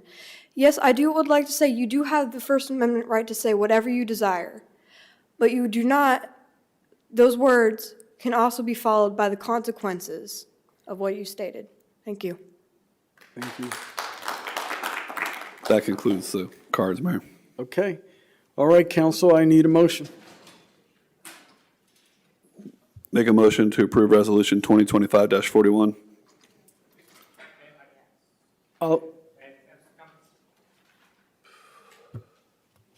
I'll remove my motion. Thank you. Ross Camarillo. Yeah, thank you. My name is Ross Camarillo. I live at 202 Soterso Avenue, Northeast. As to Mr. Langevin, the council member, I may not be 100% support of all his beliefs and exactly. Get closer to the mic, sir. All right, thank you. I may not be 100% in all his beliefs and everything that he has fully with his support of the pardoning, but in general, the path of censure of Mr. Langevin during this tumultuous time is a precedence in this growing city that should not be taken. Because even what we have gone through in the past of the Civil War, which was fought, we are very much on the precipice of that at this time because political is exactly what is on the table and being brought about throughout our entire city and the country. Consent of the governed has been trampled by all government at this point for the citizens. And the attempt to censor him is just another example of that, of disregarding our rights and our votes to put him there as a figurehead for us, to put forth items for us as citizens. And on top of that, being in this country is something we have to protect. Assimilation is part of that protection to make this city and this country as great as it is. We all have stories where we come from migrants and some fashion of that sort. But in general, if we don't protect what is America, and by doing things that American citizens want, we are not going to have America that we've all been wanting to live in and dream of. So if we go through and censure and disregard the Constitution and the Bill of Rights, what point do we have here to defend any further? Thank you. That's all I have. Thank you. Okay, I need a motion. Motion to approve Resolution 2025-41. I'll second. Deputy Mayor? You know, Mayor, there's absolutely no pleasure in making this motion for this resolution. I'll be completely frank with you. I am so tired of talking about this and hearing about this and the distraction that's causing of just the daily function and the responsibility of us to handle the day-to-day city business. I don't think this is going to solve anything, but it's a step in the right process, and that's why I support it. I just would ask Councilman Langevin, change your course, man. You know, we're city council. We're not going to affect immigration laws on a national level.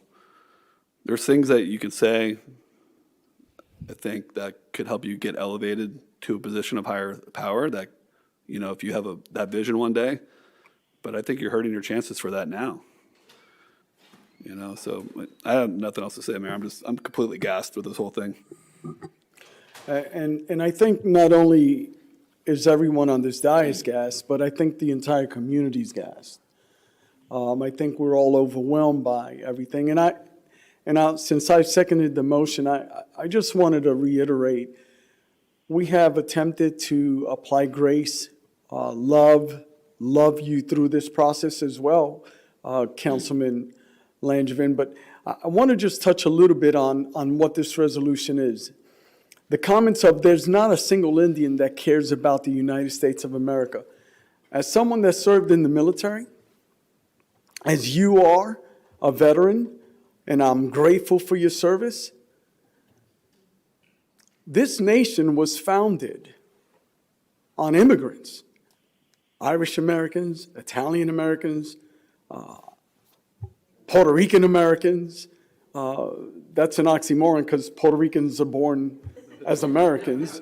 But I just wanted to throw that out there in light of we are all part of the very fabric of the flag, our banner, the United States of America. We're woven into that fabric. And to isolate individuals that are also woven into that fabric is conduct unbecoming. And as you know, if you were to say something like this on active duty, you'd be standing on the carpet. And so this is our way of standing on the carpet. I want to read a whereas that really touches the essence of what we're doing. And I agree with Deputy Mayor. It has come to a point where we have to do this. The City Council finds that the Councilmember Langevin's remarks violate Chapter 8 Code of Ethics for Public Officials, specifically 82-C, professional and personal conduct. Officials must act above reproach and refrain from abusive conduct, personal attacks, or verbal assaults against council members, staff, or the public. Performance of duties. Officials must remain loyal to the political objectives expressed by the electorate and their programs. The electorate are the citizens of this great city. Avoidance of improper action. Officials must avoid actions that impede efficiency, compromise impartiality, or reduce public confidence. And it goes on. But as I conclude, officials shall support a constructive and safe workplace for our city employees, our citizens, and businesses. This censure is an expression of an official disapproval of your comments. And as I said before, we're all part of the fabric of this great nation. It is not logical to say that every single Indian, that there's no logic in that. So that is why I support this motion. We're in a place that we have to, because your conduct is unbecoming an elected official of the city of Palm Bay. And you are improperly use the city of Palm Bay letterhead. So thus, I second the motion. Councilman Hammer. Yeah, I wrote something, but I'm not going to use it. One thing, when I first started, I was so excited to be on this council. There was 5 people up here with 5 different viewpoints. And I was so looking forward to the dialect we can have back and forth. I got to campaign and go to events and hear everything that Councilman Jaffe, Councilman Langevin had to say at all these events. I was so excited to be part of this. I knew we were going to bring change. And I will tell you this right now. The very first meeting, Mr. Langevin brought something to the table that I think is one of the smartest things we've done as a city, is bring our new city manager in. That is something that is arguably the turning point to this city. And you can agree or not agree, but I think it's one of the most important things that we've done. Outside of that, a censure is basically a majority of us are in strong disapproval of something somebody said or did. and I'm going to back that. I am behind that 100%, but I am also going to say it is the Commission on Ethics' job to do anything else past that. I think we've spent enough time and energy on this. I think we should just do the censure and move on. We got roads to worry about. We got flooding to worry about. I mean, we have businesses to bring in here. Let's put this behind us. Let's just do the censure and move on. I think this other stuff, I think him on the dais is a completely different person than him on Twitter and on X or whatever it is. I think it's two different people.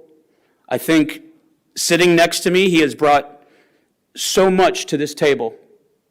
Whether I do not agree with what he said outside, I think he's brought a strength to this council that I think is part of our team. And to give him permission to talk, I can't agree with that. And I'm not going to agree with it tonight. I will agree with just the censure. And if it comes down to it, then I will stand there. I do think some of the actions and some of the words that were done are something that we need to make a stance that we're in strong disapproval of it. But I don't think we should take anything away from him. I think we should censure him and let the people that are in charge of doing these other things do that. And we should move on and start worrying about fixing some flooding. Thank you. Well, Councilman Hammer, I'm going to just highlight a little bit of what you said. When it comes to businesses, how many businesses don't want to look at us because of those comments? So it does affect as a whole. And I did read some of those. But right now I have a motion for, yes. Thank you, Mayor. I was trying to be patient and wait, but I do want to caution council on becoming too wordy regarding this. As we know, October 13th, litigation was filed. So I am personally requesting that we as a council, along with our legal, with our city attorney, have a shade meeting next week, being that litigation has been filed, and looking to move forward with it. So I do feel that there should be a closed shade meeting, which everything from that meeting will become public record in due time, just like our executive sessions. But I would love to request a shade meeting immediately within the next week. I'd like to ask our city attorney her thoughts. We haven't actually been served any type of litigation. There's been a threat of litigation, essentially preempting council's vote, that if this vote were to occur, that there would be litigation filed thereafter. I would suggest, and certainly we wouldn't be able to really have an executive session. I think we need to first let them file whatever they're going to file. Once they file it, I'll bring forth, I'll come back, I'll announce at a council meeting that I'm seeking your advice, and we can then schedule the executive session. But right now, we don't have, I think it's premature for me to try to have an executive session on what I think a complaint may be, rather than to seek your advice on what is actually filed, if it's filed. And you did commence this discussion with case law. Yes, sir. Okay, just wanted, I'm not sure if Councilman Johnson had heard that. Right now? Yes, I'm listening, Mayor. I just have strong concerns in regards to a lawsuit against the city, but there still will be communication with the representative who's representing the city and the said person who's suing the city. So I was hoping to have discussion as a body, because we have to have the city's best interests, whether it's against whoever, but we have to have the city's best interests always at heart. So that's where my heart is, Mayor. That's where I brought this up, and that's where I stand with it. Copy that. And so to that question, can you defend this census, ma'am? This is the action council wishes to take. I do believe that this action is consistent with the law and the Supreme Court's holding. Thank you. So hearing that, I got a motion by Deputy Mayor Jaffe, seconded by, oh, I didn't hear it. Okay. Carry on, Councilman Langevin. All right, thank you, Mayor. So, first off, I'd like to thank the council for prolonging this episode for over 3 weeks now. It has motivated hundreds of Palm Bay residents I did not know before to reach out to me to thank me for fighting for them. Entire churches have reached out to me in support, and multiple members of some of your own congregations, at least 2 of you, have reached out in support. Most of my immediate neighbors have knocked on my door to support me. A random dad at a kid's football practice pulled me aside to thank me, and a random car stopped in the middle of the road as I was jogging last week and yelled, "Thank you, you were right." I've even received calls. You know what? I'm gonna skip that one. That's okay. But why are so many people fired up and invigorated over this topic? For the same reason that the city overwhelmingly voted for Donald Trump the same day that they voted for me. The number one issue of everyday Americans is immigration and border security. But it's not just illegal immigration. Legal immigration is being exploited at record numbers, and this has direct impacts on our city as much as anywhere else in the country. It has impacts on our economy, it has impacts on our jobs, and it has impacts on our rapid growth. Our infrastructure is decades old, our city is overcrowded and growing at an unsustainable rate, and housing prices are absurd. Immigration impacts every one of those items. It adds strain on our first responders when we have incidents like the one earlier this year when an immigrant truck driver killed 2 surveyors on I-95 in Palm Bay. In my own family, we have been in 2 accidents that we were not at fault. Both individuals who were hit were immigrants. One was illegal and one was a non-U.S. citizen that didn't speak English. This now drives up insurance costs. This episode has also given me the opportunity to speak with a dozen Palm Bay constituents who work in the IT field. 100% of them said that they have either lost a job to an H-1B or they walk on eggshells in fear that they are next. I have also had conversations with multiple Palm Bay constituents who moved to Palm Bay from the Dallas-Fort Worth area because the influx of migration has been so hard and fast that it has decimated the culture and made Americans feel like second-class citizens. Now, I've heard this council say many times that we represent everybody. If that is true, do these people not deserve representation as well? This episode has also allowed me to develop a relationship with many great Hindu Americans across the entire state of Florida. We have daily dialogue, and I have driven as far as Fort Lauderdale to have dinner and discuss policy with them. I was there this Monday having dinner. We have plans moving forward to address many of these issues together, as well as to bridge gaps within our communities moving forward.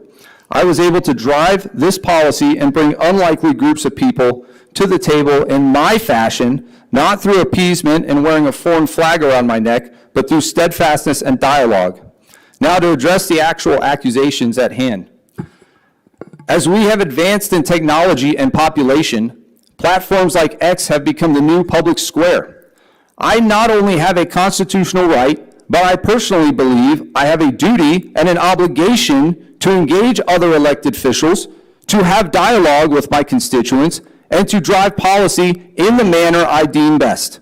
I am an independently elected official that answers to my constituents, not to the other members of this board.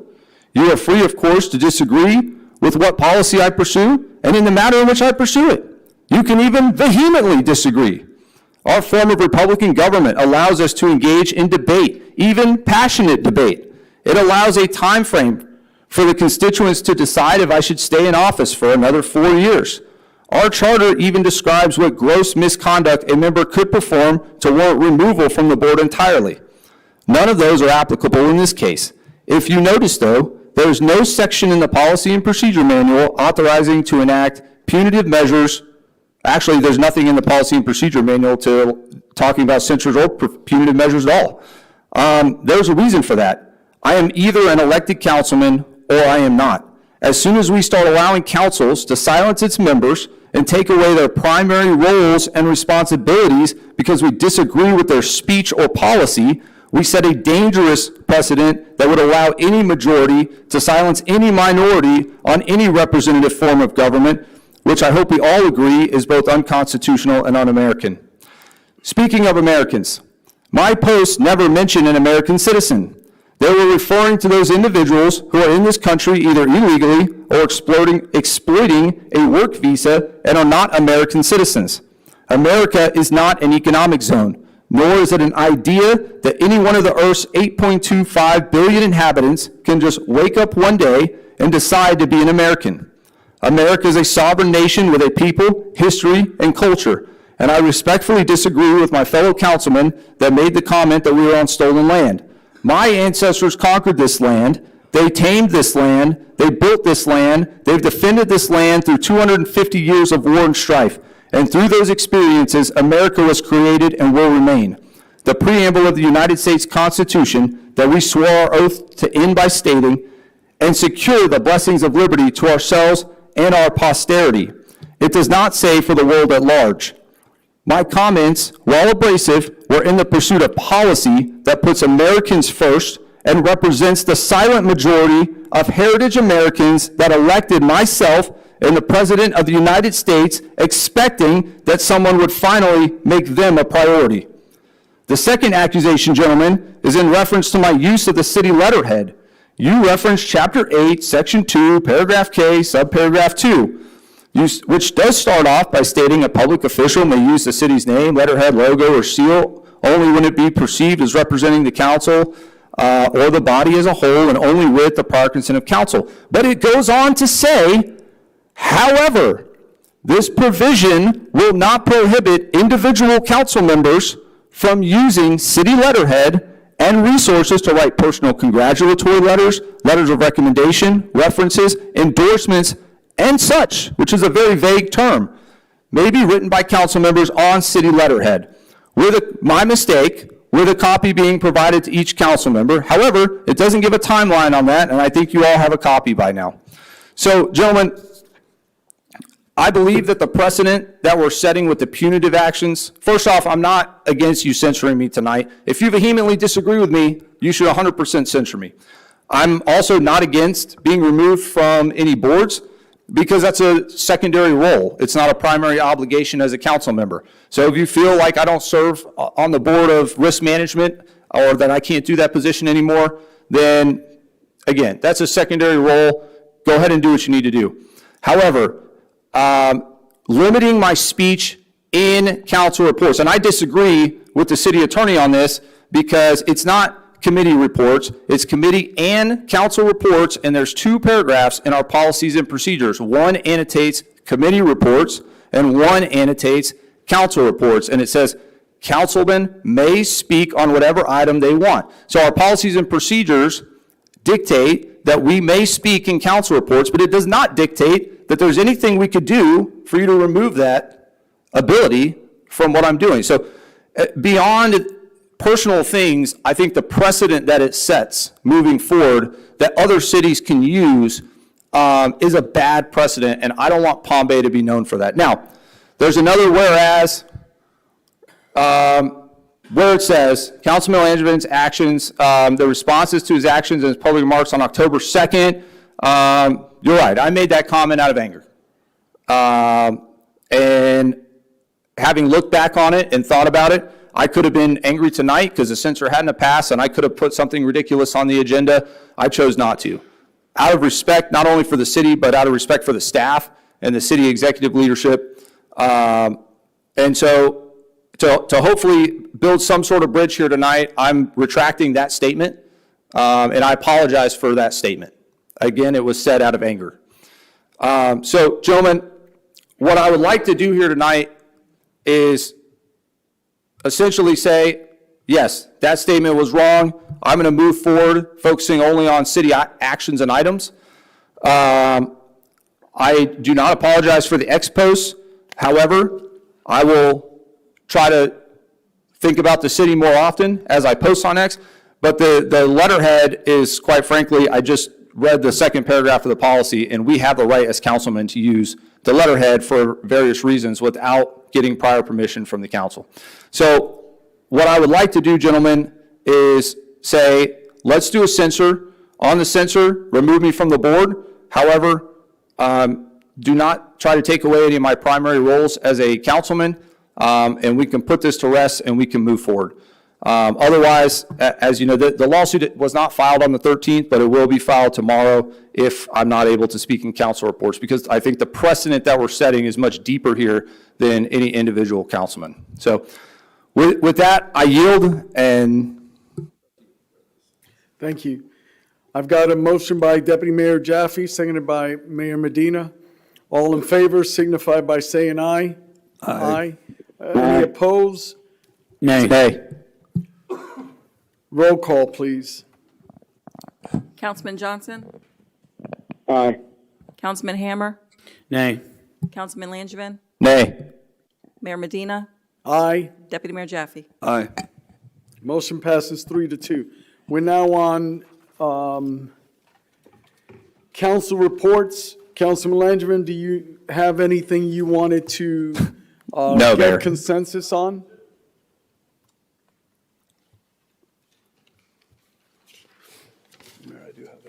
Item 2 was put back. Oh, as you were.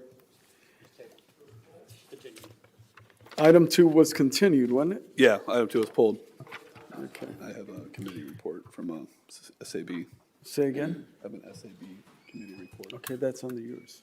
Well, Your- there's Tom. Okay. He's out there. Are you gonna, under your reports? We can call him up. Okay. Okay, as a committee report, call him up. Douglas Hook. Doug? This will be a Sustainability Advisory Board committee report.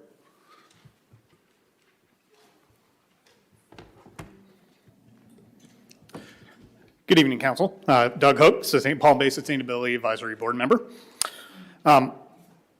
Last meeting that I came to, we obviously had a talk there at the end where Councilman Johnson presented, or wanted to pass along the feasibility study that was completed in 2023 for Turkey Creek.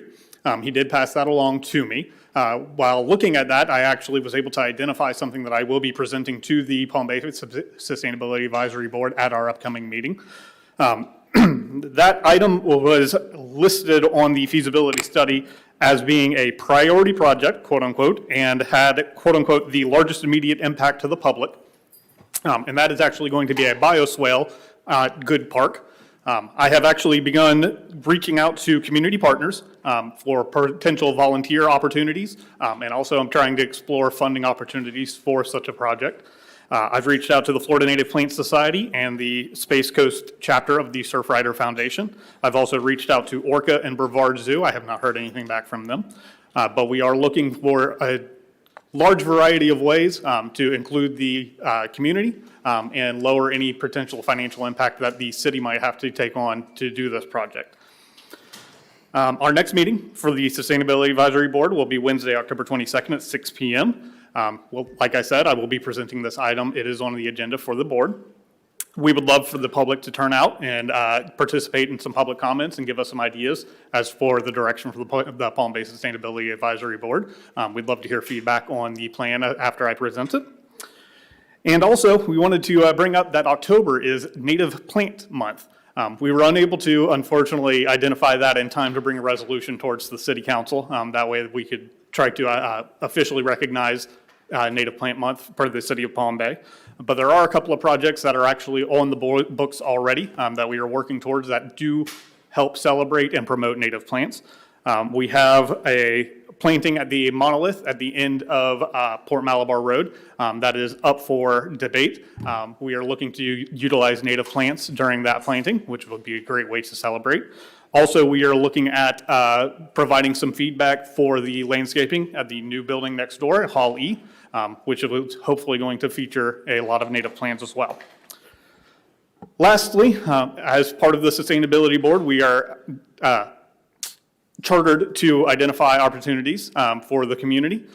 One of those opportunities is actually going to be coming up here soon. We have the Brevard Landscaping Tour, which is hosted by the Conrad Eden chapter of the Florida Native Plant Society, which is taking place on Sunday, November 9th. I wanted to extend an invite to any members of the city staff and any members of the city council to go to brevardlandscapetour.org. Tickets are available on there. We would love to see you. I'm actually going to personally be volunteering at one of the stations, and I would love to see everybody and talk native plants with you. Thank you. Thank you. I'm going to start again. Councilman Langevin, did you have anything you wanted to seek consensus on? Negative, Mayor. Councilman Hammer? Okay, I want to thank Bill Watkinson for 40 years with our city. He spent 40 years in Public Works. That's amazing. Thank you, Bill Watkinson. Yeah, Bill. I also want to thank George McCall. He was going down the road, and there was a lady, and she was walking with her child in a stroller, and it started raining. So he got out and he gave her a umbrella, and he followed her all the way home to make sure she made it home okay. So I want to thank George McCall for that. Yeah, way to go, George. My next two things is I would like consent from you guys. First one, I would like to give the Sustainability Board permission to plant at the US1 and Babcock monolith, if we can give them that median to plant, because right now it's just Hamathia grass sitting there. And I think they would enjoy and have something nice to put there, if that's Is that a budget item?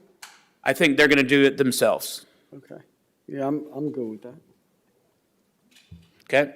And secondly, I have been looking around at the other cities that have allowed this, and it's something I'm gonna bring to our next agenda. But I would like to allow golf carts on streets under 35 miles an hour. A lot of the communities like to take their kids to school with golf carts, and they've recently been told no. And I would like to have a discussion, come up with some guidelines, people 16 and up, things like that, and see how you guys feel about it.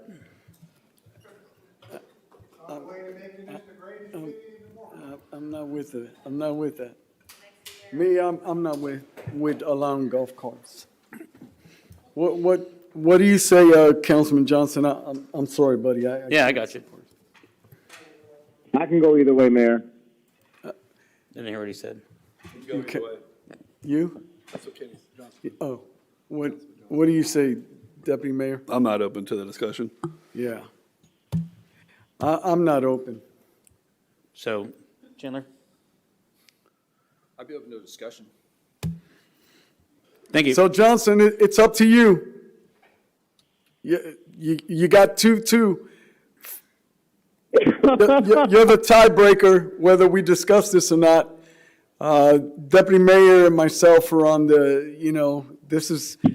we don't need golf carts. This isn't Vieira, right? This is not Vieira. So that's where I'm at with that. But Well, right now, it's illegal to have a golf cart on the road. So even Yeah. if you're going down the street, anything. So what do you say, Deputy, or Councilman Johnson? And that's where I'm good, because I remember with the whole, the chicken ordinance and everything, I was still I could go either way, but I'd rather just at least give Councilman Hammer, the opportunity to look into it. If it comes before me and then I see it and I'm like, yeah, this isn't it, then I'll shoot it down. But if not, and I like what I see, then I'm good with it. So I'm good with giving Councilman Hammer the thumbs up. Okay, thank you very much. He's got consensus. And it's just for discussion. Thank you. Okay. Mayor, I think he's got an announcement he's got to read in council. Oh, yes, there is something you got to read about For you the last going page. to the conference. Last page. Reminder, Councilman Hammer will be attending.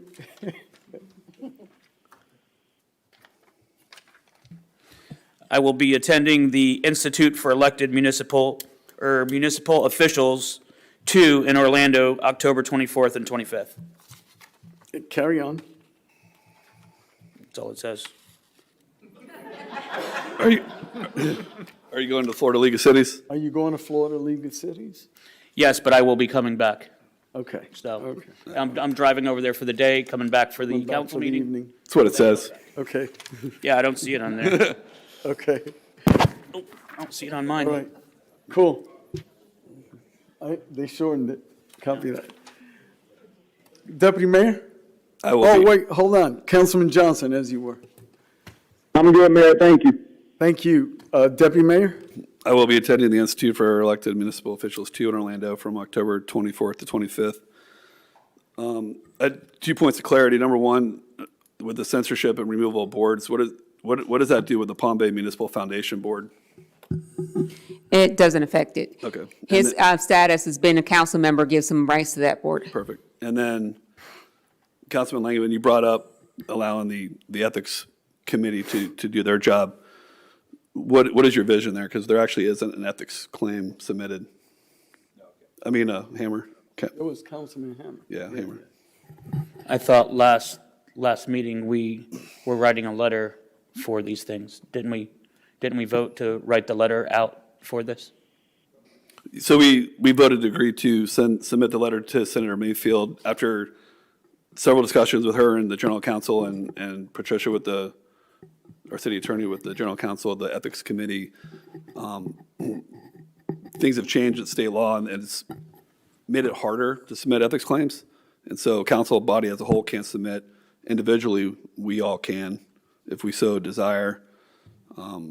Just don't know if, the city attorney, we can use the resources of the city attorney to submit that claim or what that looks like. Madam Attorney? Certainly, if there's anything any council member wants to pursue that's within the course of their responsibilities here, I have no issue with helping any council member. So the letter that was approved, the ethics letter that was approved at last meeting. There was no you're letter saying- drafted. Okay, Homework was done after the fact okay.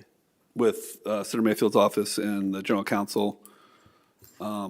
Years past, they've gotten so many ethic complaints just Right. from campaign candidates, just general public, that they've really tightened the requirements of what an ethics violation submittal can look like.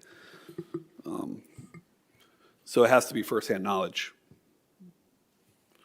So what you're saying is you want to bring back for us to draft it? Well, For our city attorney? or- Yeah, I'm just asking that question. If, do we want to pursue, do we want to continue to even pursue this? It's a long get, and I mean, what's the actual ethics violation? That's what I want to know. Because, you mentioned the $25,000. I have a text from me and the chief when I first planned this that I said, I'm not asking for anything. I just want you to know. I have my own personal security. Chief said, anytime there's an event, we have a policy. It's used in other events as well.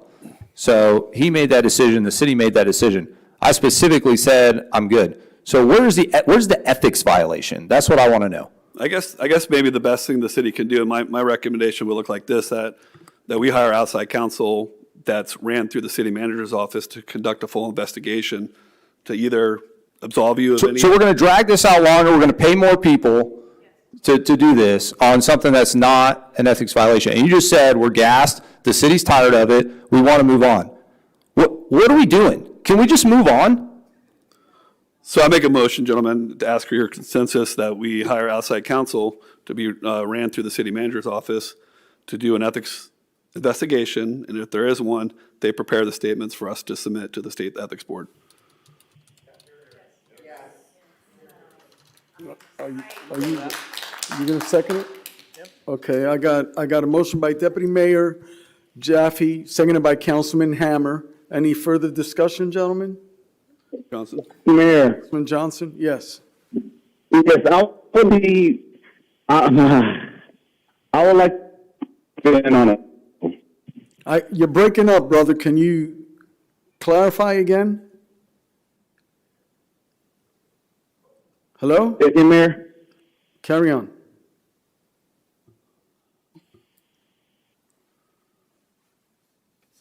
Apologies. Councilman Johnson, are you there? Oh, what I was saying, Mayor, I would love to see how much we're spending on outside counsel. That's one of my only concerns because I hear you, Deputy Mayor, and I've been on that wavelength as well, but I just want to be mindful too, so. Is there an estimate? I know that, Madam Attorney, you have someone usually that you would go to on issues like this, like employee issues, ethic issues? Well, your motion is to have the city manager handle this. I have no idea who the city manager is going to hire, what their rates are going to be, so I can't speak to that. Copy that. I have one question. Yes. Is this before we do our actions tonight, or are we still doing our actions tonight and doing this? We've done already the censorship. So right now I got a motion and a second. Would you consider having our attorney do it, or? I just, with the potential of the lawsuit being threatened, I just think for a path moving forward and clarity that any conflict of interest that we have outside counsel, manage that through the city manager's office. So should our city attorney be better equipped to make that determination? Is all I'm saying, like she handles with legality, so wouldn't it be wise for her to decide, okay, I'll farm this out, or I can do this myself? Yeah, I just think outside counsel just provides a different picture view that can either completely absolve Councilman Langevin of any issues, or if there in fact is, I got you. then it's done by an outside counsel. You're looking for an independent. Yeah, independent investigation. Okay. Would you authorize the city attorney, I guess, to make that determination as opposed to the city manager? On what counsel to hire? Yes. Yeah, I would. Well, ma'am, now you're back in play. So I guess my question is, because I hear what Councilman Johnson's saying, right? My question is, you typically have someone that can handle those type of investigations, is that correct? Yes, sir. The city currently contracts with, at this point, 3 separate labor and employment law firms. And do you see where Deputy Mayor Jaffe's talking about an independent investigation? That way it absorbs anyone on this council. Is there any merit to that?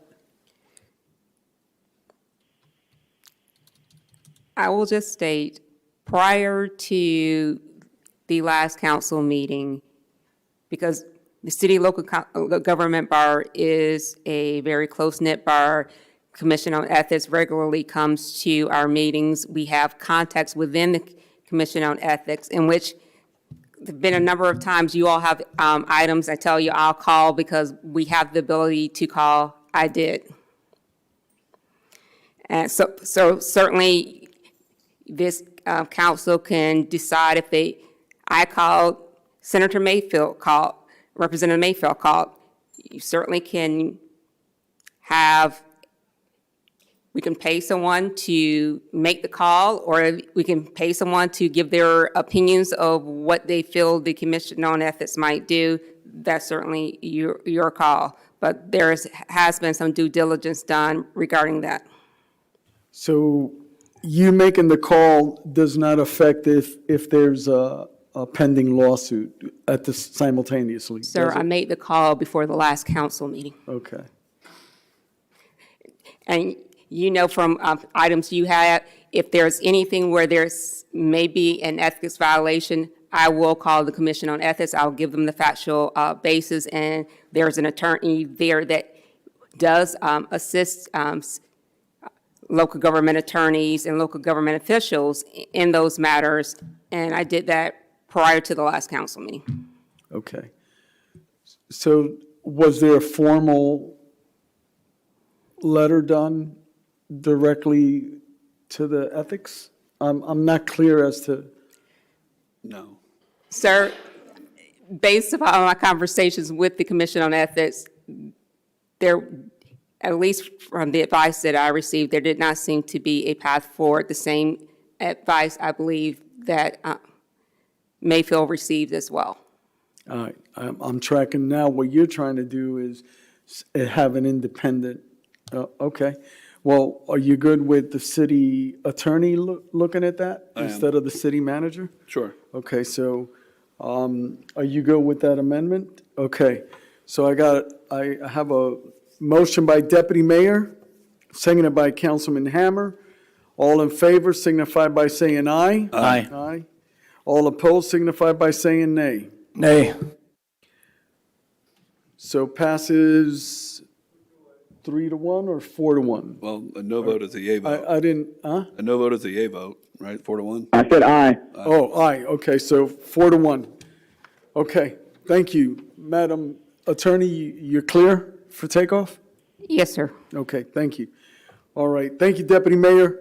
That concludes my report. No, there's something else you have to share. No, I made my announcement first. Did you? See. Okay, as you were. Just in case, for the record, he's attending the Orlando, October 24th and 25th. I have nothing to report, but I am going to follow up after Mr. Morton. Carry on, Mr. Morton. Just one item to report tonight.